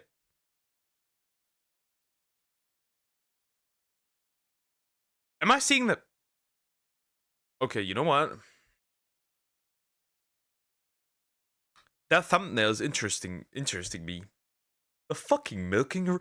What are you sending me? The milking room? What the fuck are you sending me? What do you mean the milking room? I'm scared to click on this. I'm scared to click on this. The milking room?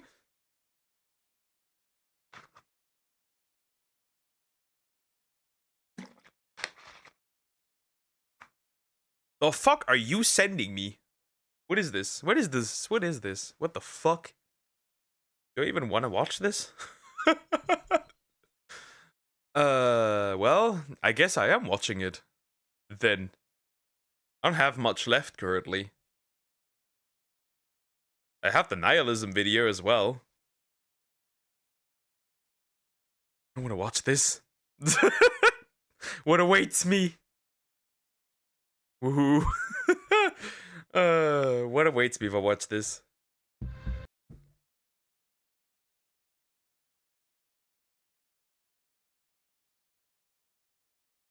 Okay. I guess we are doing this one. I guess we are doing this one. I guess we are. The thumbnail has me. The thumbnail has me at odds here. The thumbnail says the milking room. The thumbnail says the milking room.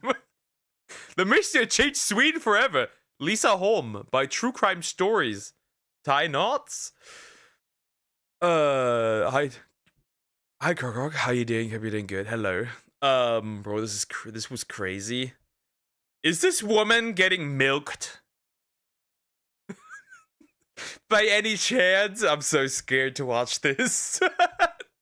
Is this woman getting milked?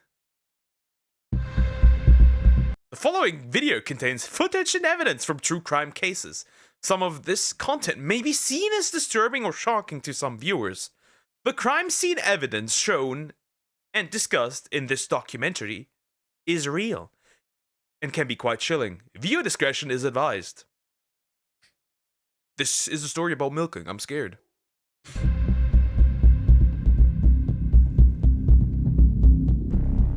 The search for Lisa Holm was the largest missing person search in the history of Skövde, if not Sweden. The 17-year-old girl had gone missing after getting done with her shift at Cafe 40. Sweden was once known for 17. Oh, so young. Shit. Damn already. It's bad. Oh boy. Non-existent crime rate. But with Lisa's disappearance, things were about to change.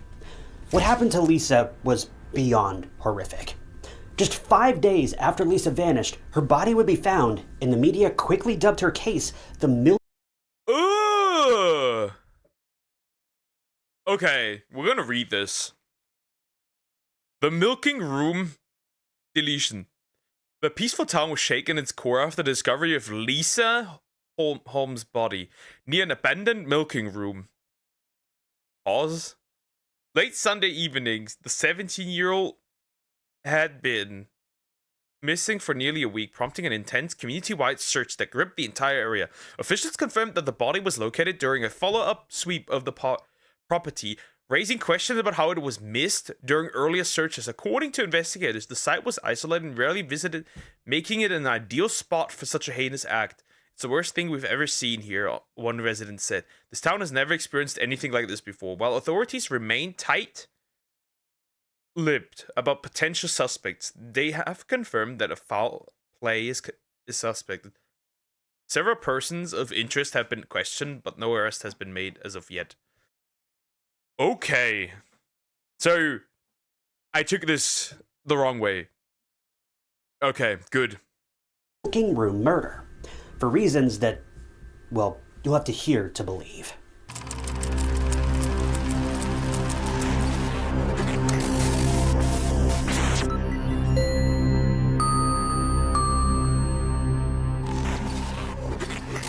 Welcome to True Crime Stories. If you're new here, I'm your host, Ty Knotts, and I post new true crime documentaries every single week. So if you're into that kind of thing, and let's be honest, if you're watching this video, you probably are, be sure to hit that. I wasn't into it. I'm not into it. Help. You need to send help. I'm held at gunpoint by my own community to watch these. Help. You need to help me. Anyways. Subscribe button. It doesn't cost anything, it just keeps you up to date with all my future videos. Lisa Holm was born in Skovda, England. Lisa had always been fond of traveling, and she wanted to study abroad in Australia, and she was defined as a kind, lively, positive, and loving person. She was very helpful towards other people, and she loved the thought of being independent. This is why when Lisa was just a teenager, she started working various part-time jobs to earn some money. A few weeks before the events of today's case, Lisa had gotten a job at a cafe in Blomberg. The cafe was about 40 minutes away from her home, and one of her parents took Lisa to and from work each day. Since this was the first time Lisa Okay. So we just got a regular, ambitionist girl. Oh no. Oh no. Was working so far away from home, her parents wanted to be the ones to drop her off and pick her up for their own peace of mind. But on June 7th of 2015, it had been just a few weeks since Lisa had started working at the cafe, and she was confident she could now go to work on her own. But tragically, the very first day that Lisa gained her independence would be her last. Dude, imagine you're the parents, right? Imagine like the mother, the father, putting like, right? Usually driving her there to work, right? And then one day she says she wants to do it on her own. And you know what? There was probably a little bit of arguing, like, are you sure I shouldn't drive you? Right? And then, like stuff like that, right? And then your girl just disappears. Your little girl just disappears. Because you weren't, because like you would definitely give yourself the fault for this, right? You would be like, maybe if I was more persistent, she would be safe and stuff, right? Horrifying. Lisa's parents had gotten her a moped for traveling to and from work. Even though her parents were a bit apprehensive about letting her go to work on her own, they knew how important it was for Lisa to experience this on her own.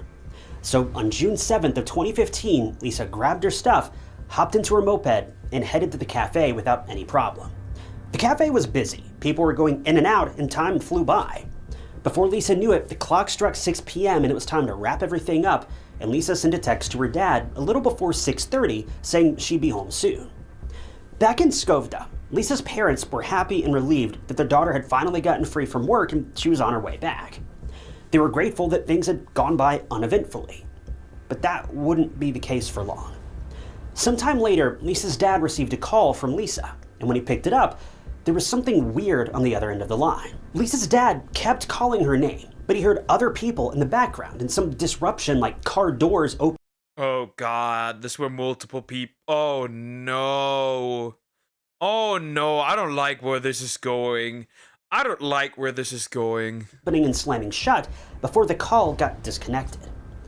This incident put Lisa's parents on edge, but they chalked it up to just being a pocket dial. Maybe Lisa was on her way and her phone accidentally pressed some buttons and called her parents. So they waited for Lisa to come home. But 40 minutes went by, then an hour, and then 2 hours, and Lisa still wasn't home. This was very unsettling for Lisa's family. The ride from Blomberg to Skovda should have taken around 40 minutes, maybe 50 if Lisa was running late, but it had now been close to 3 hours and Lisa hadn't made it back home. So what was going on? Lisa's family constantly called her while waiting on pens and needles. They were sure that Lisa had gotten into an accident or something, So after waiting longer than necessary, Lisa's dad got into his car and made the drive to Blomberg. He was driving slowly, hoping to catch Lisa on the road making her way back home. But as he got closer and closer to his destination, well, the more fearful he became. There was no sign of Lisa on the way. When Lisa's dad reached the cafe, he looked around for her, and the first thing he saw was Lisa's moped. He was instantly relieved. Okay, so the moped was there. Okay. So she was caught. She was already essentially kidnapped before she even got, like, not on the way. Okay. He immediately thought that Lisa had stayed back with some friends for a little hangout or something. But as he got closer to the moped, he noticed something alarming. Lisa's helmet was still hanging on the side, and her keys were in the ignition. Why would Lisa leave her keys and moped unattended like this, unless the moped had been abandoned? Her dad looked around for a bit more, and when he couldn't find Lisa anywhere, he called the police at around 10 p.m. and reported 17-year-old Lisa Holm missing. While the police... Okay, the investigation. Is this gonna end up as a gang rape? Because I know that Sweden has quite a big problem with those, due to reasons. Before leaving for home, yep. Before leaving, probably right before the moped, probably. I would assume. Police were on the way. Lisa's mom called the cafe owner, who also reached the place in no time and started searching for the young employee. The cafe owner stated that her employees were off the clock at 6 p.m., and now it was almost 4 hours later, and Lisa was nowhere to be found, and her moped was seemingly abandoned. It wasn't like the moped wasn't working or had broken down, it was working like a well-oiled machine, and it made no sense in anyone's mind why Lisa would voluntarily abandon her vehicle and go somewhere else.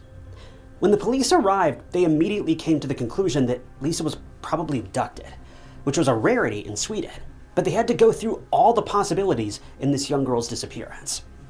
The cafe where Lisa worked was located in a small village, and it was secluded, but it wasn't a hotspot for crime per se. It was peaceful and quiet.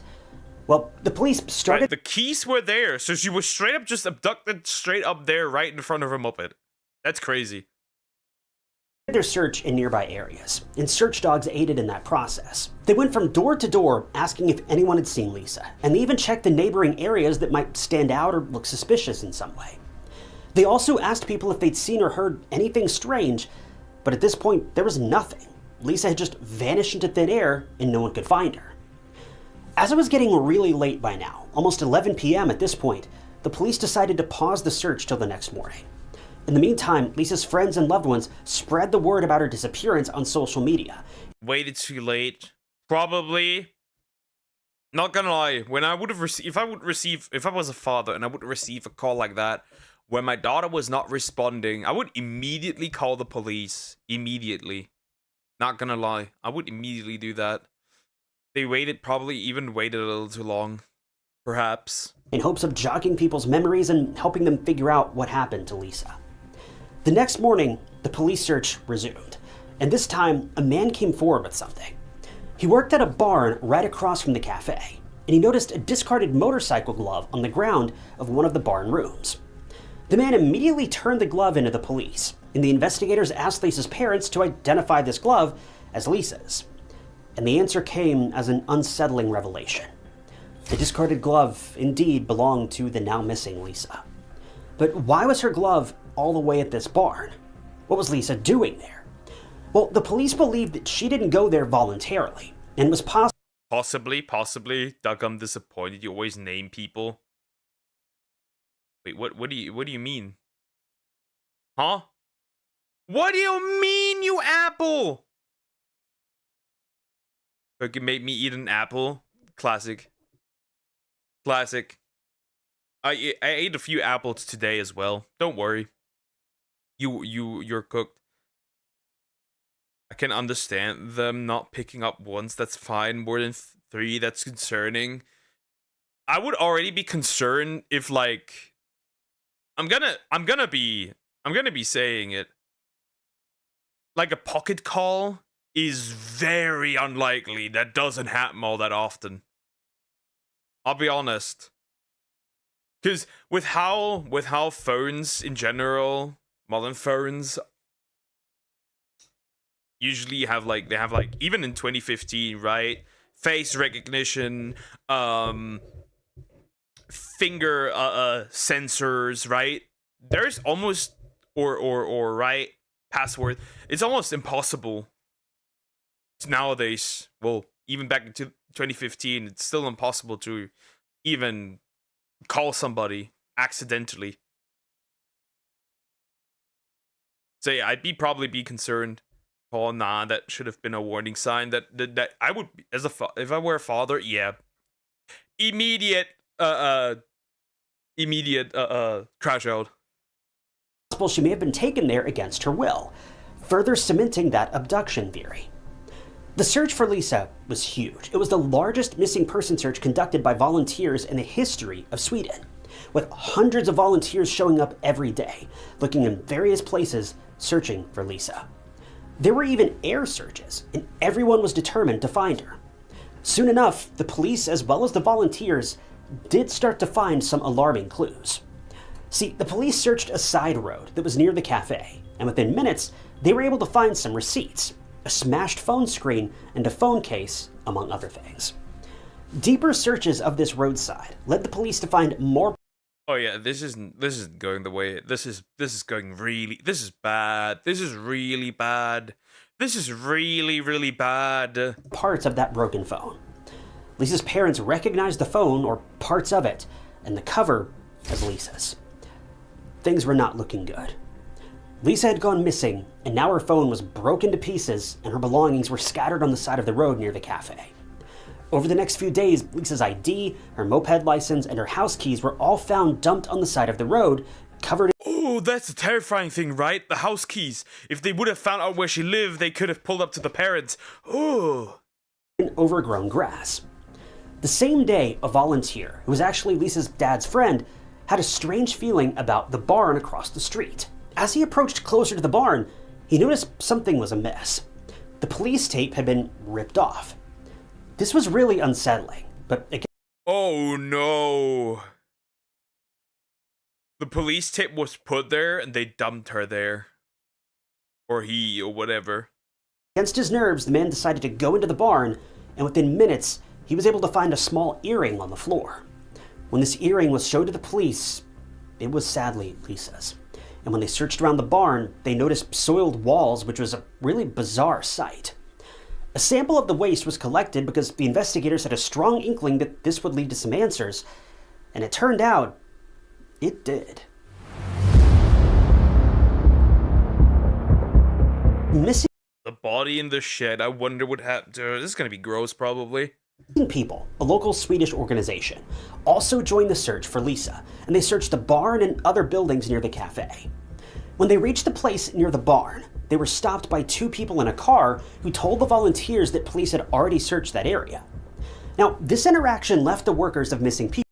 That's weird. That's suspicious. Wait, are these two? Wait, are these the two? Bros are retarded. People uneasy. Why would some random people try to stop them from searching a specific area for a missing girl? Regardless, after the car sped off into the distance, the workers resumed their search, and they found some things. They found a pink motorcycle jacket, as well as headphones hidden under some branches. The police were called, and sure enough, the jacket and headphones belonged to Lisa. The property was soon littered with police, and for why is all her, I mean, it makes sense to spread out all her, maybe they spread out all her stuff to make it harder to find her, to lead to different clues. But also, why, oh god, are they gonna find more, if they find more clothes, ugh. Forensic teams, and that was when they saw something else in the distance. It was a shed. It was really small, and it was used as a changing room for the barn workers. It also looked like someone had been in the shed recently.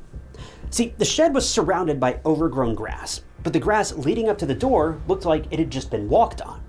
So the police decided to look into the work shed too. But as soon as they stepped into the shed, they were hit with a disturbing and rancid odor. It was a Oh, wait, she was already. Oh, nah, this can't be. What did they do to her? nightmare inside. They didn't need any more confirmation that something bad had happened there. When the detectives looked around, their eyes went to a cluster of clothing lockers against one of the walls.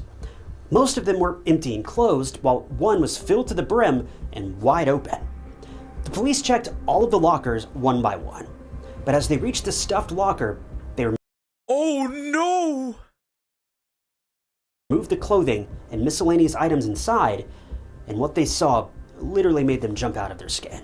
And they were police officers. They've seen much worse, but this was horrific. Stuffed inside the narrow and tiny locker space was the body of 17-year-old Lisa Holm. She was partially clothed, and someone had used a rope to end her life. The search for Lisa ended in the worst possible way, because she'd been attacked so brutally by an assailant, and now she was gone. Her family was immediately notified of the discovery, and to say that they were absolutely— What did they do to her? What did they— She was partially clothed. She was partially— Oh, nah, bro. That's heinous. Nah, bro. Nah, bro. Death penalty. Immediately. Shocked was an understatement. Her parents were beside themselves. For the first time, Lisa wanted to go to the cafe on her own and prove to her parents nothing bad would happen. But the literal opposite happened, and in a quiet, safe, and cozy town, no less. Can you imagine how Lisa's parents must have felt? The sheer number of what-ifs going through their minds. What if they persuaded Lisa to let them take her to work? What if they just picked her up despite her saying otherwise? And that phone call that Lisa's dad got. It was all— But isn't this weird that they passed her off at her moped? Isn't that weird? That's weird. This feels planned. Because why? Like, you would literally need to wait at the moped or follow her outside to the moped. But even then, she was already there. The keys were already in there. Huh. All so haunting and heartbreaking. Now that Lisa's body had been found, the police had to catch the perpetrator. Luckily, the police were able to get DNA samples from Lisa's body as well as inside of the shed, and everything was sent for testing. In the meantime, the police wanted to look into the two men who crossed paths with volunteers from missing people at the barn, the ones who said that that area had already been searched by the police. Well, after a bit of poking and prodding, the police managed to uncover who these people were. They were Lithuanian natives, 35-year-old Nerijus and his brother. They actually didn't even speak Swedish. They communicated in English, which was the same language in which the men communicated with the volunteers. Interestingly enough, the two brothers worked in the same barn that was right across the road from the cafe where Lisa worked. On top of that, the side road where Lisa's belongings were found trashed was the same road that led to the brothers' house. In the house, the two brothers lived with Nerijus' wife, and they actually talked to the police on the day that Lisa went missing. Where they're sharing the wife. Ugh. The fact they spoke English stood out to the police. Another woman came forward and said that a man who didn't speak Swedish approached her in a car and asked for directions in English. He wanted the woman to sit inside the car for a minute so that she could enter the location into his GPS. Well, that's vile, bro. Oh no, thank goodness she did not sit in the car. But the woman obviously didn't get into his car and she just walked away. All of these instances stood out to the police, so they wanted to have a quick chat with these people. When they talked to Nerijus and his wife, they were quick to come to their defense. Nerijus said that he was at home the same time Lisa went missing, and his wife, his only real alibi, was in the kitchen prepping dinner. Meanwhile, his younger brother was at home on his computer. The police obviously didn't buy this story, because they thought that they were simply covering for each other and there was no way to tell whether their stories were even true or not. Regardless, the police took DNA samples from all three people, but since they didn't have any rock-solid evidence against them, they were free to go. Well, it wasn't for long because the DNA results from the work shed came in, and they were a match to someone. See, there were many stains on the walls where Lisa's body was found, and to everyone's disgust, it was male DNA. But that's not even the worst part. See, the shed had a small space with a window that overlooked the cafe. What did he say? For long because the DNA results from the work shed came in, and they were a match to someone. See, there were many stains on the walls where Lisa's body was found, and to everyone's disgust, it was male DNA. But that's in everyone's disgust. I think he said disgust. And they were a match to someone. See, there were many stains on the walls where Lisa's body was found, and to everyone's disgust, it was male DNA. Stains on the wall. Why would there be stains on the wall? Stains. I think we know what that means. Partially clothed. Stains on the wall. Male. Not fingerprints. Not anything else. Partially clothed. Stains on the wall. I know. He isn't saying it, but we know what that means. He isn't saying it, but we know what that means. He isn't saying it, but we know what that means.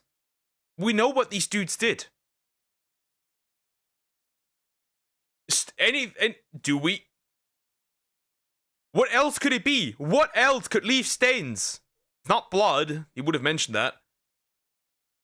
What else could he be? What else could these stains be? I know what these men did. But that's not even the worst part. See, the shed had a small space with a window that overlooked the cafe where Lisa worked, and most of the male DNA was found on that wall near that window. I don't think I need to go into detail about what this suggests, but the DNA found in the work shed matched that of Nereus. What? Wait. Hold up. Yeah, they did. Yeah. That wall near that window. I don't. Again. Discussed, it was male DNA. But that's not even the worst part. See, the shed had a small space with a window that overlooked the cafe where Lisa worked, and most of the male DNA was found on that wall near that window. Oh no! You know what that means? He overlooked the cafe, right? And you know what he did, right? I don't think I need to... he doesn't need to go into detail what he did in there. He beat his... Oh no, he watched her and beat his... Death penalty. Sweden does not have the death penalty, but I think in this specific case, firing squad. I just realized it. Yeah, that's what I meant with stains. That's what I meant with stains. I don't think I need to go into detail about what this suggests, but the DNA found in the work shed matched that of Nereus. So from the looks of it, Nereus was a pervert and kind of a peeping Tom. He basically spied on female employees and he spied on her. Including Lisa from the window of the shed across from the cafe. And remember those traces of human waste found in the barn? Well, that was also Nereus' doing. It was theorized by the police as well as crime scene experts that the perpetrator probably underwent a rush of adrenaline during or after committing the crime and had no control over his bodily functions, and he soiled himself. Oh, he pissed himself! He pissed himself! The nail in the coffin was found in another adjoining room in the barn.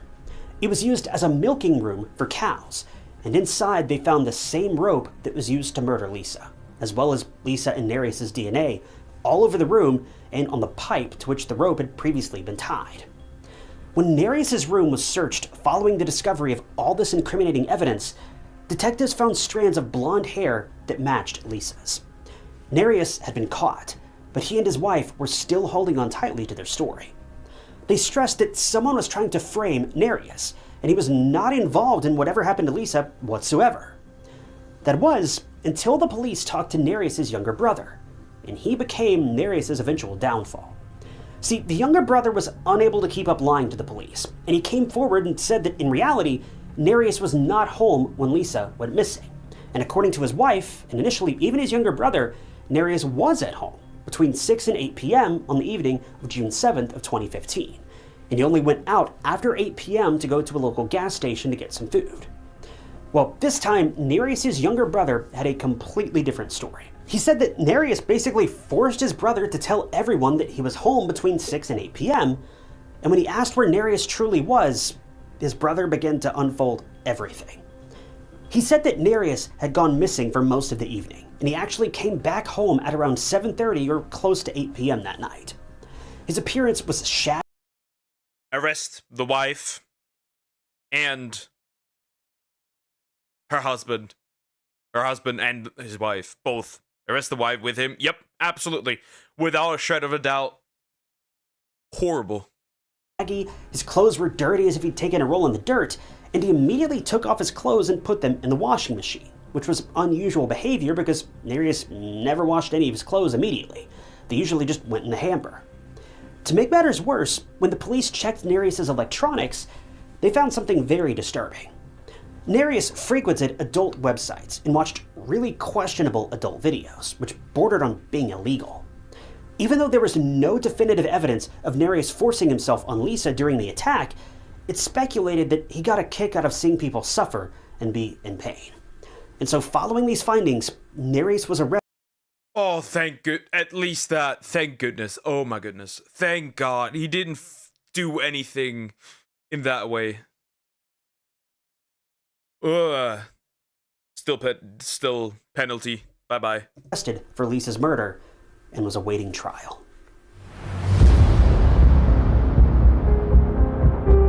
What was so astounding was that Nereus' wife stood by him the entire time of his trial.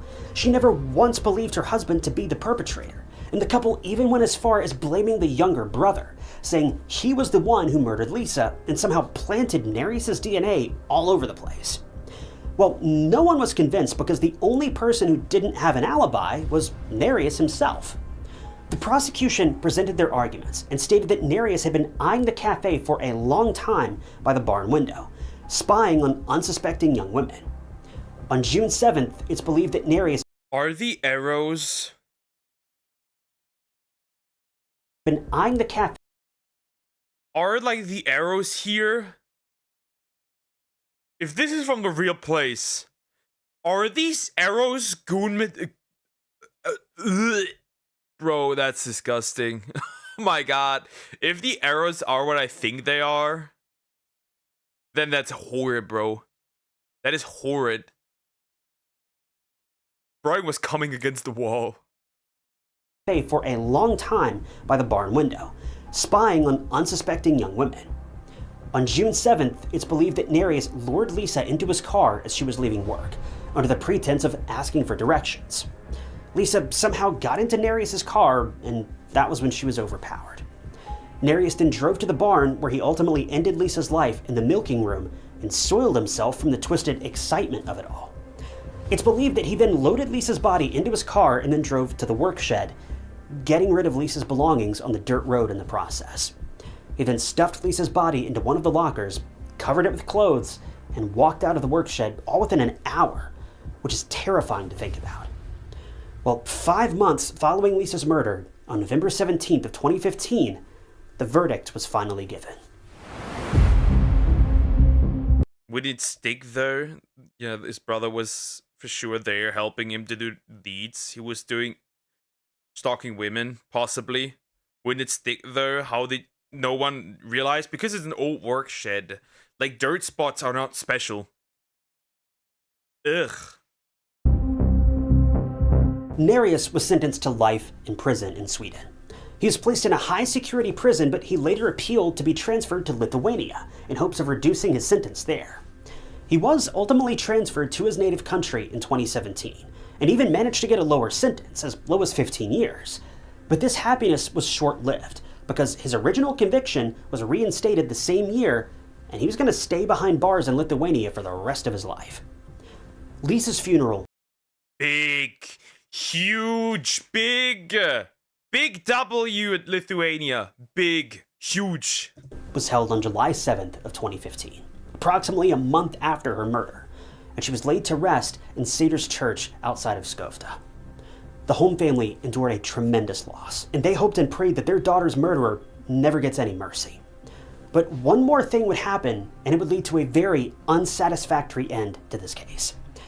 I hate that we're still talking about Nereus, who doesn't deserve any more attention, but it was reported that he was picked on and bullied in prison, to the point that he was beaten black and blue.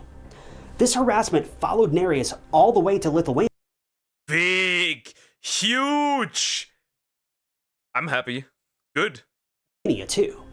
And I mean, it's definitely kind of a karmic payback, but on April 3rd of 2022, things took a vicious turn when Nereus was found with a fatal wound to his neck while on a walk in prison. He didn't survive and he passed away on the way to the hospital. I see no issue. He made it seem like a bad thing. I see no issue. It is devastating that Lisa's family had a taste of justice, but just 7 years into that sentence, they'd be left with no more satisfaction at the fact that their daughter's killer was suffering behind bars, because now he was killed by a fellow inmate. Lisa's family, they're just heartbroken. Not only that their daughter's killer got off so easy. Well, you could view it from that position as well, right? He didn't suffer long enough in prison. However, I believe there's a place for people like that. For sure. Definitely. But that any of this happened in the first place. For the Holm family, there really wasn't any justice. There wasn't any reprieve. There wasn't any silver lining. They were just met with hurt on top of hurt. But if there is any justice to be had, they can rest easy knowing that Lisa's killer, he may have gotten away with it in this life, but his punishment won't be so light in the next. The problem is this, right? The problem is this. The problem is this. You never know, right? Right now, it is behind bars for life. But you never know, right? It could be that at 60, for some odd reason, they release him. And what then? To be fair, what's better? Him getting annihilated in prison, or the chance of him walking among this earth? That's the question here. Though he did suffer the days he was in there, for sure.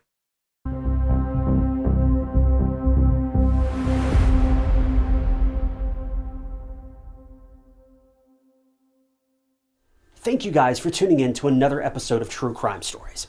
I wanted to give a special thank you to a couple channel members, including JD Marie and Georgie Picaver. Yeah, that's pretty much the end of the video. I also find it good that he ended it with a Bible verse. Very true.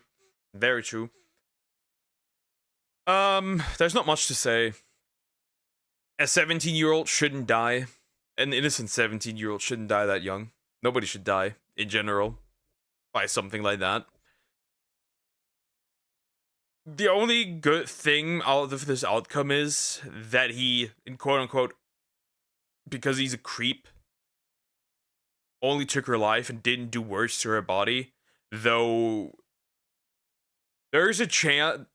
The question is, how honest, how truly honest, if something terrible happens, right? How truly honest does the police actually report to, like, the news and the parents, right? Because I'm be honest, if I had a daughter and something had to like that happen to her, and that her body was also disgraced, I don't think I would want to find that part out. Not gonna lie. I wouldn't want to find that part out, so we never truly know. It's just terrifying. It's just terrifying. It is just terrifying. Nothing more to say here. It is horrific. Ugh. Okay. Okay. Which one am I gonna do after this one? Not a too long one. I'm not gonna do the 35-minute one. That will get me heavily over time. Also, I'd probably go on my own Liam Neeson style revenge trip, possibly. There's a good chance for that. There's a very good chance for that. What do we have that's still left? Let's do something fun. I don't know. Something fun. One that's fun. I'm not gonna 2-tier Billinger. You yap too much, Duck. Yeah, because otherwise people would complain that I don't yap enough. But then I get also people that complain that I yap too much. So it's hard to decide on which one I should do. It's hard.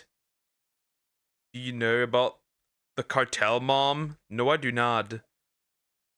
There's a cartel mom? Do you have a video on this? Not too long.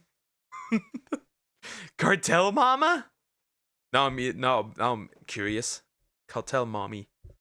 Mommy cartel.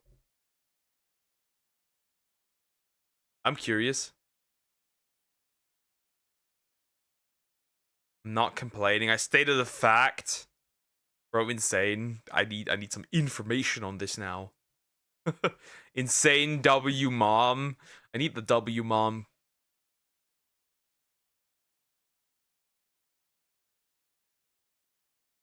I'm gonna eat you. Oh, okay. Here we have it. Let me add that real quick. Okay, cartel mommy.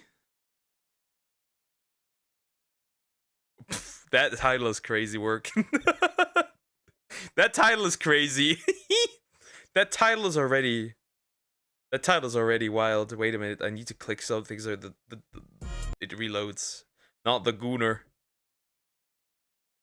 Though I'll keep that for next time. Wait a minute, I can't see my chat. I need to pull it up again.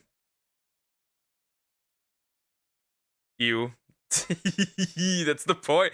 That's the point. You think I'm doing this just to be funny? I'm doing this just to get an ew.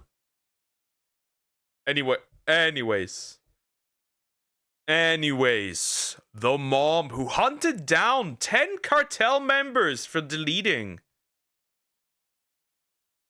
her daughter by death door. Yeah, we'll look at that. We'll look at that. We will look at us. That. We will look at that. Alas! The mom has aura. I'd do that too. La fuga de los reos secuestradores, hubo una fuga masiva de reos, todos sabemos. Debido a en esa fuga masiva se fugan 2 reos de los secuestradores de mi hija. Uno fue recapturado, pero uno aún sigue libre. A raíz de eso, yo también pedí seguridad en lo que este reo fuera recapturado, que hasta fecha no ha sucedido. Miriam Rodriguez is a mother who tragically lost her daughter to the brutality of Mexican cartels. Overwhelmed by pain and a thirst for justice, Miriam transformed from a grief-stricken mother into a vigilante activist. This is the powerful story of a mother who relentlessly pursued 10 cartel members responsible for the death of her beloved daughter. She is Mexican. She's Mexican John Wick. Mexican female Liam Neeson. I can't do this anymore. Oh, that's hilarious. Based mother. True and real.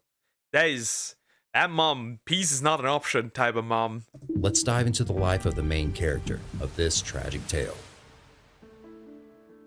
Miriam Elizabeth Rodriguez Martinez was born in 1960 in San Fernando, Tamaulipas, where she lived a seemingly ordinary life. However, due to the ongoing cartel turf wars and violent massacres, most of Miriam's family, including her son, had already relocated away from San Fernando. The city was undoubtedly a ticking time bomb. According to the New York Times, San Fernando lies alongside the Principal northbound route within the state of Tamaulipas. I mean, of course. Yeah, Mexico has a huge problem with cartels. This is just yeah.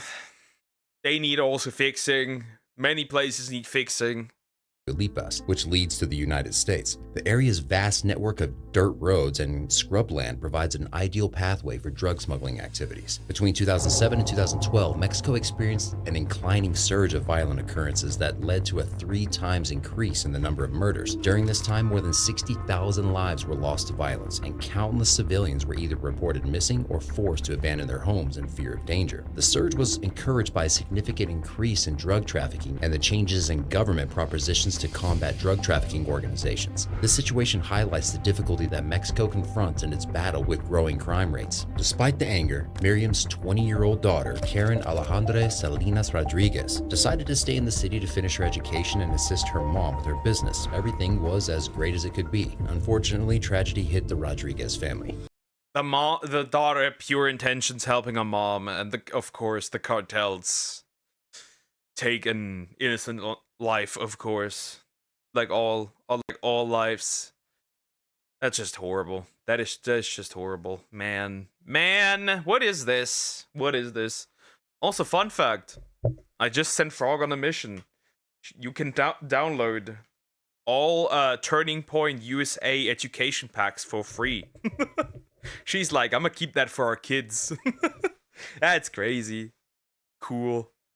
In 2012, Miriam's daughter Karen was abducted by the infamous Los Zetas cartel. Miriam and her family searched tirelessly for her daughter. The Zetas demanded the family pay a heavy ransom in exchange for their daughter's life. The term Los Zeta might sound familiar to you. You see, Not these again!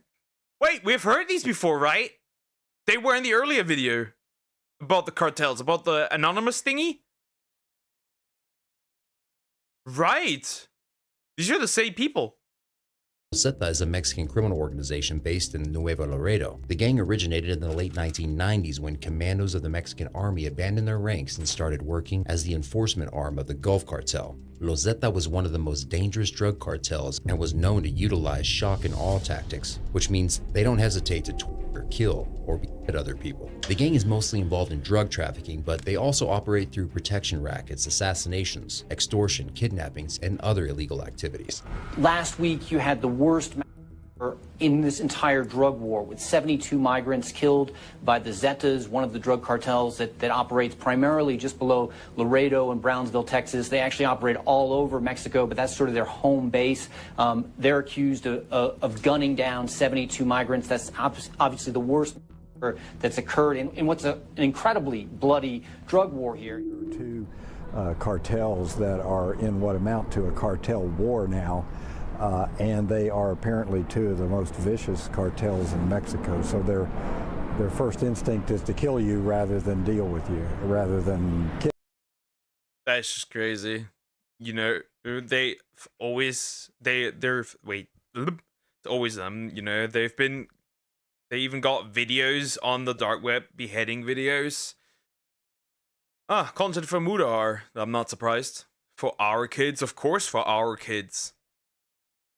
Whose kids else? She's right now downloading them, based. Kidnap you and ransom you, will just kill you. Most importantly, the Zetas are one of the main instigators behind the violent turf wars of Mexico. Now, the Tijuana cartel traditionally ran the drugs business in the city, but the Sinaloa cartel has moved into their turf and taken away some of the business. It means now that the city is at the center of a major and bloody turf war, making it one of the most dangerous cities in the country. Turf wars are conflicts or battles that occur between rival groups or organizations over control of a territory. Crime organizations, street... I'm like questioning, why? I mean, the government's probably corrupt, right? It just makes sense, right? That the government would be corrupt. You know what? At this point, ask the US for help and just wipe them out. And establish a nice diplomatic bond between the two countries. It's basically, you know, a fun fact how this formed was. US did a joint training with them. They went back, joined the cartel. So basically, US trained them to do shit. The initially few. Oh, nah. That is horrid, bro. That is wild. That basically means they tricked the US into getting trained. Wow. That is horrid. Yeah, pretty cool for Erica Kirk to do this. That's really cool. Gangs and cartels fight for dominance over specific areas to exert influence, power, and control. These turf wars can lead to violent outcomes, mass casualties, and an increase in crime rates. There are many reasons why turf wars happen, but they usually center around conflicts over drug distribution, human trafficking, or gang rivalries. The former notorious Mexican drug lord and leader of the Beltran-Leyva cartel, Edgar Valdez Villarreal, was also known to engage in rivalry wars with the Los Zetas. It was reported that the Zetas kidnapped and killed Valdez's brother as an act of revenge. As a result, Edgar Valdez Villarreal captured 4 members of the Zetas, whom he and shot on camera. The video was later acquired by Dallas Morning News. And against rival gang members, murder. Police say you can hear LaBarbie's voice interrogating these men just before they're arrested. So, as you can see, these cartels and gang members aren't hesitant to abduct or even kill someone to get what they want. The issue of turf wars and gang violence has prevailed over the country of Mexico for years, and communities have been affected by the ongoing brutality. They pose significant threats to people's safety and security, and they also disrupt the efforts of law enforcement agencies tasked with countering organized crime and gang-related violence. Karen Rodriguez is one of many victims of this savagery. Through the cloud of tragedy loomed over the Rodriguez family, Miriam was determined to get her back. On a fateful day in 2012, 20-year-old Karen Rodriguez was driving her truck through a rural area when 2 trucks encircled her. 2 men came at her with guns, dragging her from the car and into theirs. Later, the 2 men took her to the Rodriguez family home and tied her up. They were about to proceed with their ransom plan when a family friend dropped by and witnessed the scene, ruining the kidnappers' plans. At this point, the kidnappers decided to abduct both Karen and the family friend. After the kidnapping took place, Karen's family, okay. So the kidnapping, they were in the army, I think, especially unit, and they went on a lot of them to join the cartel. They didn't want this to happen, but that doesn't change the fact that they trained them. That is horrible. That is horrible.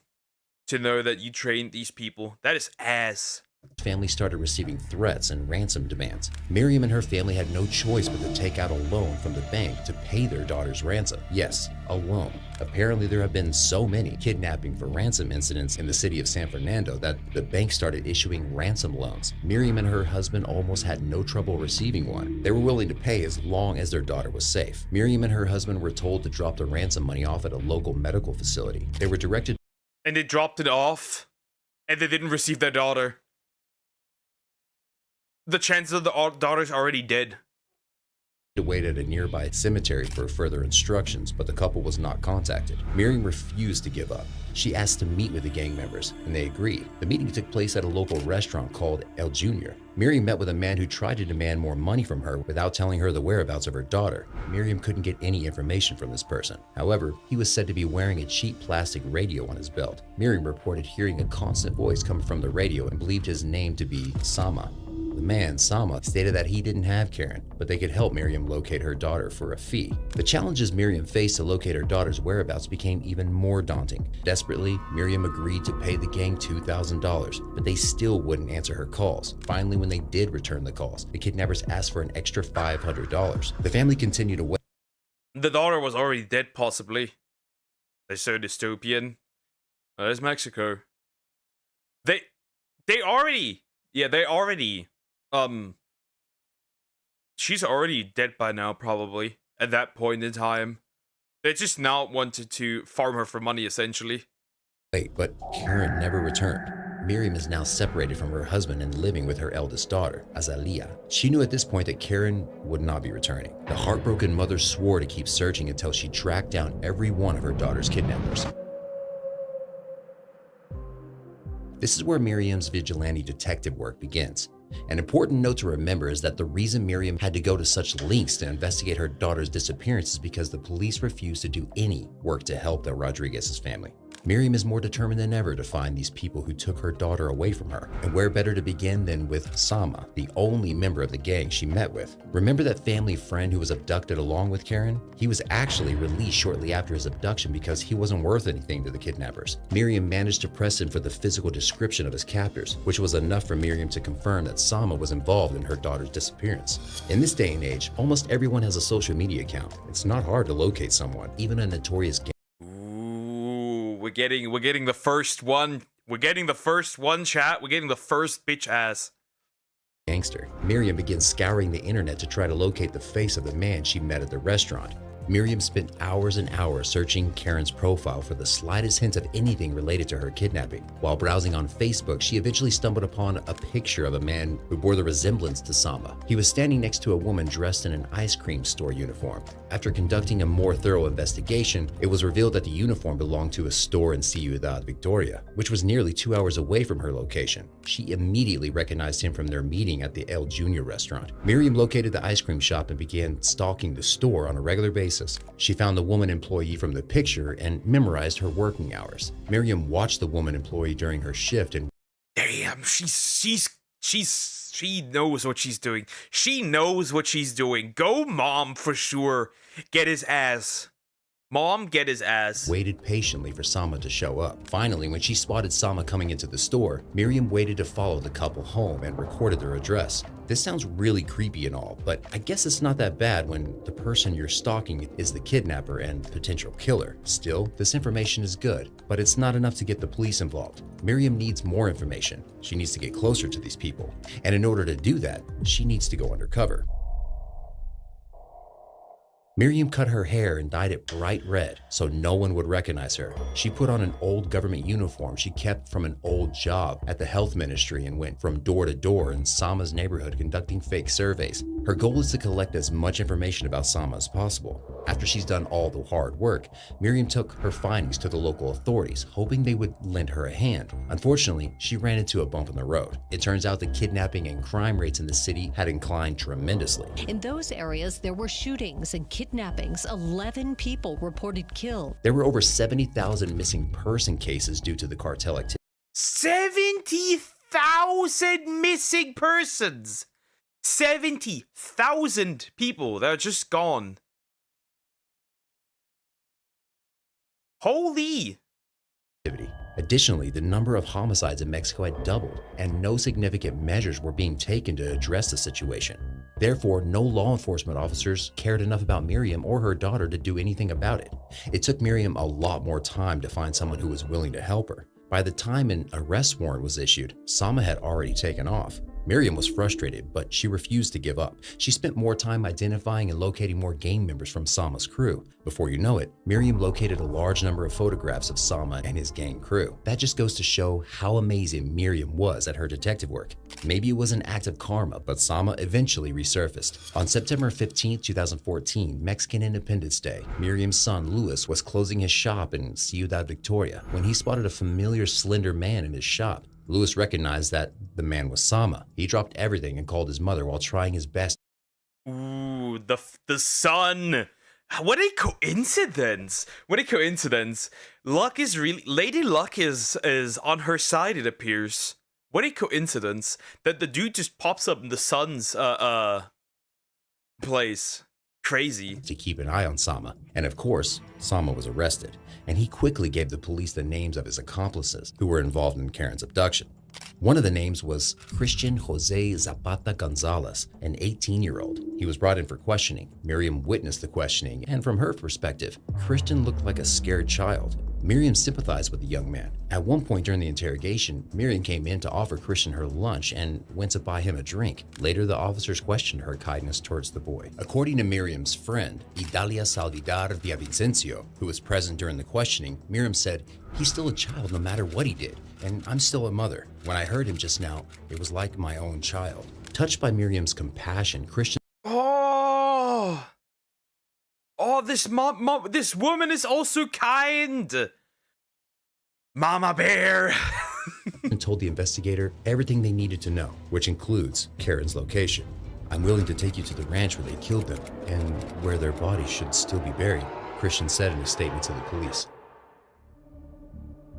Christian led them to an abandoned ranch house near San Fernando, Tamaulipas, Mexico, that was littered with bullet holes, a remnant of a gunfight months earlier. The place was left in a horrifying condition. While scouring through the debris of the ranch house, Miriam Rodriguez stumbled upon a scarf. Miriam recognized the scarf belonging to her daughter, and she also found a seat cushion from Karen's truck on the top of the pile. This discovery confirms Miriam's suspicion that her daughter had been killed, except forensic claims that Karen's body wasn't recovered at the ranch, which Miriam refused to believe. In 2015, a group of scientists confirmed that Karen's remains were found at the ranch, following the revelation of an abundant discovery of dead bodies. Well, obviously, okay, they found the daughter. So we got two members. We found 2 members now, by now. There's 8 more missing.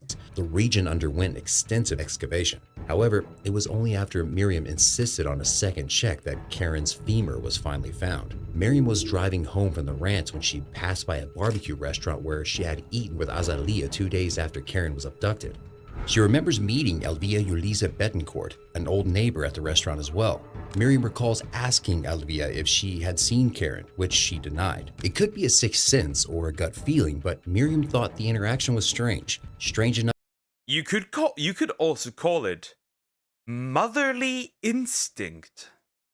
I think that is a much better term than that. It's motherly instinct. To have her start looking into Elvia Yulisa Betancourt. She thinks her neighbor could be an accomplice to Karen's kidnapping. Miriam started researching Elvia and found out that she was involved romantically with one of Karen's abductors, who was imprisoned at the time. Like what she did with Sama, Miriam started stalking the prison during visiting hours. She waited until Elvia showed up and had her arrested. It was later discovered that some of the ransom calls received by the Rodriguez family came from her home.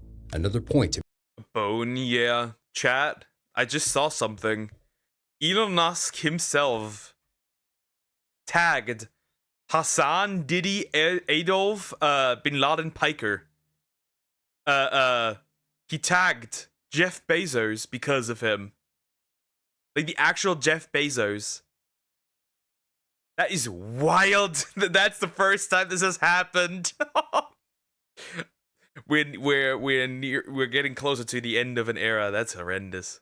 Miriam for having a great sense of observation. Months passed and Miriam continued her research and evidence discovery work. Soon, Miriam ran across a man named Enrique Yoel Rubio Flores, who she recognized as one of the culprits behind her daughter's disappearance. The media called him a born-again Christian. Miriam traced Flores back to his hometown in Aldama and paid a visit to his grandmother. Miriam learned from Flores's grandmother that he attended church regularly, so she started attending mass at his church to observe him. This woman has such aura. This woman has such aura. That is crazy. This woman has real, true aura. That is crazy. Mama is crazy work. What did he say? He just tagged him on the compilation where Hassan advocates for killing multiple people. Right on Twitch stream. The compilation that Tectone made. Maybe this has some effect. Maybe. This has not happened yet. Eventually, Miriam contacted the authorities about her findings, and they arrested Enrique Yoel Rubio Flores at the chapel. At the scene of the arrest, Flores' family begged Miriam for mercy, but she scoffed and stated, "Where was his compassion when they killed my daughter?" Yet, these weren't Miriam's wildest investigations. At this point, Miriam Rodriguez is 56 years old and has been chasing down her daughter's killers for a few years. But how old is she? 56? Mom is pure, unadulterated aura. Where was his compassion when they killed my daughter? Yet these weren't Miriam's wildest investigations. At this point, Miriam Rodriguez is 56 years old and has been chasing down her daughter's killers for a few years. But she couldn't care less about herself. Miriam remains persistent. She refuses to back down until she brings all of her daughter's killers to justice. This time she had her eyes on a young florist. Miriam learned that this man used to be a florist before joining the cartel, and he's most likely returned to his old past to stay out of the law enforcement's way. After receiving an anonymous tip, Miriam located the man selling sunglasses. Mama is crazy. This mom is insane. This mom is Mexican John Wick. She doesn't just the difference is she doesn't kill him. She just sends them to jail. This is crazy. Near the United States and Mexico border. The man recognized her and ran away. Fortunately, Miriam came prepared. She ran after him, tackled him to the ground, and pointed a gun at him. Ran after him? Can you repeat? States and Mexico border. The man recognized her and ran away. Fortunately, Miriam came prepared. She ran after him, tackled him to the ground, and pointed a gun at him. What the fuck? Never mind. She is John Wick. She is John Wick. She is John Wick. At 56, how old is this man? That she could, at 56, run after him and tackle him down. She did all that at 56? There's no way. Holy John Wick. Miriam detained the man for approximately an hour until the authorities arrived. Okay, so Miriam Rodriguez is not only doing police work at this point, she's doing James Bond work. She literally caught a criminal all on her own. Miriam should have been made an honorary detective at this point. Well, back to the story. Miriam Rodriguez dedicated 3 years of her life to tracking down almost all of the living gang members responsible for kidnapping and killing her daughter. She managed to hunt down 10 of them. In her non-stop pursuit of justice, she adopted various cunning tactics, including dyeing and cutting her hair, obtaining fake ID. This woman is wild. She is doing John Wick levels of work here.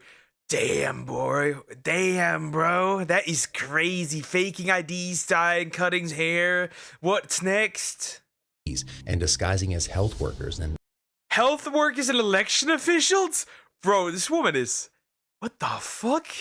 At this point, just give her a medal. At this point, just give her a medal. At that point, it's just over. Election officials. These methods allowed her to gain proximity to the gang's family members and associates. Though most of the time people would slam the door in her face, Miriam remains persistent. Miriam pieces together fragments of information, slowly investigating the men she sought. Her determination and investigation skills brought her widespread recognition in Mexico, but this newfound fame also exposed her to danger. As a powerless woman in her 50s challenging a prominent gang in the country, Miriam's openness about their crimes served as an inspiration to other families with missing children, encouraging them to stand up and fight rather than to hide in fear. However, this exposure made her vulnerable, attracting threats from those associated with the cartel. Recognizing the danger she faced, Miriam sought help from the Mexican government and requested protection. During an incident, some prisoners managed to escape from the same jail where her daughter's kidnappers were being held. La fuga de los reos secuestradores, hubo una fuga masiva de reos, todos sabemos.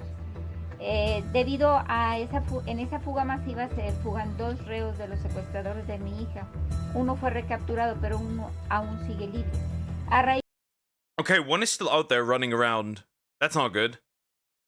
That's not good. de eso, yo también pedí seguridad en lo que este reo fuera recapturado, que hasta fecha no ha sucedido. On April 17th, Miriam pursued a woman who worked as a nanny for a family in Ciudad Victoria. Once again, Miriam spent days stalking the family home until she saw the young woman. When the nanny was arrested, Miriam was reported chasing her on foot, resulting in an injury. Miriam chasing her on foot? Nah, bro, a nanny as well. A woman was involved as well. Managed to place another one of her daughter's killers behind bars. She's one step closer to achieving her mission. Unfortunately, in May 2017, Miriam Rodriguez was found dead outside her home. On May 10th, 2017, Mother's Day in Mexico, Miriam was shot with 13... No! No! No! No! No! No! If they don't comply, crash out. Give this man security, woman. No, she's dead. No, not cartel mama. Bullets by the same prisoners who had earlier escaped from jail, the people she put away for abducting and killing her daughter. In her quest to seek justice, Miriam Rodriguez became a symbol of courage and resistance against the criminal underworld, demonstrating the lengths a mother would go for her child and inspiring others to do the same. It was reported by the police that the day Miriam was killed, she was driving home to a small house. Bro, Mother's Day. Yeah, on Mother's Day, that is crazy. That is the cartel. Everything they do is evil. Karen once lived. She parked and exited her car. Then, a white Nissan truck pulled up beside her and shot Miriam 13 times. Her husband found her lying on the street with one arm in her purse, reaching for her pistol. Miriam died on her way to the hospital. Miriam's death created turbulence across Mexico. Authorities scrambled to search for her killers. Shortly after her death, State's Governor Francisco Javier Garcia Cabeza de Vaca tweeted, "The government of Tamaulipas will not allow the death of Miriam Rodriguez to turn into yet another statistic. Hashtag no impunity." Clearly, those who put a hit out on Miriam were afraid of her vigilante activism. Miriam passed away, but her message remains untouched. Her son, Louis, desperately wants to find her mother's killers, but he's afraid of following in his mother's footsteps. Son, do it. Do it, get their ass. Lewis stated, "I won't make the same mistakes as my mom." Seeing the result of Miriam's pursuit, many people worry they will suffer the consequences of the cartel's vengeance. Though, without a doubt, there are people who are actively pursuing justice in honor of Miriam. Miriam Rodriguez's story is a reminder of the risks and challenges faced by those who dare to confront powerful criminal organizations. Miriam is viewed as a hero in her hometown. She has a bronze plaque dedicated to her at the center square. Miriam's commitment to seeking justice for Karen did not end with her death. A month after her passing, authorities received a crucial tip from Miriam, leading to the arrest of an anonymous woman in Veracruz. The police pursued the mother as she attempted to escape San Fernando in a taxi with her son. Shockingly, it was revealed that Karen's captor had subjected her to severe beatings while suspending her from her wrists. Before her death, Miriam Rodriguez had established a group called Colectivo de Desaparecidos de San Fernando. Damn, she even created a group. Damn. The Vanished Collective, and their purpose was to help others find their missing relatives. Over 600 people had joined the group, but after Miriam's murder, membership in the group started to decline out of concern that they would be the cartel's next victim. Currently, the group is being led by Miriam's son, Luis. Since 2017, crime rates have accelerated in Mexico, and cartel violence has expanded rapidly. In 2020, the police chief, Omar Garcia, suffered 3 gunshot wounds by the Jalisco New Generation cartel. Additionally, the same group was responsible for committing a brutal massacre at the Drug Rehabilitation Center in Guanajuato, resulting in 26 deaths. It goes without saying that Miriam Rodriguez is not a woman of violence and vengeance. Although she sought justice for her daughter's death through excessive means, her actions stem from love, grief. I wouldn't say excessive. There was no true violence involved, right? Except when she once tackled the dude, but to be fair, she didn't shoot anybody. She did the right thing by giving them to law enforcement, which makes sense. And uprightness. Miriam fought for her daughter, Karen, until her last breath. Through her story, we hope to inspire people to stand up against injustice. But most importantly, we want everyone to protect themselves first. Miriam Rodriguez was an honorable hero. May she rest in peace, and may good faith come to her family. They have suffered great losses over the years. This may be the time for recovering and healing. What thoughts do you have on Miriam Rodriguez, the icon of vigilante investigation? Do you trust your government enough to allow them to perform their duties in your community? Let us know in the comment section, and please don't forget to like, subscribe, and ring that bell for notifications. That woman has aura. That woman is aura. No denial about that. She straight up picked a fight with a cartel alone by herself and got 10 members arrested. One escaped because, the prison was probably retarded. But 10 members on her own. On her own. That is great. That is aura. This woman is definitely a hero. She is aura. She teaches aura farming, if anything. Yeah, there's not much to say. Justice. Just justice. Wow.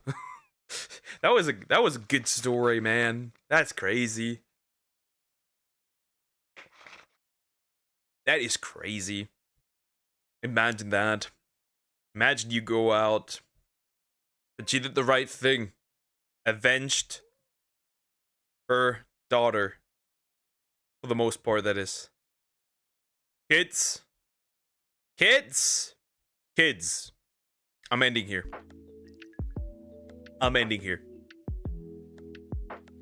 Have a good day. Or night. I've touched my kitty's feet, and he looks at me like I just committed a war crime, like he usually does. But yeah. I will see you guys tomorrow. We'll do the usual thing. Don't goon or gump. And yeah, I'll see you tomorrow. Bye-bye. It's usually bye-bye. Click off. Bye-bye, father. Not you too. Bye-bye.